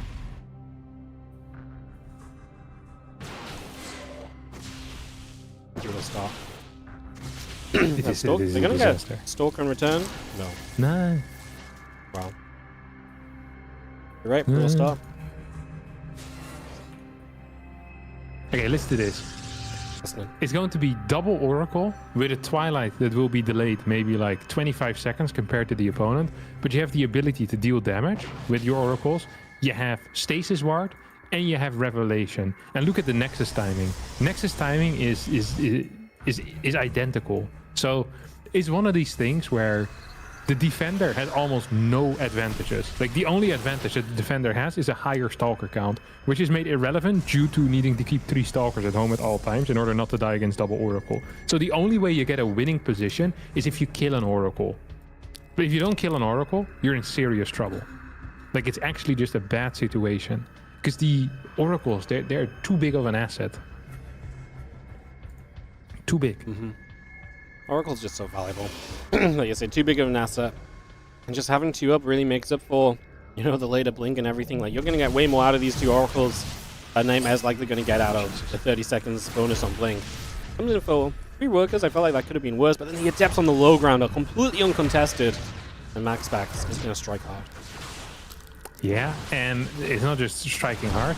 He also is continuously adding, he's adding his blink, he's adding his gateway. This is not an all-in, you know? Like, the amount of damage you can deal with fairly little commitment is insane. Because you have, like, a double threat, pretty much, and 8 kills. Like you said, the Oracles in the main, I think, should have killed 2 more, or 3 more even. He missed a couple of shots with the sync-up. It's because we're playing on the Western United States server, which is favored for the Koreans.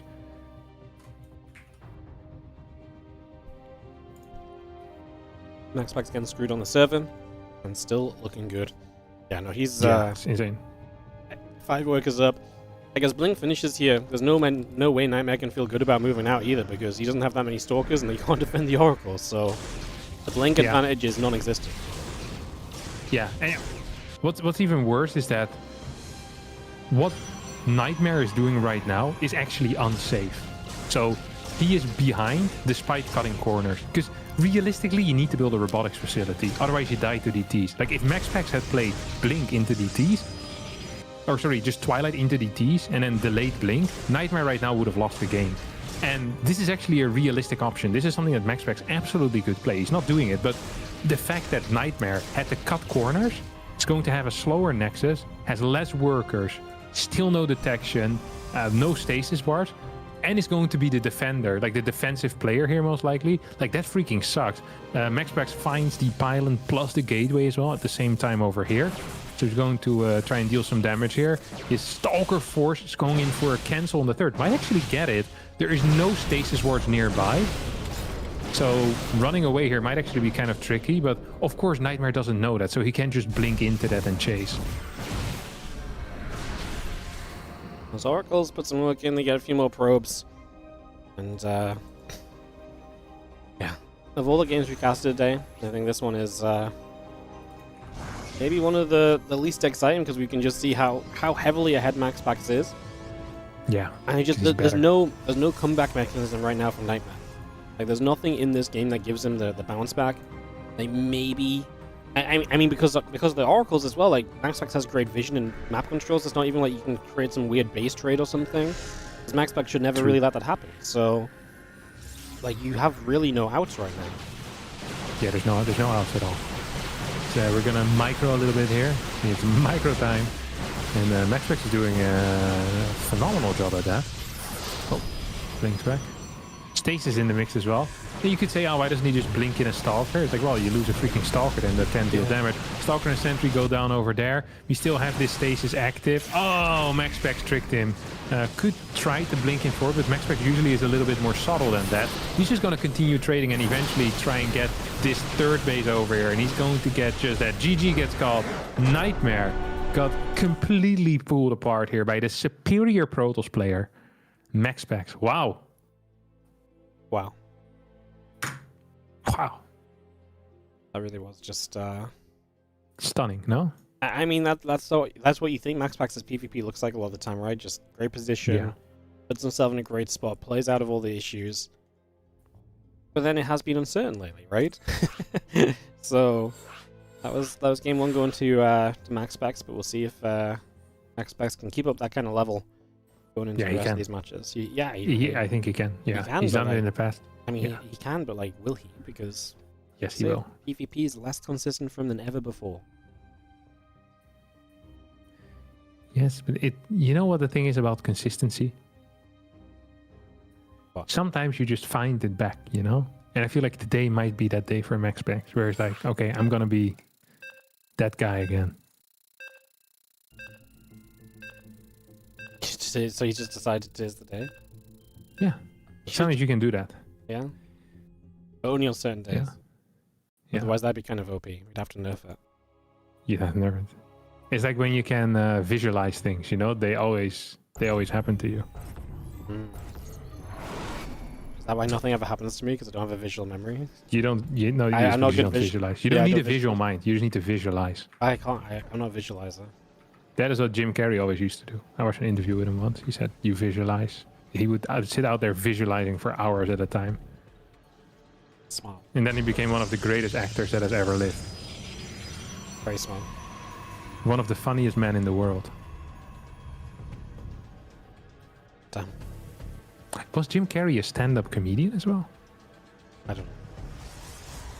I'm out of my depth on this conversation topic. Jim Carrey is from God Almighty, no? Bruce Almighty? God Almighty? What's he called? Jim Almighty? Well, you know the movie where you pretend to be God? He gets the powers. Bruce Almighty. I'm God. Bruce Almighty. It's Bruce Almighty? Yeah, I don't know. I've never seen it. What? You've never seen Bruce Almighty? That's such a classic movie. I'm so uncultured at movies and stuff. It's when he pulls the moon, you know? No, I don't. I've not seen it. You want to hear the synopsis of the movie? Sure. Okay, so I think he's upset about something, like his life blows or something along these lines. He wants to be a news anchor. And right now he's doing like reports from in the field. You know, it's like a field reporter pretty much. And he hates it. And his life is falling apart. And he's like a rival in the company.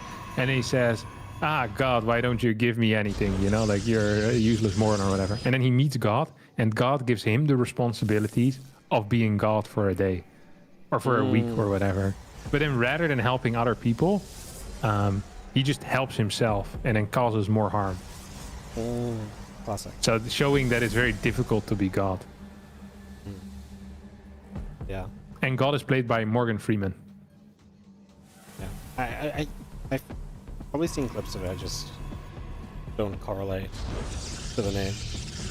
Yeah, and I remember very mesmerizing scenes when he pulls the moon, you know, to closer with like an invisible lasso, so that his date is like, oh wow, what a huge moon. That's very romantic. But then because of that, there's like floods and thousands of people die. I mean, that's a pretty terrible way to help yourself out. of all the things you could do. It's crazy that God allowed all of this to happen just to prove that it's difficult to be him. That's kind of a wild move to make, no? I feel like the moral obligation of like a omniscient being should be a little bit bigger, but you know, who am I to think of that? Ooh, MaxPax is going to be capable of shading by as he opened up with... What the hell is this? It's like 3-gate Robo with a Prism. This is an awkward opener for him. Yeah. Maybe getting straight through into the something a little bit different, so mixing it up a little here. I'm going to try and be the guy to pressure in and punish this expand of his opponent as Nightmare sets up with the expansion. Sentry's on the way through. We'll see what Max can do with that Prism out and an Immortal on the follow. Yeah. I'm not a huge fan of this. I'm not entirely sure where the Nightmare's out on the map, but I guess it's gonna work. He's gonna get at least... Whoa, no, he's not gonna get a Stalker kill. He's gonna try to get a Stalker kill here, though. He's still continuing to chase over here. MaxPax decided just to fly across the map with his Prism. As a result, the Sentry is gonna die for free. No, Nightmare's running back again. Dude, this is an absolutely wild game in which both players are just actually wilding out. Yeah, no, this is... I mean, MaxPax just kind of deciding to kind of just go, and then Nightmare giving up on the chase is kind of wild too. We do have units in position, so that Prism will not do much, but there is the follow-up of that Immortal that's on the way, and MaxPax bringing everything over. So while the Prism gets deflected for now, we have more coming. As a couple Stalkers try to get after the Adepts. They load back into the Prism. Prism pulls over to the right side. There's no battery on the low ground, by the way, which is crazy. First Immortal's making its way across the map. Like, if any battery hits at any point during this game, Nightmare wins. But even this is probably going to be fine. He tries to target down the Prism, gets it, as MaxPax in a world of trouble. An interesting build order that did not work here for him at all. 3-gate Prism, getting completely blasted. His Prism fell. His Immortal takes a long time to get across the map. And all that Nightmare needs to do, if he gets an Immortal out and he gets his own battery, this is uber over. Even right now, it's over. Yeah, it's bad when like you don't even need the Robo to save you, right? For the opponent, like, yeah, I mean, the numbers are just not there at all. And realistically, yeah, we could probably just fight. Nightmare's going to be a little cautious, steps away. And he has a Prism on the way through as well. Hallucination's going to try and keep track of those units. There's going to be a new Prism for MaxPax, but he is going to have to do some incredible work with that Prism Micro if he wants to draw himself back into this. Yeah. Guardian Shield pops up here as well. There's a couple of good, actually very, very good force shields. Good set of force shields here. MaxPax will tap out with a GG. Nightmare's gonna take game number 2 and tie up the series 1-1. 1-1. How about that, huh? Beautiful. I mean, nice to see some competition and some back and forth. Yeah. You said MaxPax was going to visualize himself as the winner. He didn't visualize hard enough, apparently. Yeah, he did. Unlike Jim Carrey. Have you ever seen The Truman Show? I can also explain you the plot in that movie. No, I think I have seen this one. That's the one where his life is like a TV show, right? Yeah. I saw this one. This one was good. I also only saw this for the first time like a few years ago. Yeah, that's fair. I also watched it recently, like in 2017 or so, 2018. The 2017 isn't very recent. No, but it's like, you know, it's like after I became an adult, pretty much. Sure. We called it recent. I didn't see it in my youth. Unlike Bruce Almighty. That's what it's called, yeah. 2003. Truman Show was 1998. Wild.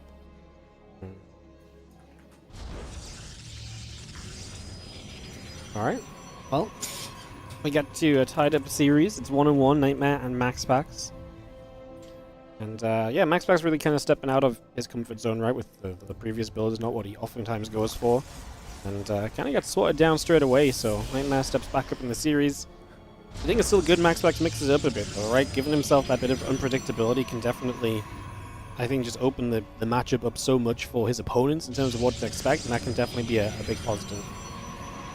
I'm with you, but at the same time, I'm not with. I feel like the builds that he should mix it up with should be more explosive and more.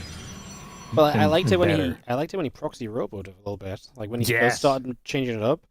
So, yeah, I'm completely with you, because like to me that was dangerous, and he looked good with it. Whereas this was, like, if you're going to change up as MaxPax, like full change it, you know, like you may as well take full advantage of people just not expecting it, right? So, yeah, I agree.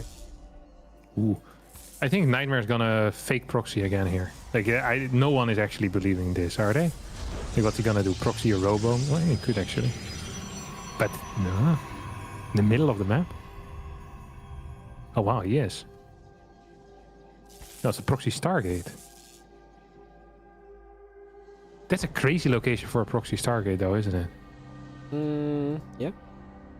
It's it feels very scoutable. Yeah, If this is nothing like at the else. crossroads of being scouted every way possible. Like, this always gets scouted. If this is Stargate, I'll be shocked. But the gas count is very high. Stargate-esque. Yep. Yes, it is. A couple of depths on the way. Warpgate building, Depth Stalker, Robo facility, but everything coming through it is Robo. Then from Nightmare, so Robo it is. Boy, it's gonna get spotted instantly. No one could have Yeah. seen that coming. Like, you always see this, I think. Because the key position is the one a little bit to the left. Like, that is such a classic proxy robo position or proxy gateway. And then you want to walk onto that watchtower at some point and make your way down. But you always scout this general area, I'd say. MaxPax defensively getting in Stargate. Is going to try and right-click this pylon down. Might actually work, because it's a double adept start here. Yeah. I think this is extremely bad here for Nightmare. Who is going to get the block off with the pylon, though? Oh, no. So he's gonna have access into the main base with the adepts. That's guaranteed. Oh, yeah. I mean, can't really do much about that. So the adepts are going to be in guaranteed. But then, obviously, losing power of the robo is not exactly ideal. Got to get another pylon onto that. These adepts are going to go huge. 4 workers already. Going to make it 5. Not a bad start at all. Yeah. Might even clear an adept here as well. 6 kills. No, ooh, nice control out of Max.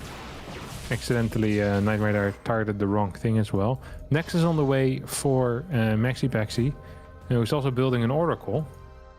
2 Stalkers making their way across. This feels okay for Nightmare now, no? Yeah, I mean, with that much damage, yes. Because now he's going to get a little bit more momentum. Obviously, you're going to be behind on your defense a bit. And I mean, I feel like we already control the low ground as well, which means that you can obviously get the natural guaranteed. And if MaxPax has to defend the high ground, then Nightmare has time to kind of do what he wants behind it, right? Because you're not forced into continue to commit onto the natural, essentially. So, yeah.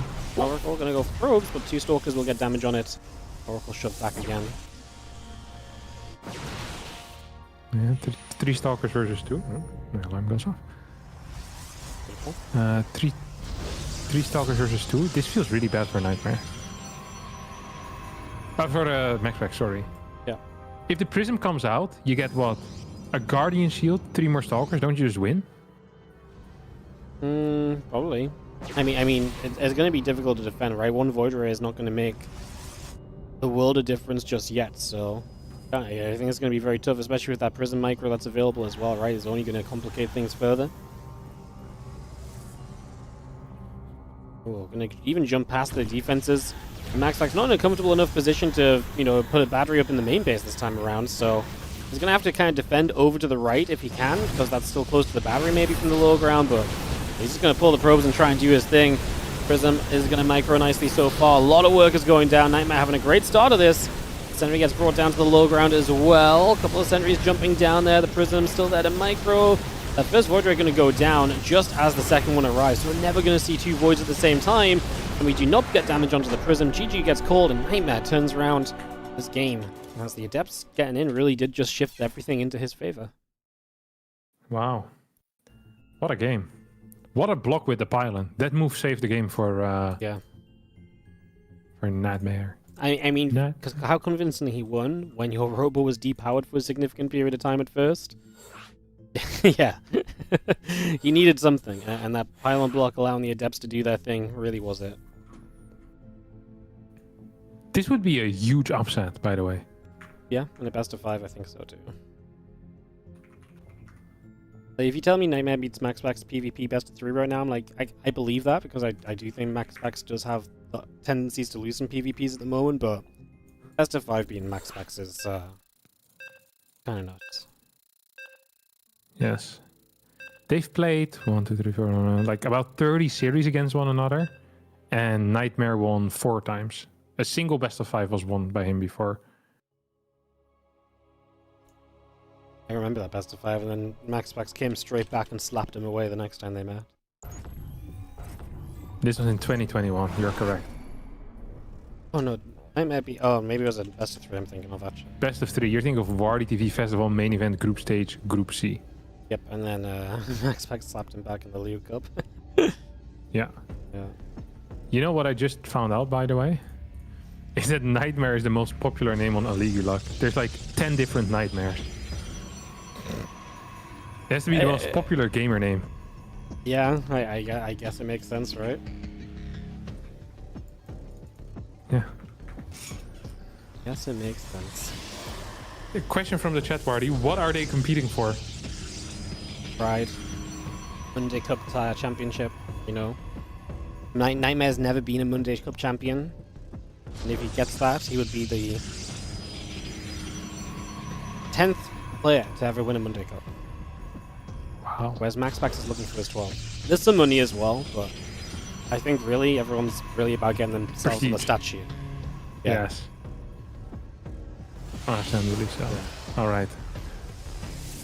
In Here we reality, go it's again. $400. But winner doesn't get 400. It's 200, 100, and then third and fourth take 50 each. It's not bad. Game Ooh. paused. Falls out of Max Packs. You know, I did my my payouts for people recently, right? Yeah. And I got to you, and PayPal stopped, and I was like, "Are you sure this is who you want to send money to?" It's just been a while.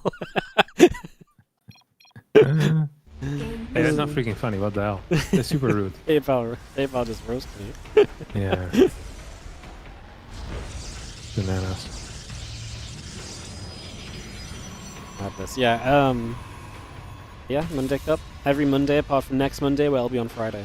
But Friday this week. Also known as the Friday Cup then. Yeah, but we can't just name change to WardiTV Fridays.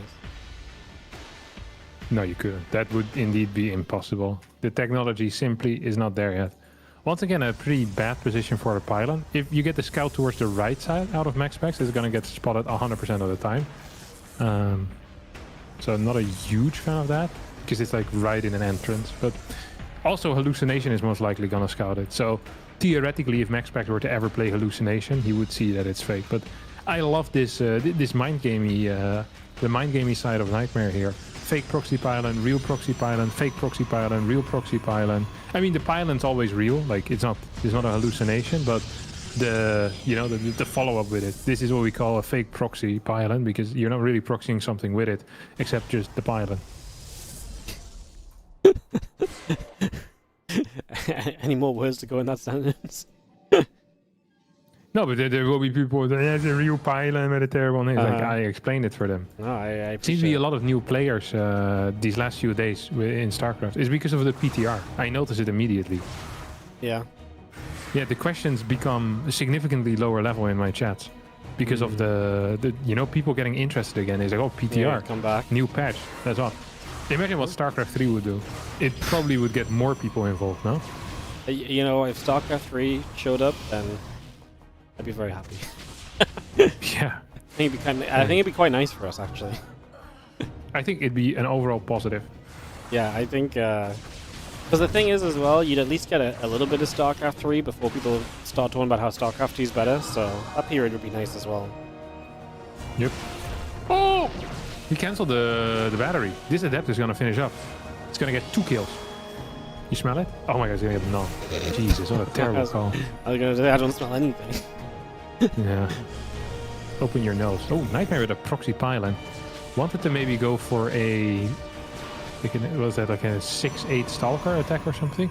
Dude, Nightmare plays very attractive StarCraft. Like he plays PvP how I think you're supposed to play it. Kind of like an idiot, you know? You're just gambling with your build orders in every direction possible, and I kind of hope that you get out ahead.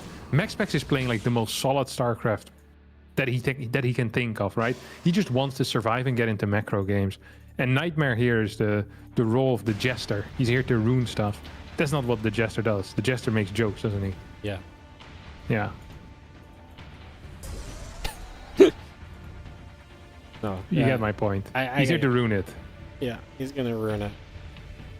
It's kind of wild that Nightmare retired a few months ago and then just decided to come back and he's freaking good still. Yeah, he's a beast. Yeah. Actually crazy. Is there a second oracle? Yeah, we have 2 oracles. I mean, this feels bad for Max. No, it doesn't actually feel bad for Max. This feels fine for Max Packs. He's up 5 workers and has the double oracle. Like, If you give MaxPax a situation like this, I just don't think he'll lose. I feel like, yeah, you get to this point in MaxPax, you just give the, I think, arguably the stronger player the stronger tools right overall, and what do you do from there? Nightmare supply blocked, he's got Oracle in the main base, already lost a few workers, Stasis coming down. Just kind of poking around on the map as well. Like, MaxPax is just doing all the things, and Nightmare is just falling into trouble. Gets unsupply blocked straight into the next one as well. Not fun. Yeah, that's terrible. Yeah. You know what's interesting too is that, ooh, Dark Shrine. That is interesting out of Nightmare, but MaxPax is going for 4 gate. So I think MaxPax probably wants to do something aggressive, or he believes he's so far ahead that it's going to be impossible for him to die. Now, the one way to a W here for Max is going to be for Nightmare to snipe both of the Oracles. If he succeeds in that, that would be a huge move, because then there's no detection left. And that could be a W. Another way to win is to sneak in the DTs and then hope that there's no energy available for recalls. It's probably less likely to happen, but potentially possible.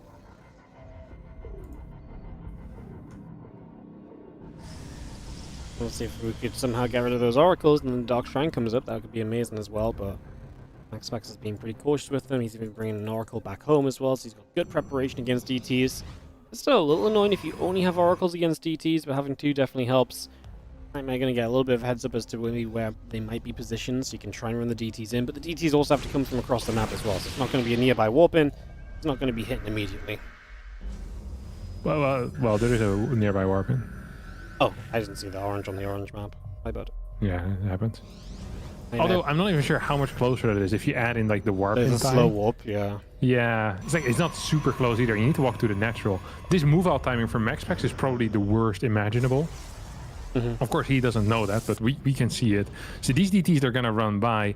Nightmare, he needs to deal damage and he needs to survive. And I believe that he can deal damage. I'm not so certain on whether he can survive or not, as MaxPax has a huge freaking army over here.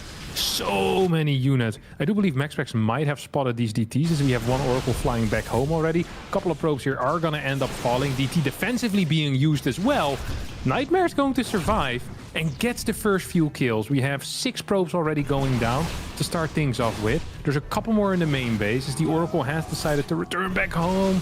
Second DT is also going to get smashed over here. That's the aggressive fight that MaxPax took is still good enough. He has 21 Stalkers against 11 Stalkers. There's 4 gates versus 3, and there's only a single DT left on the map right now as cannons are being thrown down. I do believe that MaxPax is still in a massive lead. Yep, supply says it. And when the supply is mostly in the army too, and you're getting more defenses up to deal with the sneaky move of your opponent that he had advantageously in his favor, then yeah, I'm kind of with you. I think this is looking very, very good here for MaxPax. He is getting into a very comfortable position. It's hard to really say much else about this right now. This really does just look good. Feels good. I like it. Yeah. Yeah, I like it too. I mean, you look at this, you think to yourself, that's nice. Very nice. I mean, it's 28 Stalkers to 14. According to some theories and mathematics, that is double. Like, there's no way, unless you have like some different advantage, that's gonna happen. But he's also gonna be down in upgrades. Like, he's just down in everything. Yeah. It's not ideal. As Stalker's gonna try and attack through, try and make something happen. As the couple Stalkers going to try and fight, we will be seeing our gateways continuing up. Rope facility on the way, Forge on the way. It doesn't really matter, let's be realistic. MaxPax has so much, man. His probes are going down, Oracles are doing work. And it looks like we get ourselves a Game 5 on our finals. Game 5. That is legitimately crazy.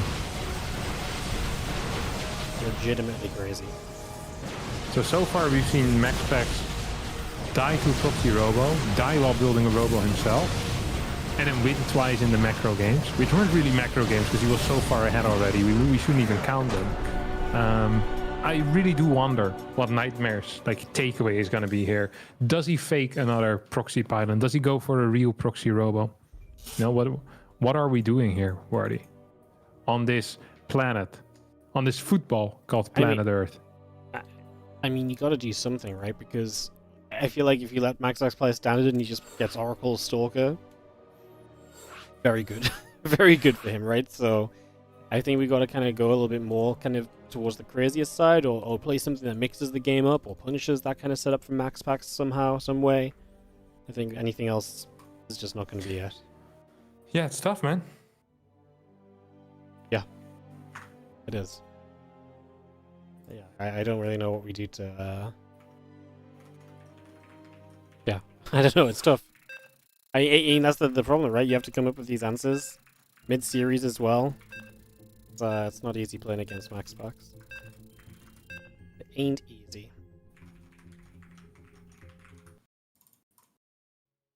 I like it.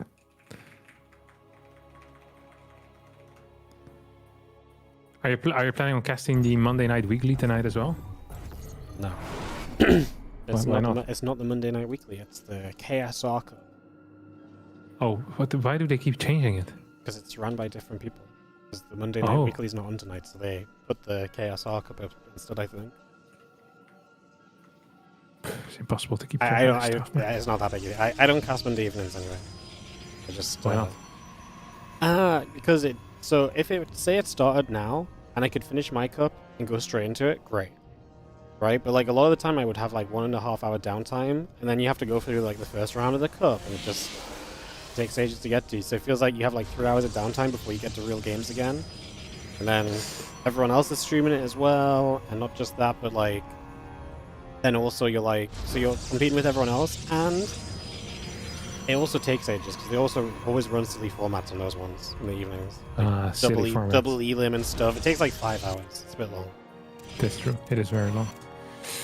I guess working hard is a thing of the past. Yeah. Back in young Wardy days, sure, but I'm past that, you know? Yeah, nowadays you have a family. Nowadays I have a family, yeah. Things to do. Things to do. Things to do. Alright. What are we gonna do here, Wardy?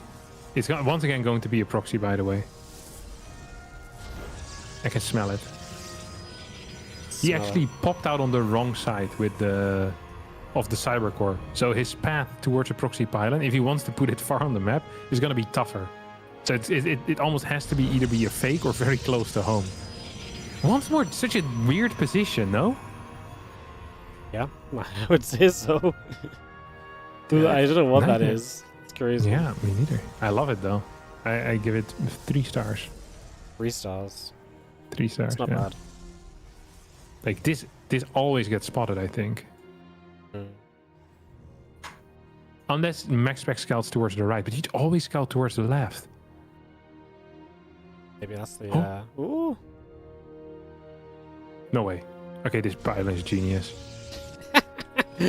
Yeah, maybe that's the beauty of it, man. And then you just Stargate at home. Oh my god, this is legitimately the best pylon I've ever seen in my life. We're completely result-based here in our analysis. Hell yeah.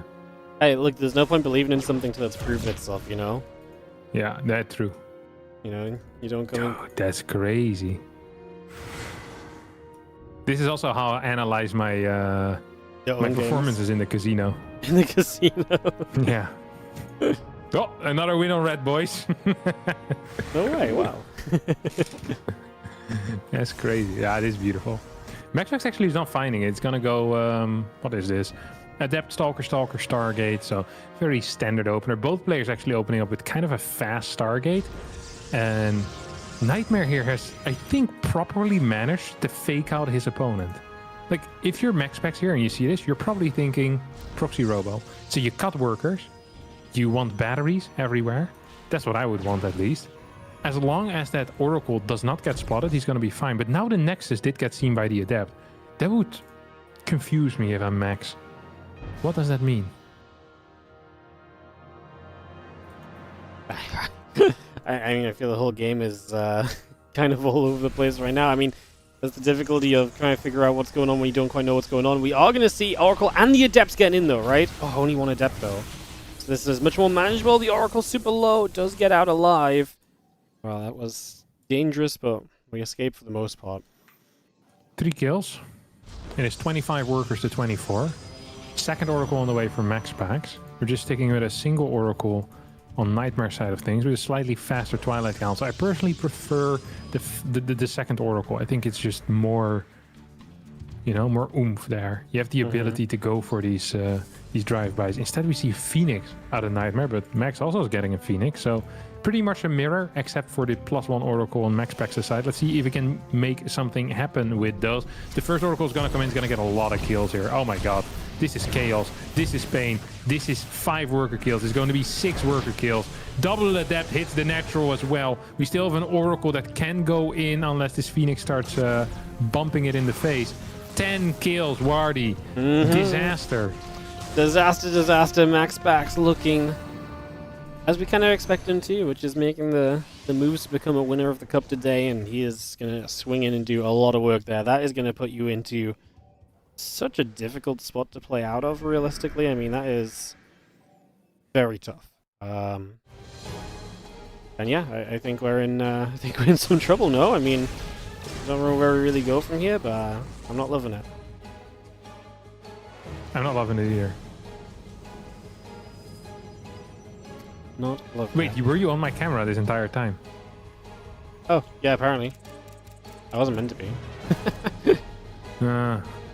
Like, man, I was just crazy good observing. I was getting tired of the observing. It's like I had time to put it on your camera, and then Yeah, I just see it at the same spot. Where that's I the was. first time I've been on your camera all day, because I've been on Inu's camera. Inu's top tier observer. Yeah, Doesn't miss anything. oh, a little Phoenix fight over here. As we have, how many gateways? 2 gates on each side. I mean, Max is just so far ahead right now. So he can expand and still put on pressure, most likely. Which is a terrible situation if you're the person that is not capable of doing that. So I think you still have to 2-gate expand, actually. I don't think you can go 3-gate here. Because you just won't have enough units anyway. So you can never kill your opponent. That is theoretically impossible. So instead what you need to do is you kind of need to bait an all-in and maybe get like an adept run by going, hope that something good happens. But I mean, so far nothing good is really happening. Yeah, I mean, you got to get something going, right? Like right now, nothing good is going to happen at all, so kind of need something. Stalker step up, we're going to get a probe, going to blink in and go look for a few more workers here as workers will begin to drop off, and 7 workers killed. We blink No back. recall available. Yeah. He recalled earlier. But I checked already. I was like, oh, I don't think he knows he doesn't have a recall. This actually was really bad for MaxPax. A complete misplay out of him, as he's going to end up losing a lot of Stalkers here for no real reason. He's going to lose 2 more in the retreat, and that brings us to 12 versus 8 Stalkers. Gateway count is 3 versus 4 in favor of MaxPax. Worker count is 47 to 36. 1 more Stalker will fall here as well. No battery over here on this 3rd base. Means that these stasis wards need to do something. Yeah, he sees it, blinks away. Good job from Nightmare initially, but this is still taking time where warpins are coming in, and your warpins are walking across the map, you know? So I'm not sure we have the kind of the deadliness of the timing here that we need it to be. Already MaxPax is kind of pushing this back quite comfortably. Like I say, the reinforcements are taking a long time to arrive from Nightmare. He knows he's got to do something, and he will try and fight. He blinks in aggressively. He knows there's no stasis there because he was just there a moment ago, so he can blink in after to that point. Yeah, MaxPax is playing very well behind those next 2 stasis wards, though, and that's definitely going to be an issue, I think, for Nightmare, who has to be super careful. Probe's going to pull, though. Yeah, 15 to 10 here right now in the Stalker count. No battery energy available whatsoever. Really? 2 stasis are going to be useful, and the probe count is also falling. That means not that much extra mining right now for MaxPax, as pylons plus gateways are being proxied. Don't forget that theoretically Nightmare can also heal up in the middle shrine if he ever wants to. And the production is fairly similar. Like, it is 4-gate versus 3-gate, and that means we're gonna need like 3 more warpins going for MaxPax to kind of get in an even situation. It's gonna take a while, and I don't think Nightmare's gonna give him this time, as he pushes him forward, has the better numbers here. Pylon's gonna get targeted down. That means no more quick buy reinforcements. I think Nightmare might be doing it. We're going to keep on trading out. We are going to see some Stalkers from the bottom side. MaxPax blinks across, and that means that those Stalkers can't blink away. So he just has to go running. Concave is decent from Nightmare, who is getting a lot of his hurt Stalkers in the back as well. They're finding so much additional value. Gets rid of the pylon, stops that battery from coming online. Worker counts have evened out here as well, remember. But Nightmare is still down the base, so he still has to keep on pushing. There's no backing away from this until he kills the 3rd at least. And of course, realistically, at this stage, you just want to keep trading with those units. Stalkers from the other side and probes from the other side make this awkward. Where do you blink to? Where do you feel good about kind of keeping your Stalkers alive? Nightmare close towards the upper right, and that is where MaxPax might find a defense. down on workers, still up a base though. You can see Nightmare's figuring out a future because he's going to build a robo. MaxPack's also very close to getting +1 attack. That would be a huge deal if he can have an upgrade lead in this. 5-gate versus 5-gate, battery about to come online, and +1 is going to be a definite game changer over here. That pro pool is absolutely what saved him there. The tanking of, like, what was it, 6-7 probes, adding a bunch of extra stalker shots on top of them was great. Now MaxPack feels very comfortable even before +1 as he continues pushing in further forward, and despite his enormous blunder of attacking into a base while his recall wasn't available and he thought it was, he is still going to be capable of taking this game, and as a result of that, take the series most likely over here. I mean, he's up 4 stalkers, he's up a base, he has the battery here defensively, and the +1. Like, there is no way that he can lose a fight over here. He's up stalkers and he's up upgrades. But boy, this was close. Yeah. No, I mean, Nightmare really had an opportunity. Like, he went, he saw his opportunity, he really tried to grab it, and he really didn't really make it happen. MaxPax did what he had to, played with time, gave himself the few moments he needed. Those stay sports, something, you know, that Nightmare had to play around as well. Definitely bought MaxPax a bit more time too. There's a couple of depths on the other side. Nightmare going to try every trick to try and bring himself back into this. I mean, again, you're keeping the workers even, but you're now down an upgrade. You're still only just now starting to expand. That is the biggest issue for me. Just we're a mile away from realistically having the base up and then playing 3 base versus 3 bases. Yeah.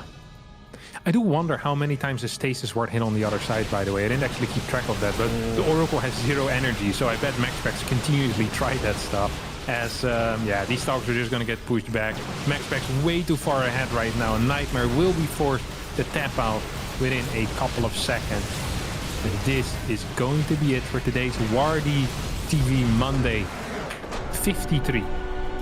53. Yeah, no, that's another win for MaxPax. A second time you go to 5 maps in the finals as Nightmare, but he can't get it done. And, yeah, very promising from Nightmare still, just yet to make that final jump up as MaxPax takes his 12th Monday Cup. Congrats to him. GG, fun final in the end. Fun PvP. Yeah. Yeah. Beautiful stuff. All right.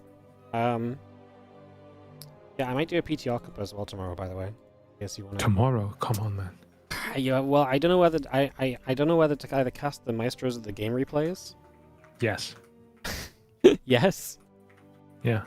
What, instead of running the PTR Cup? Well, you know, it might be worth having PTR Cup. No. No Cup. No. Trust me. Trust you? Yeah. Okay. Based on what? Just my feelings. Your feelings? I think the current PTR is outdated already. Okay. Then no PTR Cup. Then yeah, that decides my life this week. Did I just cuck some players big time? You're just like, no, I don't want to have people winning $50 on my watch. Exactly. If I don't get it, they shouldn't get it either. Yeah. Alrighty. I'll see you later, man. I'm gonna go. See you later, man. Bye. Bye. Ciao. Alrighty, guys. I didn't do my sellout before the finals because we were code-casting, so I'm gonna sell out now. Did you guys know that if you gift 5 subs, Valorant will give 1 sub for free? If you want to see a fake esport support a real esport, this is your chance. Make Valorant pay for StarCraft 2 gift. So this sounded so much more convincing in my head than when I'm saying it out loud. Yeah. Yeah. Alright, guys. Thanks for chilling. Support your local wardy for more SET. Yeah, I mean, yes. Obviously, subs do help. Obviously, more StarCraft happen. They're obviously a bit low because I went away for, you know, a little vacation. So, if you want to help us get back towards 500, and like I say, if you're planning on gifting subs this month, now is a great time to do it, because if you give 5 +1, you know, you're guaranteed at least +1, right? So if you're going to give subs, you may as well do it while the offer's on. And this only genuinely happens like once a year. So, like I say, if you're thinking of gifting subs, it's a great time to do it, because you may as well get the most value out of it. The more that we can put into StarCraft, obviously, the better. Obviously, we're always working to do as much as we can. We obviously have the Patreon page as well. Patreon page and all the usual stuff. I mean, I don't really like selling out at the end. I like to sell out kind of during the stream, but codecasting doesn't really allow for that. Yeah, if Halston thinks the PTR is a bit outdated, then maybe we maybe we just cast replays tomorrow. I'm not against casting the replays. I just kind of wanted to see some PTR, but I didn't know if the PTR was going to change again. So if it might change again, then maybe we just cast the replays tomorrow. I don't hate that. I just, yeah, honestly, I don't hate that. So.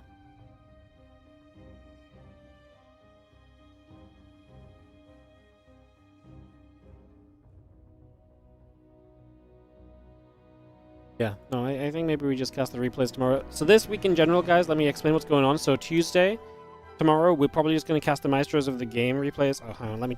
Oh, I just missed a phone call. Probably no one important. Hang on, let me see what scam number this is. Thank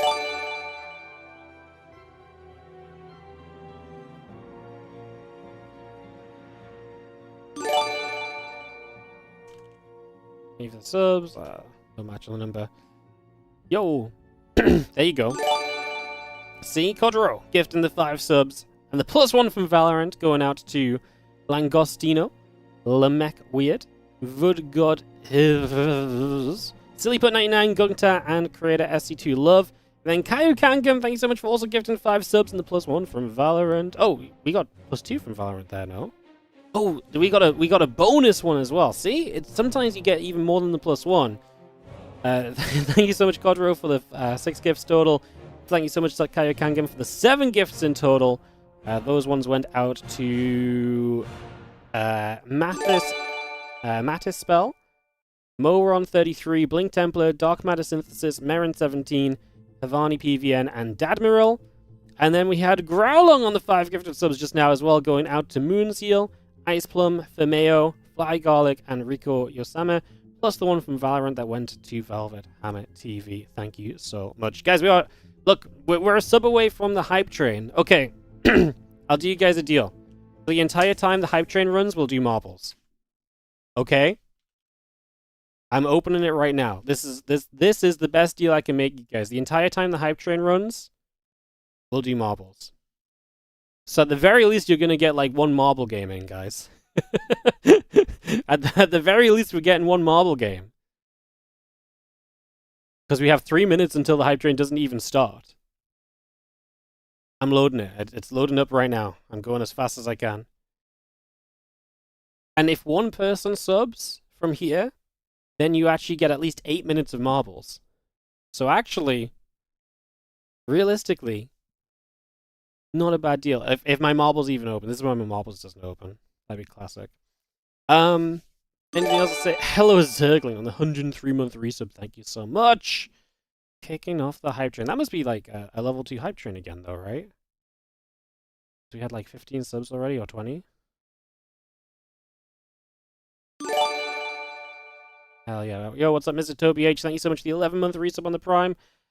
My marbles is trying to launch, guys, I promise. I promise it's trying to happen. Oh, progress.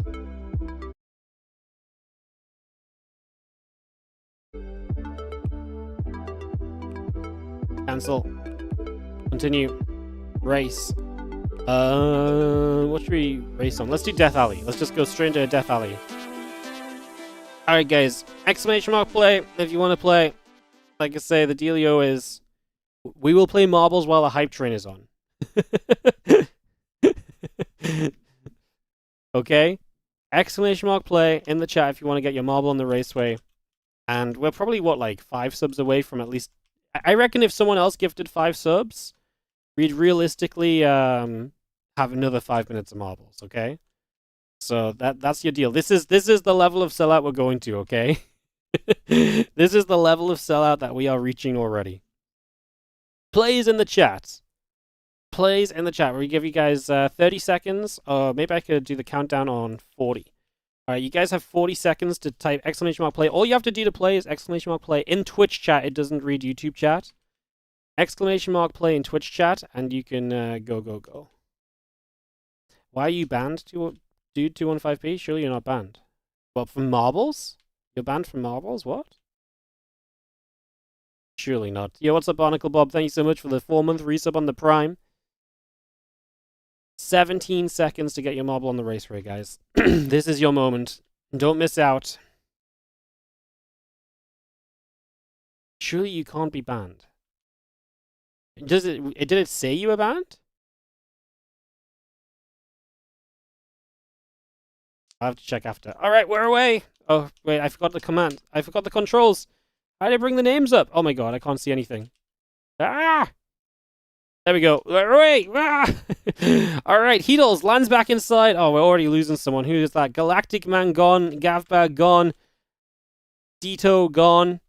Yeah, disaster striking as we are. About it. Let's follow the leaders. Oh no! Vanadarium goes out. Waterman, though, leading the charge in and is going to survive for the moment. Uncle Slim coming up, chasing for the moment. All the marbles are running straight on by.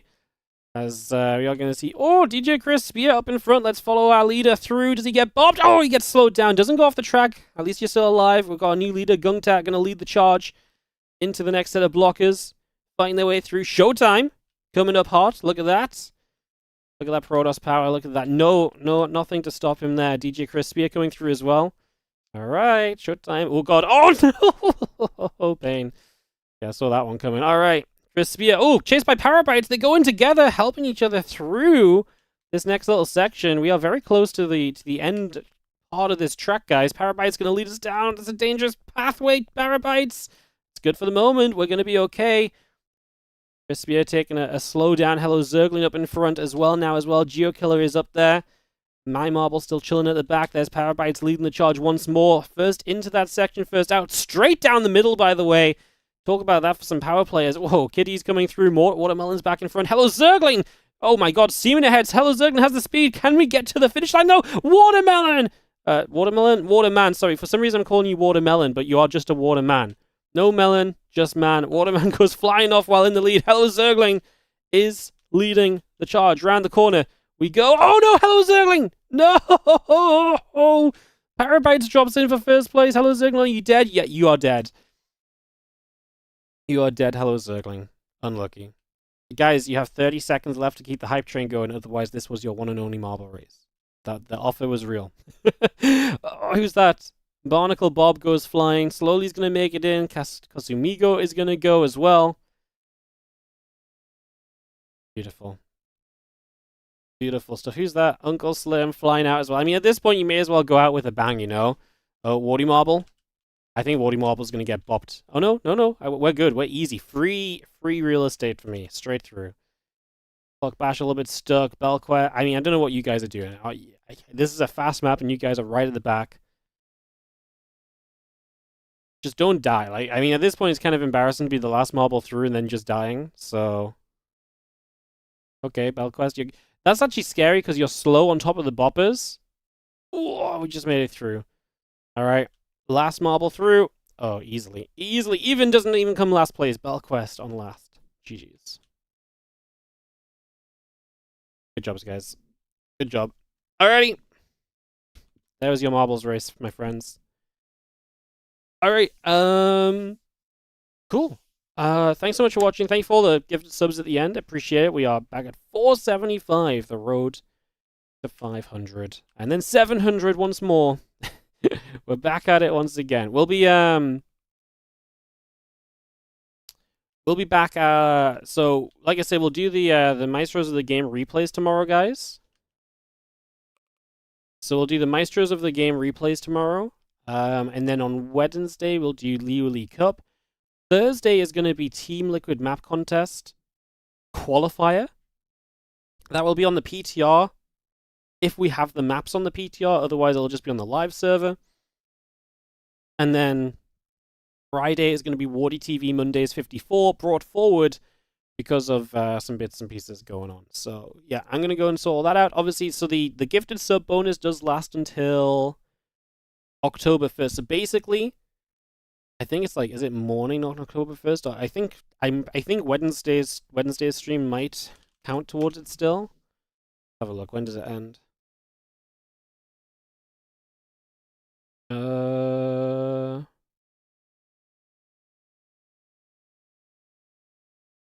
10. Yeah, so basically we have 2 streams of the bonus sub still. So we'll sell a little bit. I think we'll easily get back to 500. Maybe we can sell it enough to get towards 600. That'd be a little bit nuts, but we can give it a go. Try and end September strong. And yeah, nothing else to really say, guys. Thanks for watching. I'm gonna run one more round of ads just because I can. We may as well take the money. And yeah, we'll be back tomorrow, probably with Maestros of the Game replays. I got the replay pack sent to me already. It probably means it's going to be a long stream because I know there was a couple of long best of sevens and that, so probably a fairly lengthy replay cast tomorrow. But I like that. I think that's a good vibe. I'm kind of down for it. So yeah, I think that's what we do tomorrow. Appreciate you all for watching. I'll run. The ads are already running, so I will literally just send you guys over. YouTube content is already queued up for the next couple days as well. So you guys can watch that. There's been actually YouTube was doing great while I was away. We obviously uploaded some. We uploaded like the end of the summer championship, so a lot of Clem games and stuff, getting some viewers in. But yeah, so YouTube's doing well. So videos on the YouTube if you want to watch more. I'll send you guys a little link over there as well. I'll give you guys the link to jump on that. And I appreciate you guys. You guys have a great rest of your day. I'll see you guys tomorrow for more StarCraft 2. And I'll see you there.